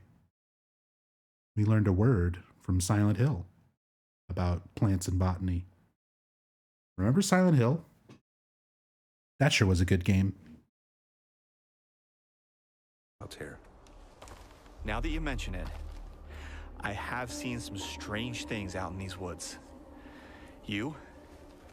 I've been rooting for berries and other things for several seasons now. I like to make jams. I sell them in town. I could bring you some. Maybe you and your family would like that. You should keep moving. You're on my property. Well, I am sorry for that. I guess I'll just be on my way then. What a great interaction. What an amazing interaction. I was just out here in the fog, in the woods, looking for berries. I make jams. Do you want some jam? No, get off my property. All right, see ya.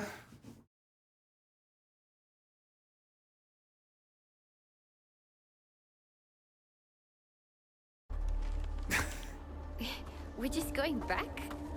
I've had enough of this woods for... And Ava's like, we're just going back? Like, what else are you going to do? Shouldn't we murder that man in cold blood? Don't worry, we'll get to that. For today.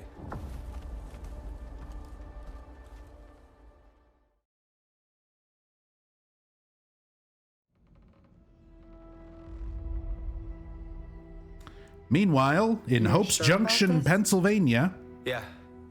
Toby is joining the Foundation. Rachel convince you? She tried playing nice. And Krista is explaining how that works. But no.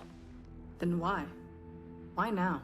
Krista's like, oh, was Rachel able to convince you to join? And Toby was like, no. I'm tired. Tired of running. And what are you running from? We can help you, Toby. How does it work? Do I gotta sacrifice a finger or something? We'll pair you with a mentor, someone to guide you through your initiation. Pair you with a mentor. Eric? Eric's still an initiate. He's just beginning his journey. I like how he says that as though that's like an option. Eric can be my mentor. My good friend Eric. Toby's best friend Eric. They've been such good friends throughout the story. All they've done is exclusively yell at each other and get punched. Eric usually just gets punched by Toby. And they're still trying to be like, oh, could Eric be my mentor? My best buddy? Take it easy, Dr. Grimm. We'll see you later. Have a good night. You mean someone like Rachel? Everyone who walks through these doors begins a journey. We're about growth here. Dialogue choices. Who is Toby going to choose to be his mentor? Community can choose Krista or Rachel or Xavier, I think was the other option. Oh, no. You can pick Krista, you can pick Rachel, or you can pick no one. And Toby basically just says, never mind. Fuck this. Most people, I think, are voting for Rachel. We'll check the leaderboard, the results, after we're done recapping. Given your history, it would be odd to choose Rachel, but it would show your commitment to growth here. Could you do it? You just seem like you really know what you're doing. I could. Yes. For now, read that over. Let me know your decision. For now, and just we can read get the started. pamphlet. Just read the introductory cult pamphlet. And give the community a couple days to vote. Okay, we are very close to being done with this, but I really, really have to go use the restroom really quick. And also grab a drink because my throat is fucking dying. So I'm going to take just a really quick break and we will continue on with episode block 17 out of 21. So yeah, back in just a moment.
We are back.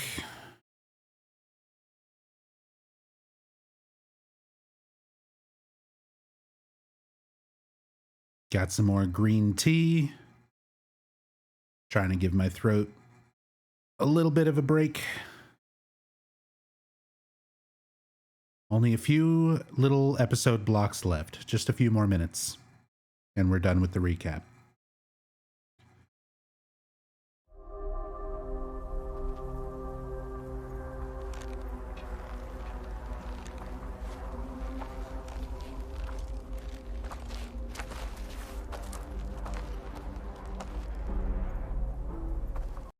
So, community had a choice.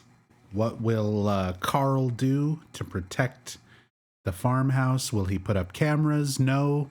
Will he set some traps for wolves? No. He went with the runes. He listened to Leo the bartender at the ice hotel. And he put some runes down to see if it would help. Please protect this house. Ava is also just sort of here. You really think this will work? We still don't even have any kind of context for time. How long were they out in the woods when they found Berry Picker Man? How long have they been back at the house? Did he just now make the runes and set them out? You know, did Leo come by and drop them off in a scene that we didn't see? Everything just sort of happens off camera, and then we just have like a cut to something that has already happened. Like, he just has runes now. Him and Ava just made it back to the house now. I hope so.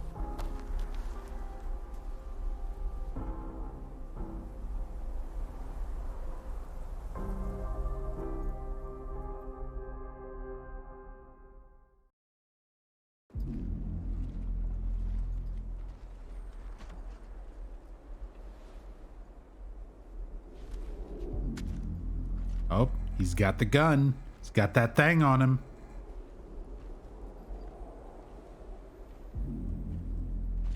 What a good episode block this was.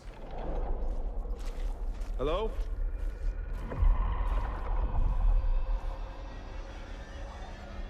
Who's there? Oh, Carl. So Ava, he sees Ava, but there's like clearly a monster shadow there.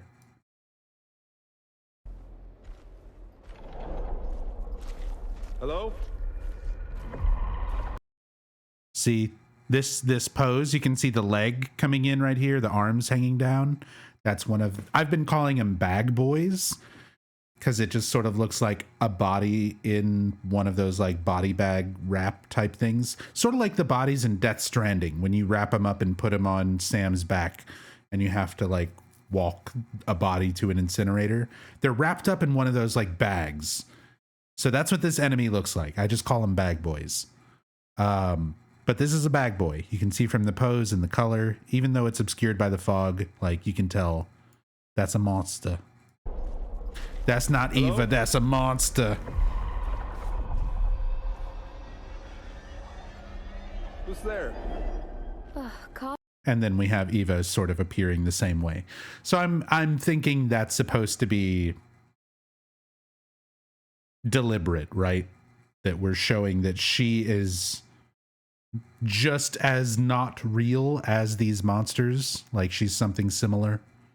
Carl. Ava?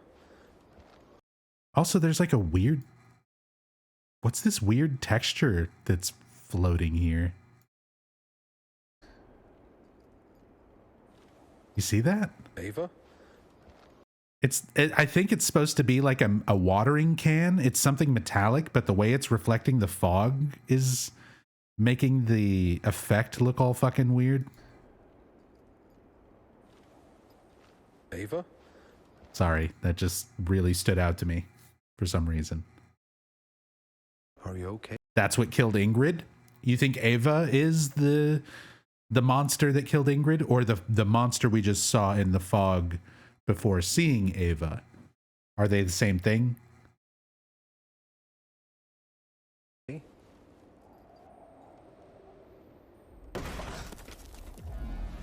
Oh no! What the hell?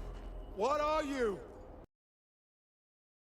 Who are you? Also, did they have a tiny Christmas tree on their porch? What the fuck is this? What's going on here? What are these Christmas lights? Are those bottles? Why are they glowing?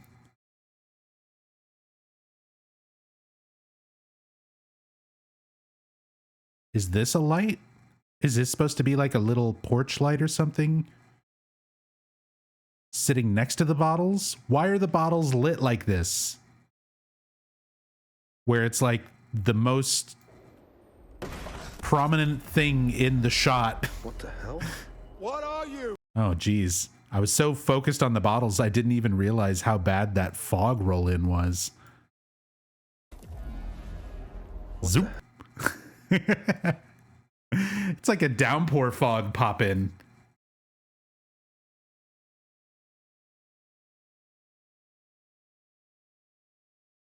Like, hold on. I can replicate this. Ready? You ready? Boom. Look at that. Every bit as cool as Ascension. And downpour.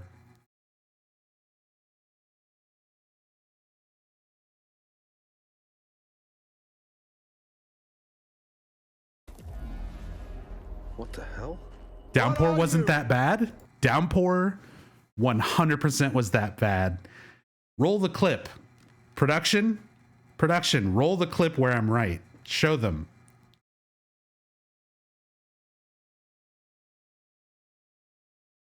Production.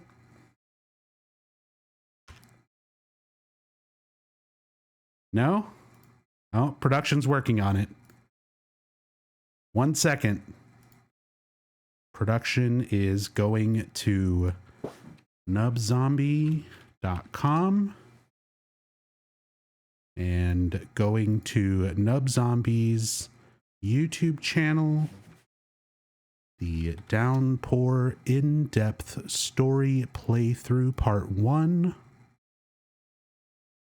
where Murphy finishes the fuse puzzle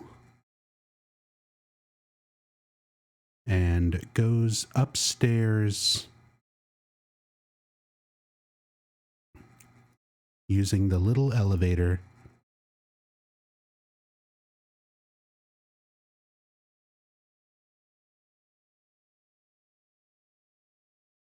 Here we go.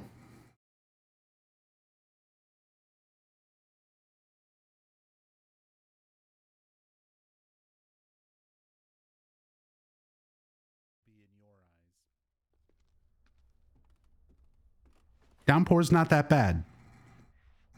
I submit to the court evidence A in Nubzombie versus Smoky Shisha 1 in the case of Downpour wasn't that bad. So they kind of display that, I guess, through the screamer. Also instant fog. Ladies and gentlemen, I rest my case.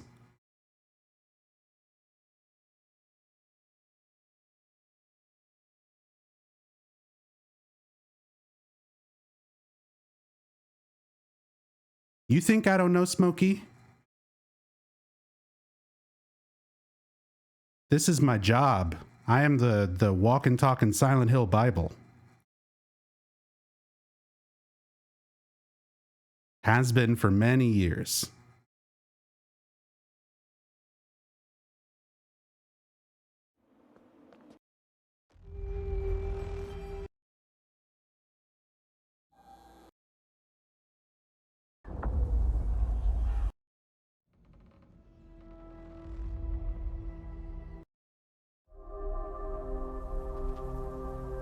Yeah, thank you for the 500 scam point way, Smokey. You are redeemed. I appreciate you. Thank you for being here. Please.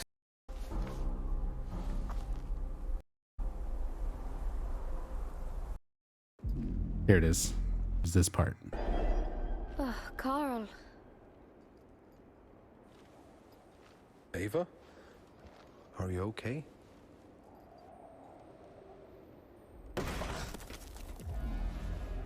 What the hell? What are you? It destroyed the runes.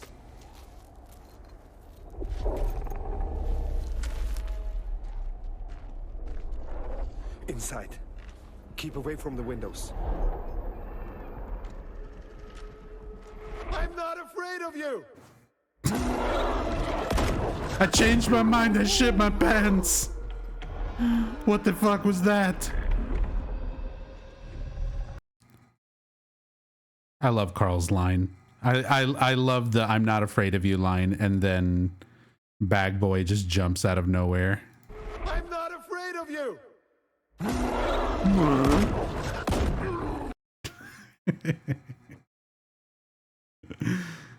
I didn't even realize the noise that it makes when it does do a death claw leap, and it also makes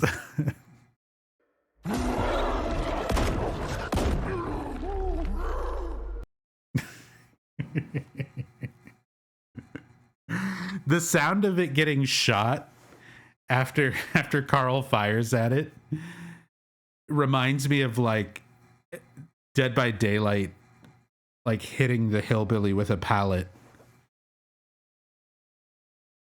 I'm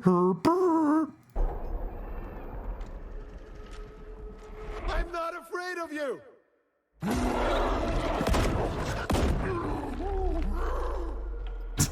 That sound. That sounds like a killer getting hit with a pallet. That just sounds like a DVD noise. Am I playing anything tonight? What are you talking about, Schwartz? Can't you see I'm currently playing Silent Hill Ascension, the first new Silent Hill experience in 11 years? Can't you read?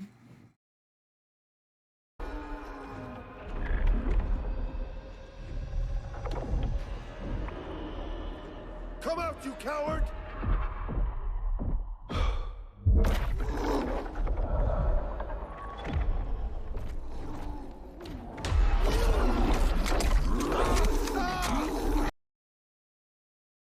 I really wanted to see this transition from Carl holding the gun to Ava getting the gun. Look at Bag Boy getting his ass. He doesn't even do anything to him.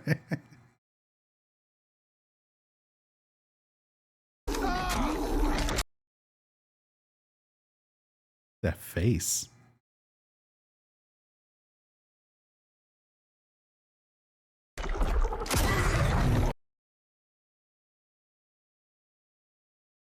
And then the shotgun blast plays at like 12 frames per second. What? Why is the flash like that? It looks like the fog is like it's like gasoline. It's like fumes in the air, and the shotgun just set them all on fire. It like glows for so long.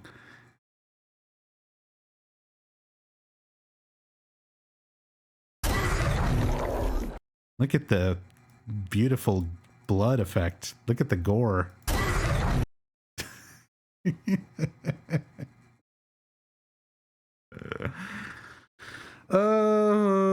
PlayStation 1 Silent Hill had better fucking blood and gore and graphics. What happened to its back arm?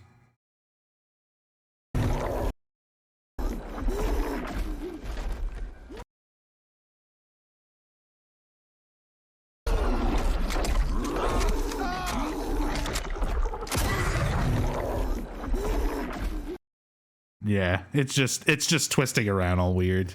That's his thing. That's the whole thing. He's just a herky-jerky monster man. It's good old Bag Boy. What are these creatures even called? I know I've looked at the official names for all of the monsters and I can never remember any of them because they're all really stupid. I know the flying one is a stinger.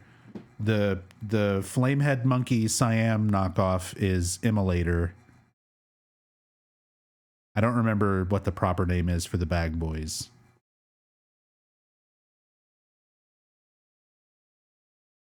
They're just Bag Boys.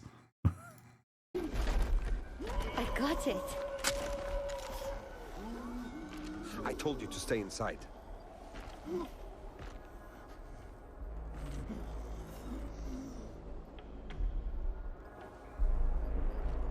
Crimson Rain. Bag Boy was the berry picker all along. What's going on? Go call for help. Oh my god. Look. Howard. Did you do all this? Howard, where are you? I noticed they changed the subtitles for this part. Because when it was originally playing, didn't the subtitles show that he was saying coward? And now I realize they're not showing that in the subtitle. The death rattle sounded like a Phasmo player death. Oh yeah, it did. The that like choking noise. Howard. Did you do all this? Howard, were you here that night? Did you kill Ingrid? Rip the heart from her talon. I didn't go back far enough. What's going on? That is 100% the Phasmo death sound. I'm sure you have that sound effect for like the soundboard or something. I'd be curious to hear it side by side. Like I don't know if I'll do that on stream, but I want to compare that. But that does sound like the Phasmophobia death sound, which is like a stock noise, you know, that's a stock sound effect. All of Phasmophobia is basically stock assets, but it's a fun game. It shows that you can make something really fun and cool out of asset flips. Go call for Yeah, that really sounds like the Phasmo death sound. That's so funny. help. Oh my god. Look. I like how you're expecting Ava to be reacting to the situation at hand. Oh my god, look. And then she gets distracted. And I didn't even see at first what she gets distracted by. Small animal bones, rabbit bones, I guess. Howard. Did you do all this? Howard, were you here that night? Did you kill Ingrid? Rip the heart from her talon. I'll let you hide on this farm. Wonderful voice acting. Then you hide on this farm.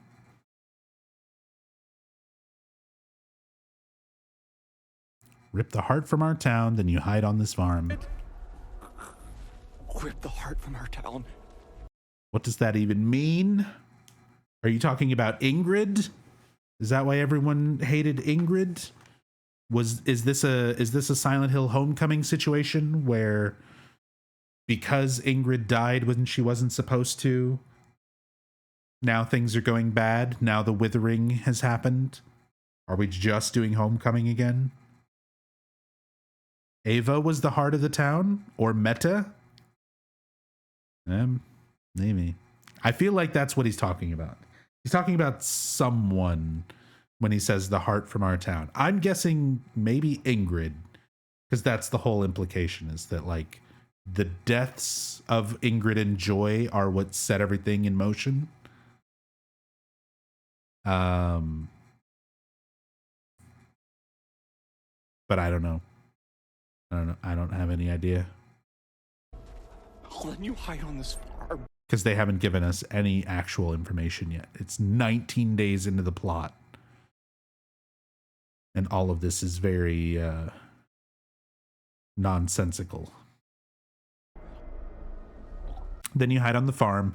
We've seen a recurring theme with Carl when it comes to, I guess, his guilt monster, his trauma, because that's what we need to be. That's how I need to be looking at this and analyzing it. I don't need to be analyzing this from the standpoint of a classic Silent Hill fan. I need to be looking at this from the standpoint of the way the developers have been describing it the entire time.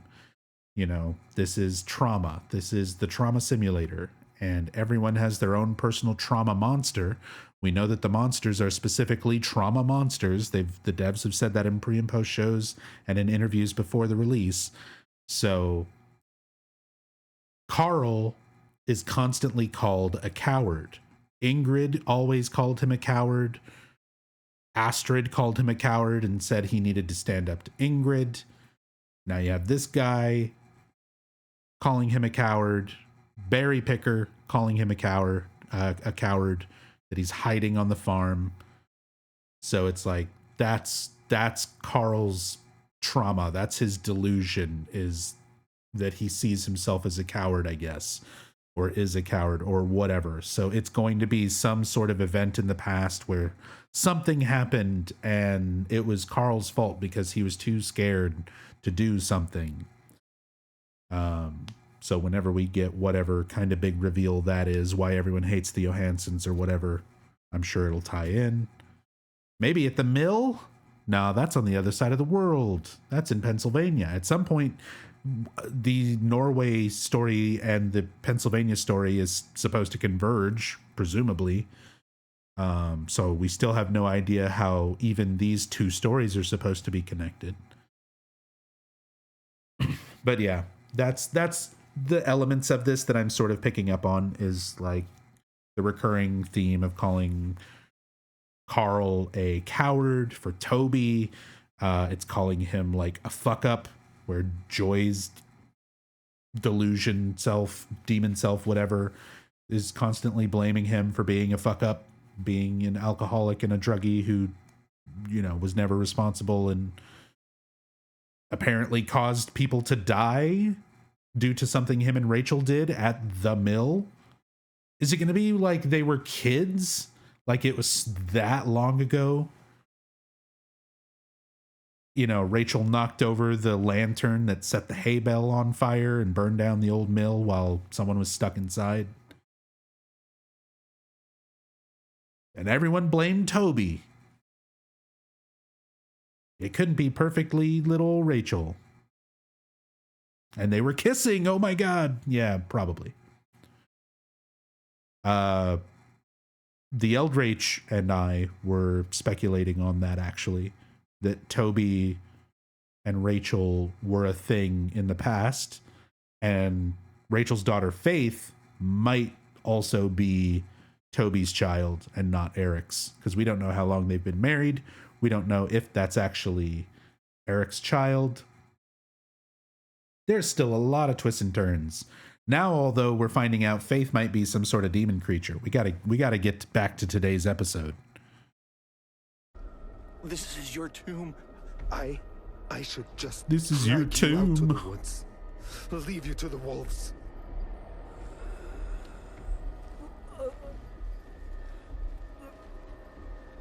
Once, when I was little, I found this newborn bunny out on the farm. It had no fur, and... So Ava found... Hold on. I'm trying to make more of these stupid connections, even though they might be nothing. This is the second dead rabbit story that we've gotten from Ava. When Carl is first introduced in the very first episode, he's coming into the farmhouse, and he tells Orson, "No luck today. I think the wolves scared all the rabbits away." So presumably he was going out trying to hunt rabbits, couldn't find rabbits because he's been having wolf problems, which now we're learning might actually just be monster problems. But Ava has mentioned a weird story where she found a dead rabbit before. Now she's mentioning a weird dead rabbit story again. And when Berry Picker got shot, and she says, "Oh my God," and she looks at the ground and there's like a little pile of bones, I'm guessing those are probably supposed to be rabbit bones. So there's a lot of callbacks to like rabbits and things surrounding Ava. I don't know if that's going to have any sort of significance. Maybe she's a dead rabbit. Maybe that's a rabbit that Carl shot and killed, and it's having its revenge by being manifested as a girl who's weird and fucks with Carl. I don't know. But there's a lot of weird rabbit stuff that keeps popping up with Ava. 2 little holes in its belly from a cat bite. I thought I'd get in trouble if I killed it. So I wrapped it in a rag and left it to bleed out. But I never went back to see if it actually died. Do you think it died, Carl? Carl? She's like specifically asking Carl, "Do you think that rabbit died?" Wrapped it in a rag and never went back? Wrapped it in a rag and never went back to check on it to see if it died. She's describing herself. You think, Rachel, too? He was rabbit hunting and shot her when she was a child, and this is a manifestation of her. That's what I'm starting to think maybe a possibility too. If she's describing what happened to her. She was shot by Carl, and he was too scared to do anything about it. Like wrapped her up and left her and didn't go back to check. I don't know. Maybe that's too clever for the writing. We got to see where they go with it. But there's definitely something weird going on with that. There's intentional things, I feel, being put out there to be connected.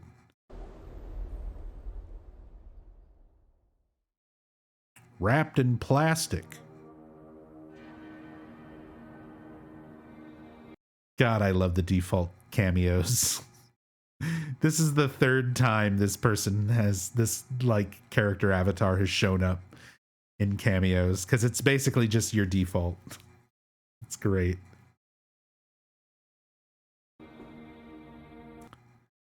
Token All Night and CLCLC as Foundation members.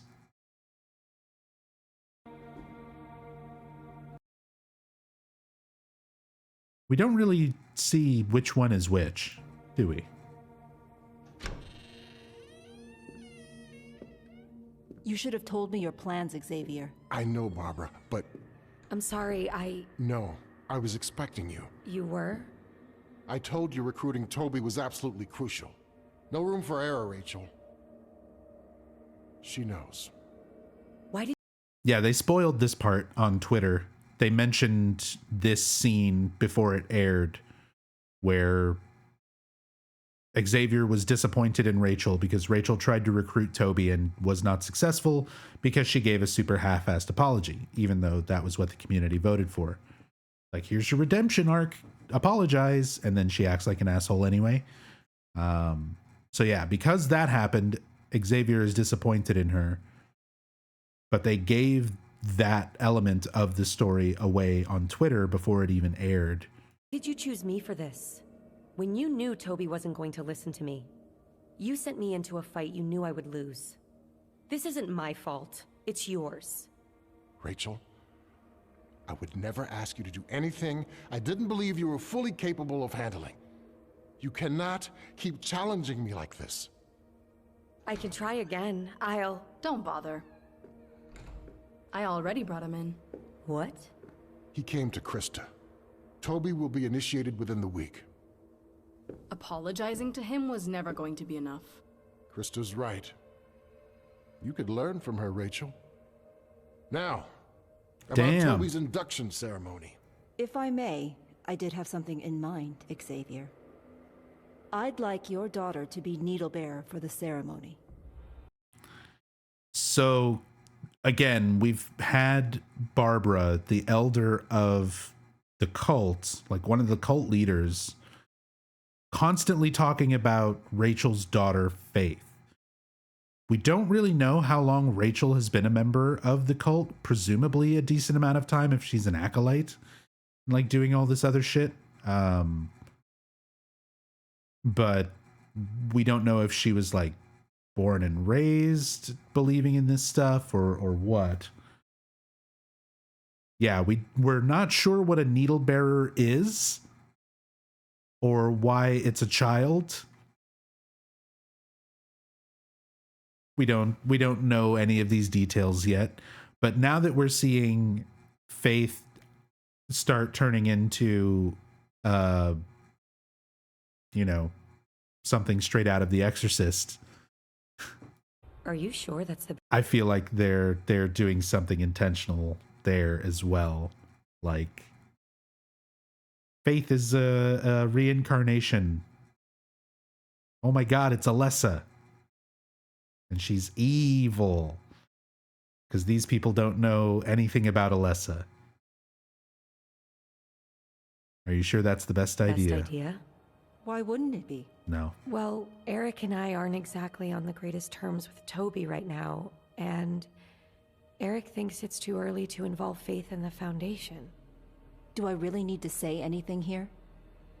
I'll talk to Eric. Good.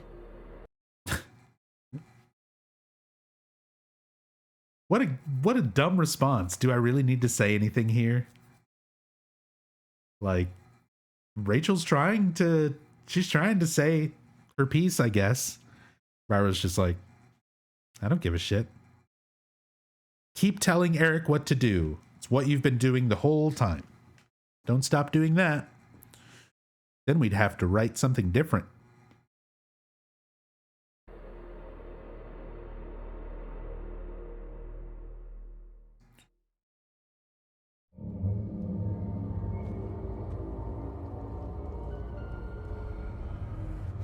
You shouldn't be here.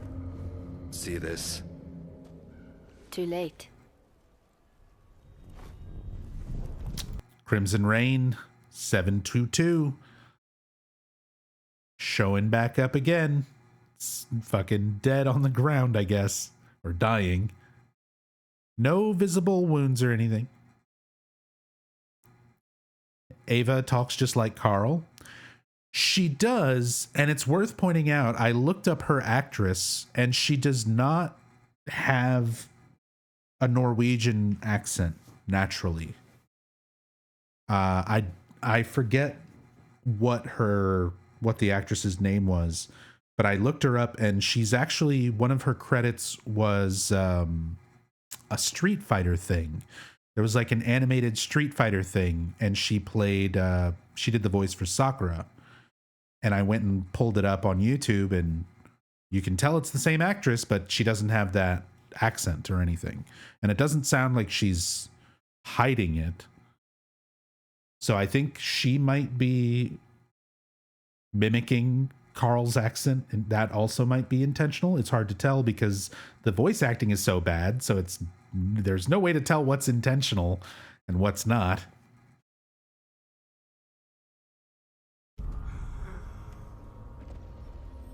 Guess it really works. Leo. Wait, this is proof that the runes work? Here. See this? Too late.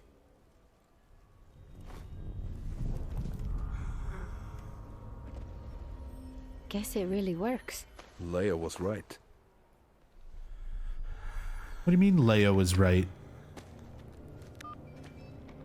Hello? So what do they think happened here?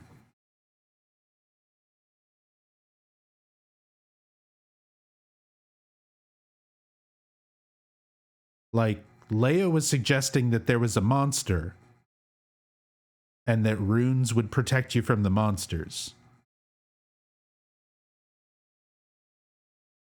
If they would have put up cameras, which was Astrid's suggestion, it would capture video to prove, just to see what, you know, was on the farm causing trouble, versus putting up wolf traps, which was the other option. They went with the runes, saw a monster, shot him, and it turned out to be a person. And then Carl is looking at the runes and being like, I guess it worked. Leo was right. What?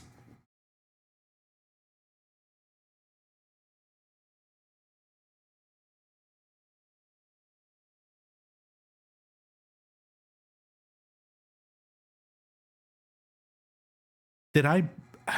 No. I know I didn't miss anything. I've watched all these episodes so many times. I've taken notes on every single bit of dialogue in this show so far. They don't say anything about those fucking runes. Leo just shows up while they're in the ice hotel and is like, I don't think it's a person messing with you. I don't think it's a wolf messing with you. I think it's something else, and the runes will protect you. That's all they said about the runes. I specifically made note about the runes because I'm waiting for the runes to tie into the fucking rune mini game in the arcane library. Stones. Yeah, he lined up 3 runes. I guess Leo was right.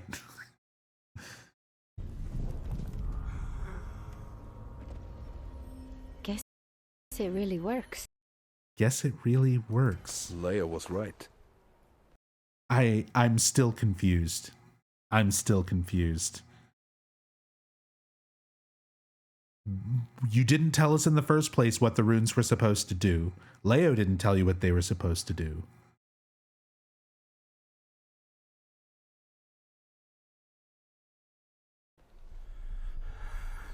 This dialogue is completely nonsensical. Hello? An intruder has been badly injured on my property. It's the Johansson farm. Please hurry. And then he calls it in. I'm telling you, they were right there.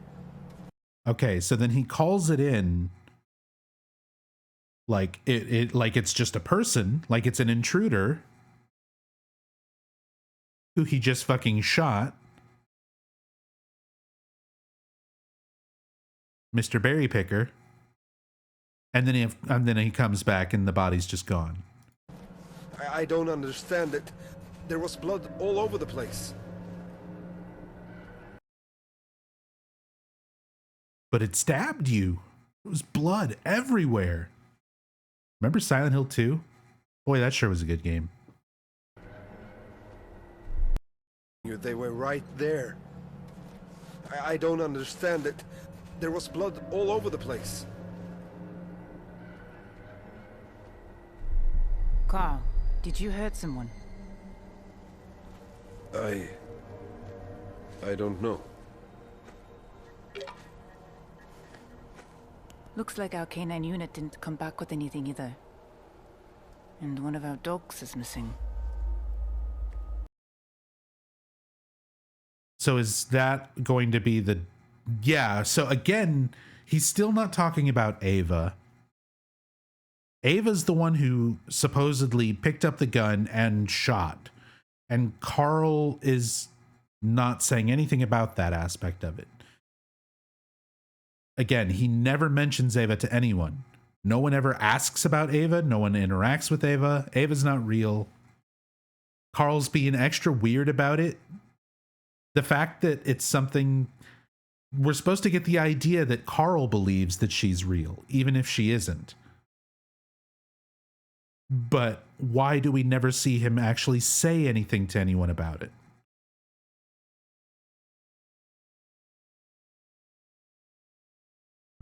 As far as I can tell, nothing happened to your Carl. But if that changes, you know how to get in touch with me. Also, you're a terrible detective. There's a lot of things that you could look at that would tell you that something has happened. First of all, it's snowing. So you could look around for footprints. Is there another set of footprints? I mean, Carl hasn't mentioned anyone else being there. Even if he doesn't mention Ava, you would look around to see how many people have recently been here. You would also check to see if a gun has been fired recently. You could do that quite easily just by examining Carl's fucking gun. Whether or not it actually had the trigger pulled and discharged.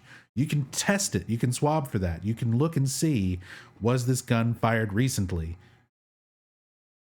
On the scene. There's things they could be doing. And I love how she's just like, well, nothing happened here. And one of their dogs is missing. So are we going to see... There was a dog that was shot.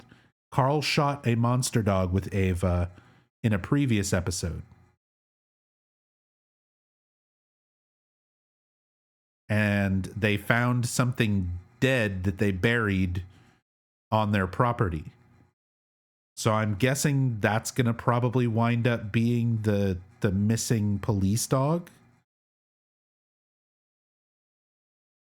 But if that changes, you know how to get in touch with me.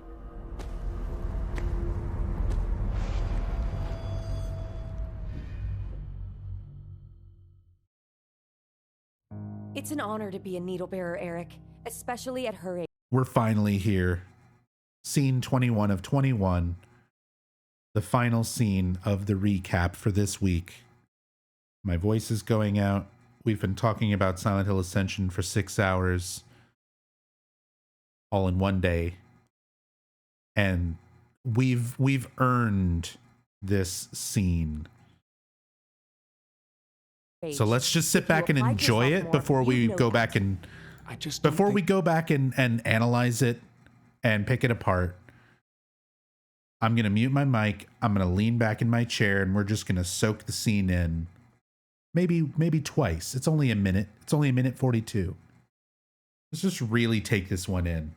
Especially the performance of Faith Hernandez, who is portrayed by Nadia Bugai, the daughter of Stefan Bugai, the chief creative officer of Genvid. His son plays Orson, and his daughter plays Faith. They're both his children. The chief creative officer, the second in command of Genvid, who has most of the involved in most of the project and the storytelling and everything. Chief creative officer. Both of his kids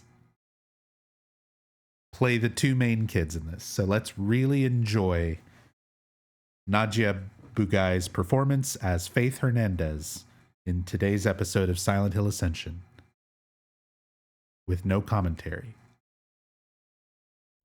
It's an honor to be a needle bearer, Eric, especially at her age. If you applied yourself more, you'd know that. I just don't think this is the best thing for Faith right now. She's already scared, and sometimes the Foundation is, well, scary.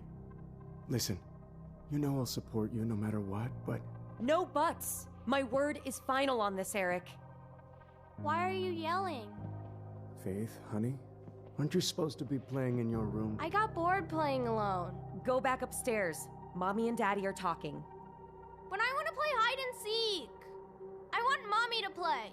How about I play with you? No, I want Mommy. She never plays with me. She's always working at the Foundation. Screaming and throwing a fit isn't how we get our way. That's what you do. Maybe if I yell and shout, I can get what I want too. Faith? Honey?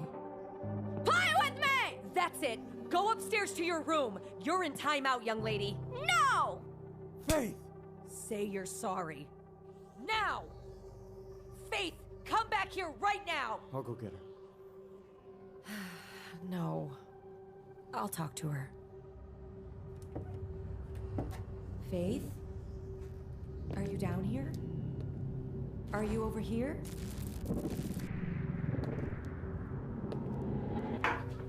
Faith?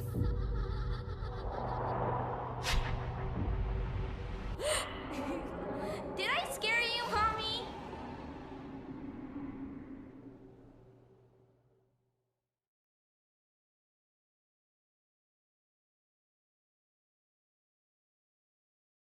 I just want to watch it again. Yeah. That was definitely a Laura. Did I scare you? Yeah, you did. I could hear James in my head replying to her. I'm glad you're on the same wavelength. Please no?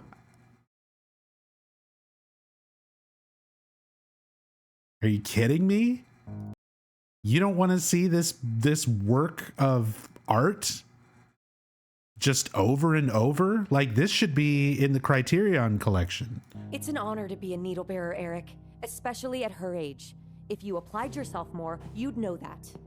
I just don't think this is the best thing for Faith right now. She's already scared, and sometimes the Foundation is, well, scary. I love it. I love it when the characters in a horror game tell us the thing that's supposed to be scary. I love the dialogue. I love the lighting. I love the weird picture of Rachel and Eric back here. Is that even Eric? Is that even Rachel? Is that AI generated? Probably. Listen. Everything is perfect. I'll support you no matter what. Everything is perfect. No buts. My word is final on this, Eric. My word is bond. What? No buts. My word is final on this, Eric. Why are you yelling? Faith, honey, aren't you supposed to be playing in your room? I got bored playing alone. Go back upstairs. Mommy and Daddy are talking. But I want to play hide and seek. I want Mommy to play. I like how the little tantrum, it doesn't sync up with anything she says. It's like in between what she's saying. I want to play hide and seek. I want Mommy to play. How about a room? I got bored playing alone. Go back upstairs. Mommy and Daddy are talking. But I want to play hide and seek. I want Mommy to play. How about I play with you? No, I want Mommy. She never plays with me. I like how when Eric is like, how about I play with you? Rachel starts to turn towards him. Like, motherfucker, are you serious? Look at this face.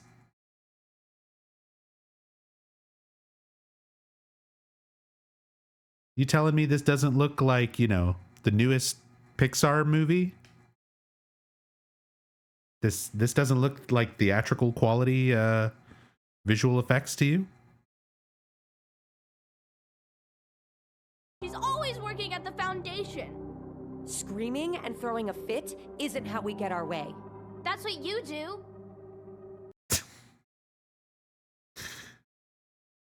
Every single one of these animations is gold. I need to go through the YouTube video so that I can go frame by frame in high quality.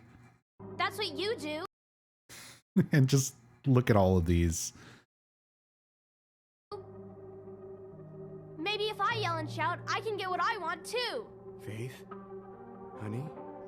Play with me! That's it.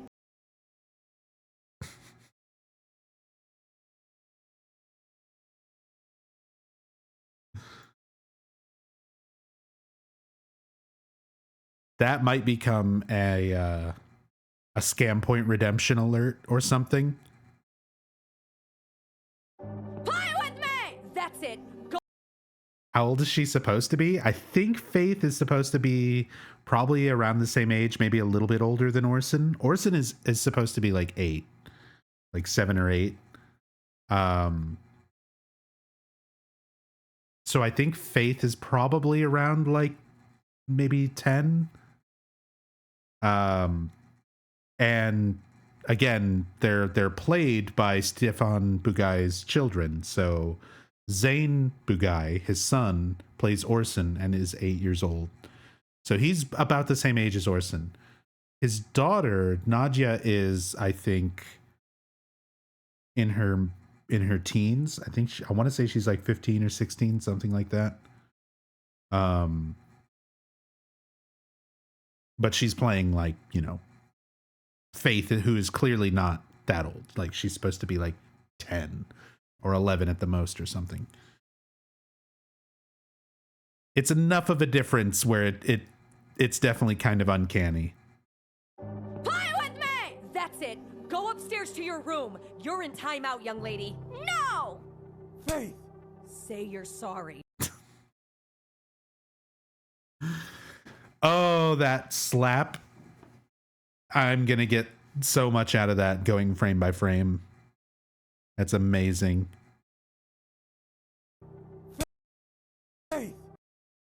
Rachel like bends down to get slapped. Maybe if I yell and shout, I can get what I want too. Faith? Honey? Play with me! That's it. Go upstairs to your room. You're in timeout, young lady. No! Faith! She bends down specifically to get into slapping range. She's not like bending down to grab her or reach towards her or pick her up or anything like that. She like leans forward. That's classic. I don't know if anybody has ever seen slap fights. Like it's a real sport. Where it's basically people who stand on either side of like a table or a barrel and take turns slapping each other as hard as they possibly can.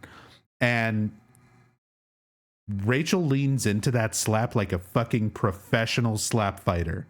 She doesn't flinch. She doesn't draw back. Like, you lose points for flinching in professional slap fighting. Rachel perfectly bows down into slapping range to let her opponent land that clean slap, no point deduction. No! Faith! Say you're... And every time they try to do any of these animations where anything moves like quickly, it never looks right. Nothing ever has like weight to it. Nothing ever moves at like the right speed. The punch when Toby punches Eric the first time in the bar, it looks terrible. When Toby throws the Molotov, it looks terrible. Like anytime they do these quick character interaction type animations where it's different models doing something with another model in like a really fast succession, the animations are just, they really, really stand out how bad they are. Faith! Say you're sorry. Now! Faith, come back here right now! I'll go get her. No. I'll tell you right now, there is not a Hernandez family. Like, this is Rachel and Eric Hernandez. There's not a Hernandez family in the world where your daughter would slap the mother and that child would be standing long enough to like run away. I'm just saying. I grew up like I'm half Mexican on my my father's side, but not on my mother's. I've grown up with a lot of friends, Mexican and Hispanic friends, and I gotta tell you, like, growing up, my best friend Ernesto, he had a sister named Gabriela. If Gabriela ever would have slapped their mother like that, Gabriela would not have made it out of that room. She would not have had the opportunity to run away.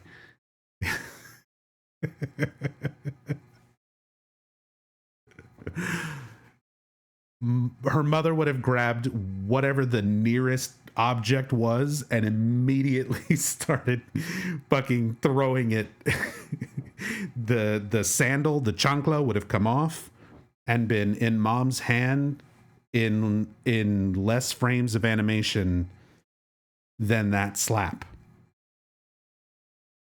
So this is just very unrealistic. That's all I'll say.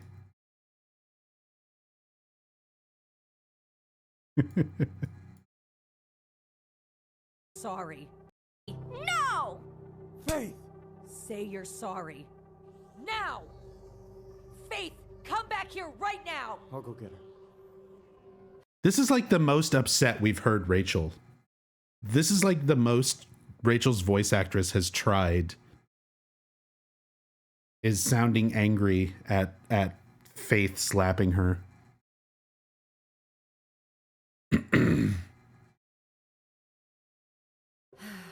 No. I'll talk to her. Yeah, clearly we just need to call CPS. Someone needs to call CPS on them. Are you over here? Then we have the creepy basement. Creepy basement, by the way. We see the creepy basement in one of the mini games. The click on the background and find things mini game. I think creepy basement is shown there, and I think this is also a loading screen. Same picture asset from above. Yeah. Hello, Nub Zombie. How is this game?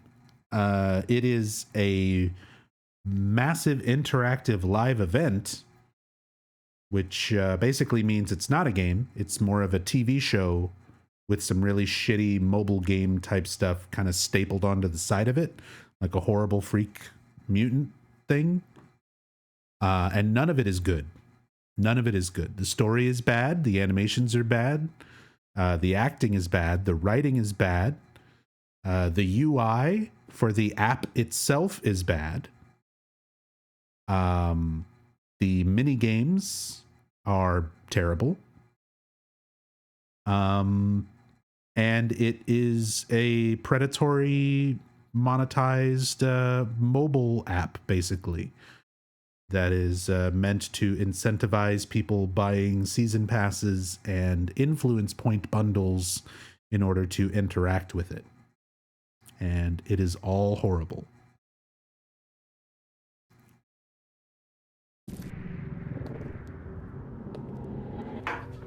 Faith?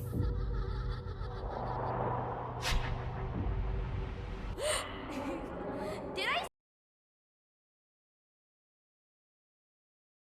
Demon Child.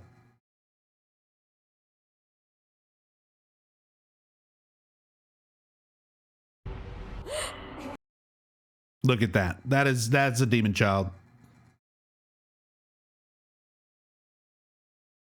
That's why the cult wants Rachel's daughter.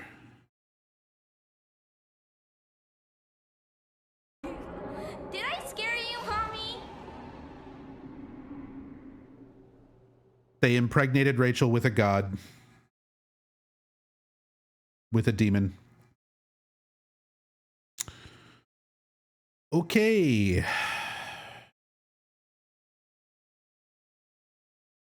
Well, that is all of the Silent Hill Ascension so far. The Silent Hill Ascension story. Of course, tomorrow it will be another new episode, but for those who missed it, Saturdays are our story recaps. And we've been going for about almost a little over 6 hours.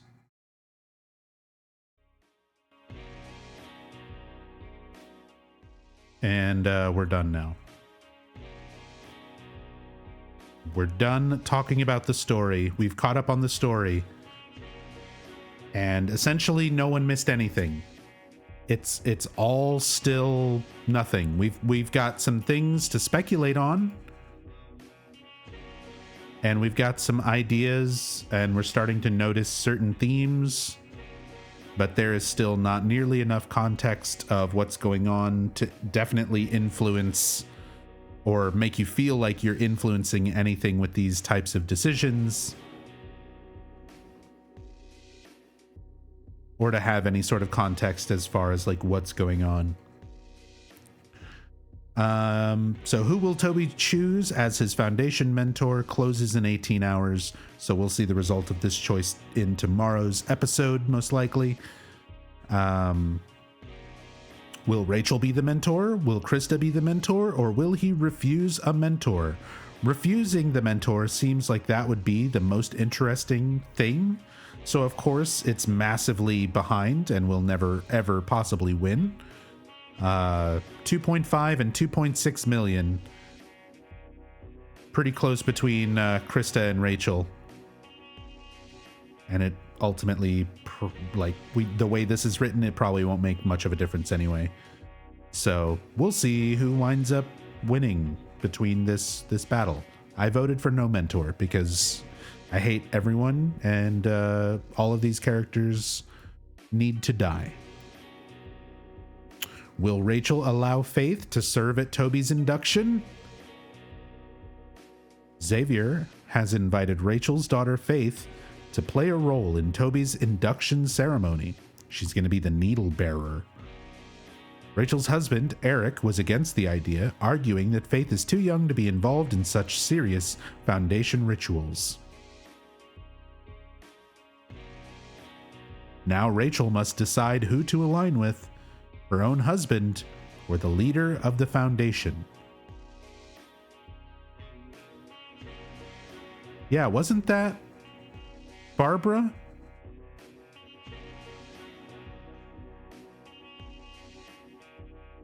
Yeah, that was Barbara. That wasn't Xavier.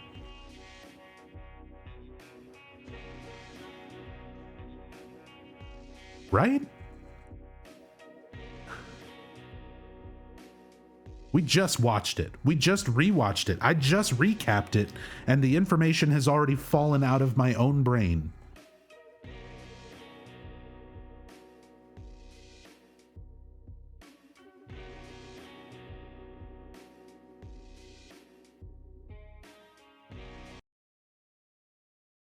Best idea.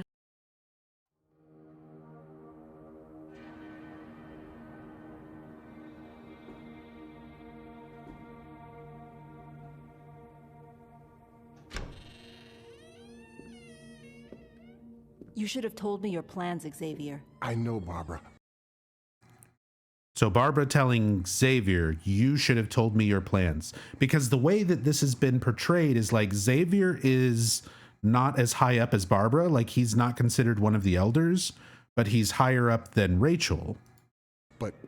I'm sorry, No, I was expecting you. And Barbara is chastising Xavier for suggesting inducting Toby into the Foundation in the first place. Making sure I'm following so far. You were? I told you recruiting Toby was absolutely crucial. Right. No room for error, Rachel. She knows. Why did you choose me for this? When you knew Toby wasn't going to listen to me. You sent me into a fight you knew I would lose. This isn't my fault. It's yours. Rachel, I would never ask you to do anything I didn't believe you were fully capable of handling. You cannot keep challenging me like this.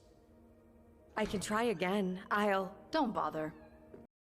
Came to Krista. Uh-huh. Toby will be...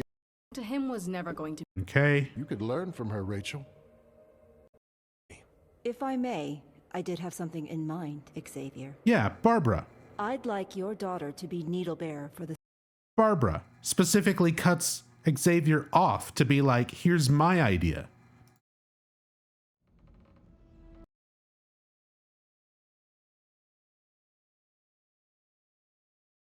And instead this says Xavier invited Rachel's daughter Faith to play a role. It absolutely was not. Barbara cut Xavier off to be like, hold on, here's my idea. Faith should be the needle bearer. Their own description for the context for the choice you're supposed to be making is wrong.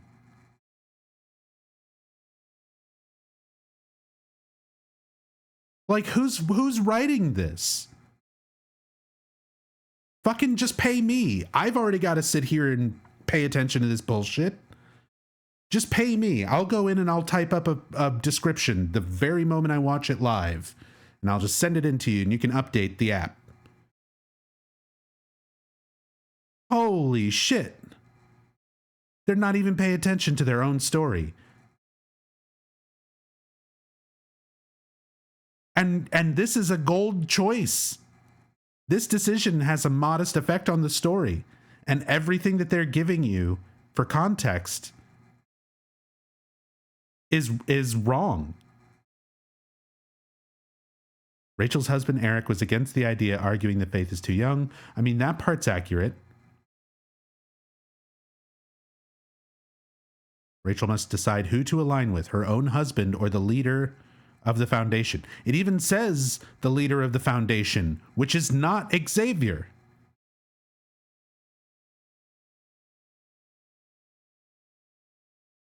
Oh, is there a new scam point poll?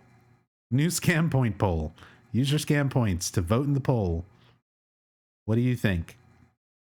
Chat, is this a scam? Option 1 for yes. Option 2 for no. Option 3 for no toxic critiques. And option 4 for scam. Yes, question mark. No with 2 question marks. Really good poll options. You needed one more option there that just said allegedly. Because that's what I would vote for.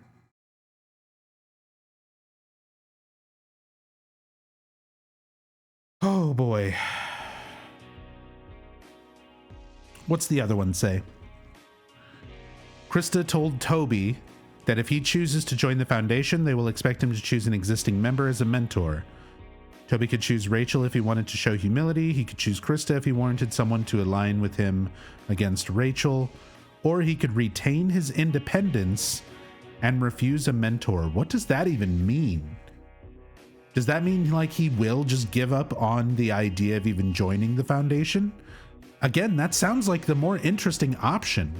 And barely anyone's going for it. Everyone's just like Rachel and Krista. But nobody has context for what they're voting on. So I don't know why I'm making a big deal out of it. People are just clicking on a thing. Nobody knows. Nobody cares. And it's all manipulated anyway.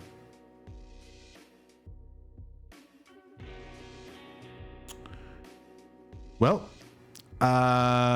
will Rachel allow Faith to serve at Toby's induction? Allow her and please Xavier. Why is it Xavier? Even in the choice, it's Barbara. You're not trying to please Xavier. You're trying to please Barbara. It was her idea. Prevent her and make Eric happy. And prevent her and make Eric happy seems to be in the lead.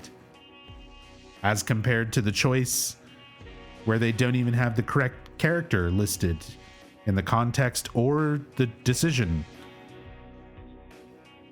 The other one is the one in the lead. That's probably going to be what wins. Faith, you are not allowed to be the needle bearer. You're grounded for slapping mom. Sure, I'm going to put 200 points just so I can collect a moment. Speaking of which, I should have new moments to collect. Yeah, baby. Look at that. 8 out of 8.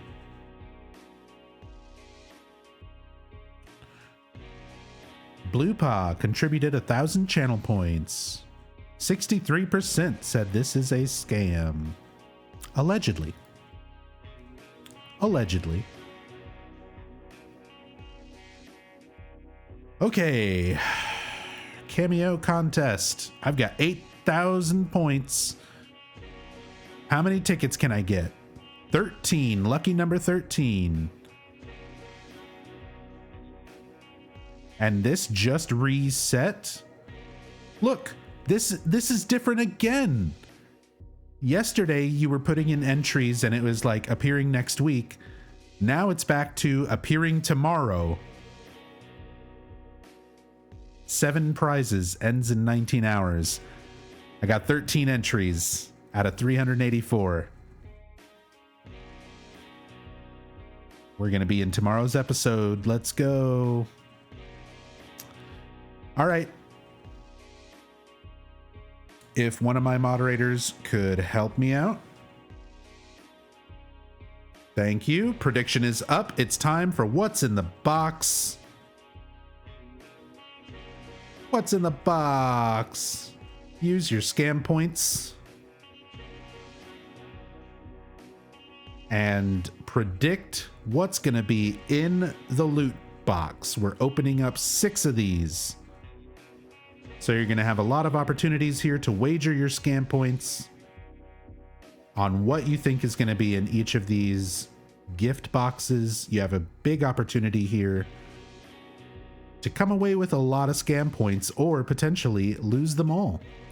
What will you do? 2,200 currently in the lead for cosmetic.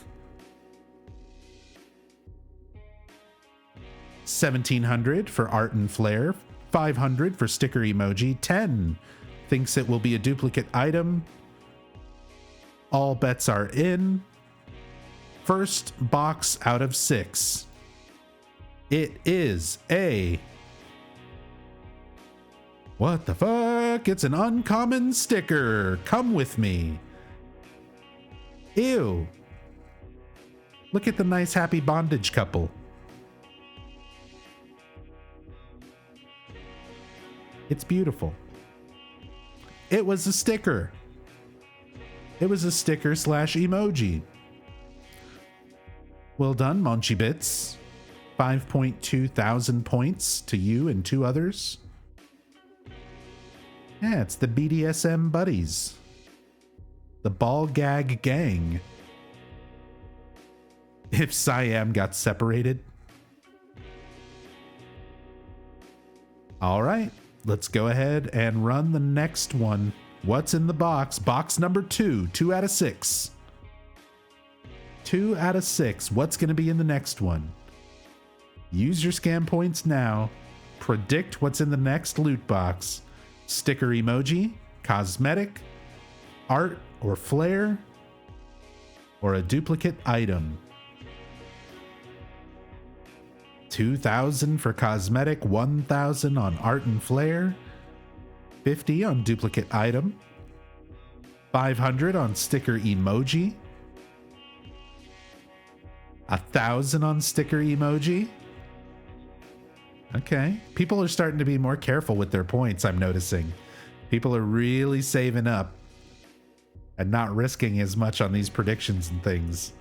Or maybe they're all out of points and wasted them on the polls earlier in the stream. But this could be a chance to make some of those points back up. Bets are in. Box number 2. What's in the box? Welcome to Hope's Junction. In the exact same template as the Silent Hill sign, it's an uncommon sticker, the welcome sign. The Hope's Junction welcome sign. Definitely not Silent Hill at all. Just resembles it exactly.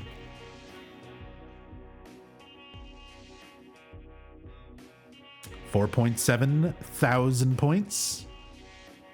Going to Taylor's Old Red Scarf and 3 others.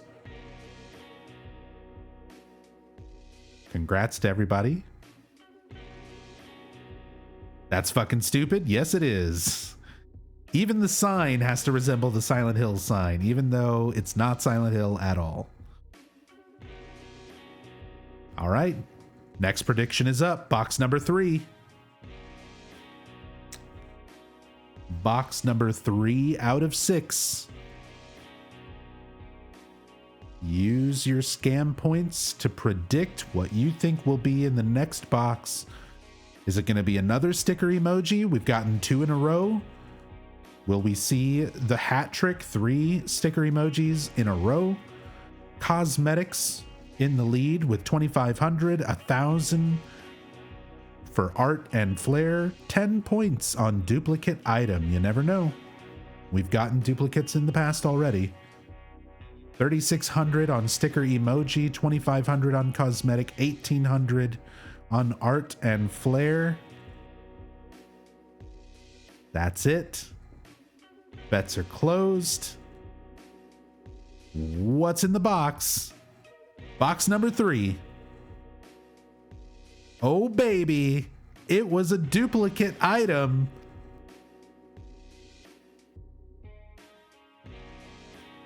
The Rare Banner Gradient Ice. The bar that is barely a gradient. We managed to get another one. It's just a white bar. We got a duplicate. Gadius was the only one who put points into duplicate. 10 points. Wagered 10 points and got 8,100.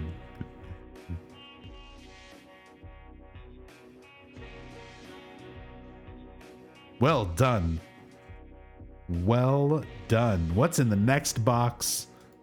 Let's go ahead and run the next one. Poll is open. Or excuse me, prediction is open. Use your scam points.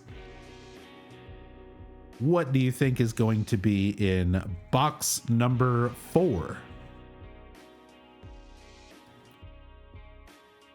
Stickers, emojis, cosmetics, art or flair, another duplicate item. Technically, the last one would have been a piece of art and flair. And the 2 before that were both sticker emoji. We haven't seen any cosmetics yet. No cosmetics yet. We've seen stickers, emojis. We kind of technically saw art and flair, but it was a duplicate. So we haven't seen new art. 3,600 on sticker emoji, 2,000 on cosmetic, 1,800 on art flair, 30 on duplicate item. Bets are in. What's in the box? Art flair. It's an uncommon frame fighter. The fighter frame. Ooh. What makes it fightery? I don't even know.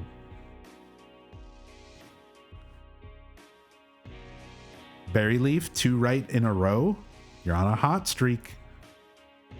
7.6K going out to Blood Blossom and 3 others. 2 boxes left. Box number 5 and box number 6. We've seen stickers and emojis. We've seen art and flair. We've seen duplicates. Still no cosmetics. New poll is open. Wager your points to predict what will be in box number 5. 3,300 are saying cosmetic, 450 on sticker emoji, 40 on art and flair, 500 on duplicate item, 1,000 on art flair, 3,400 on cosmetic, almost 900 on sticker emoji, 570 on duplicate item. A lot of people are thinking this is going to be the cosmetic. That's where the most points are. Last second to predict. And that's it. Box number 5. What's in the box? It's a rare sticker, Bug Out. It was another sticker emoji. Still no cosmetics.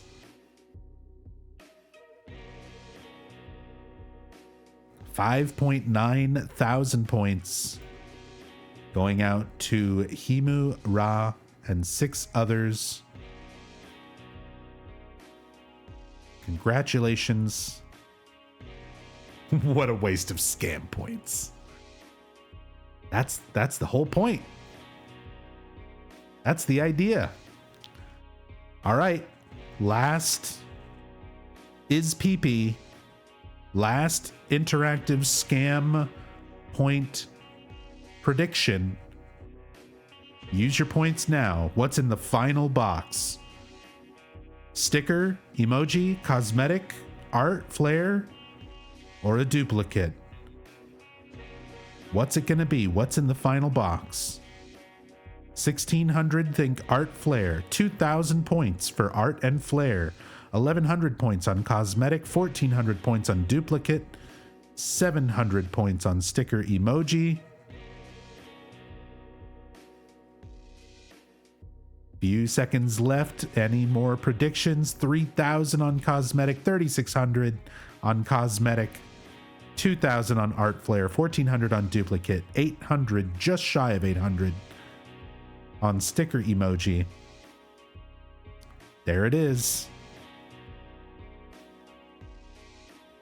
Final predictions are in. Final box of the stream today. And it is a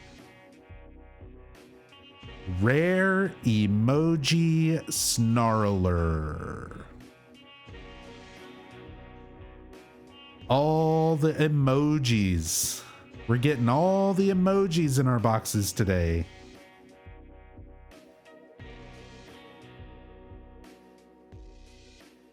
Nyantucky and 6 others got 7.8 thousand points.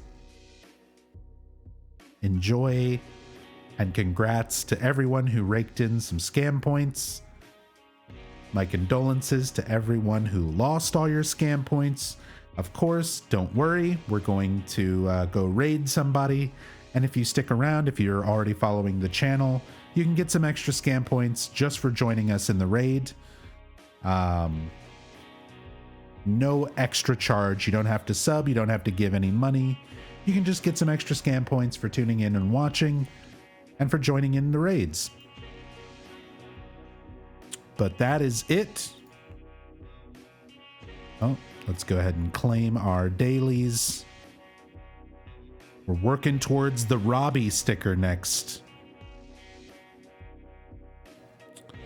Watch a daily catch-up video. How do I not have that? We just watched all of them.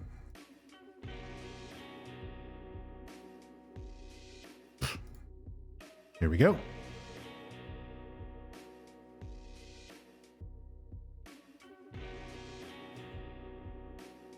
Do they revert the emojis just like the points? We've gotten a different Snarler sticker before, not that exact one though. It was the same deal with the ball gag eggs. I went and checked that, and they were technically 2 different emotes that are just slightly different because it tells you if it's a duplicate. So far, it's been accurate in like knowing when you draw something that you've already had. It's one of the few things that seems to have worked in this entire experience.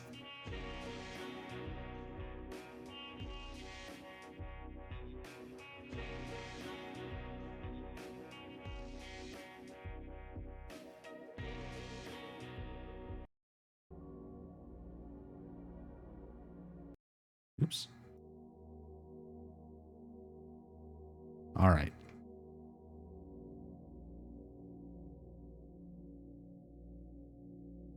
But that's all for Silent Hill Ascension today.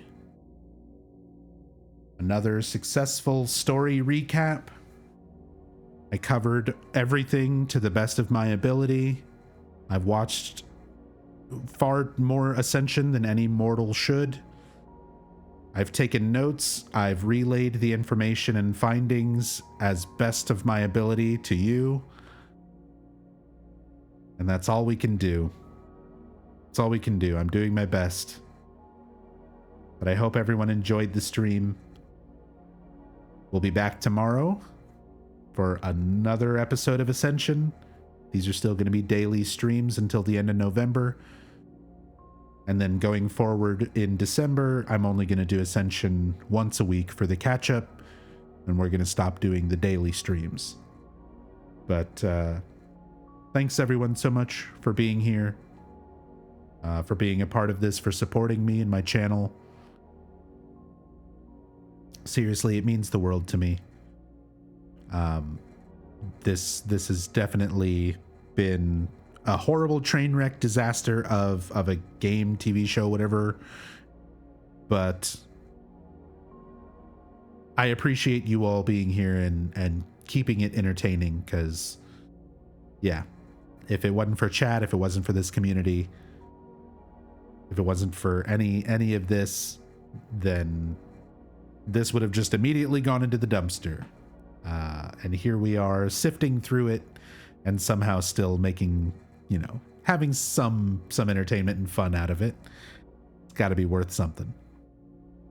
But yeah, thank you guys so much for being here. It seriously, it's amazing. And we're gonna go raid somebody.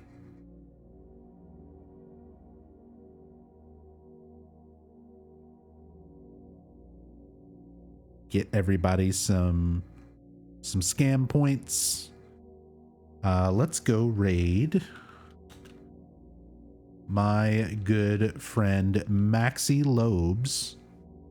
A lot of you already know Maxi. Maxi's a great dude. He's a world-class speedrunner. He's got a ton of different games under his belt as a speedrunner. But a lot of his first games that he learned to speedrun were Silent Hill games and Resident Evil games.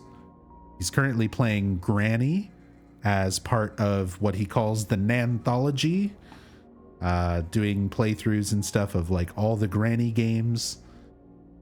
So please go and show Maxi some love. Seriously, he's awesome. If you're not already following him, give him a follow. He's great. He's great. I absolutely love Maxi.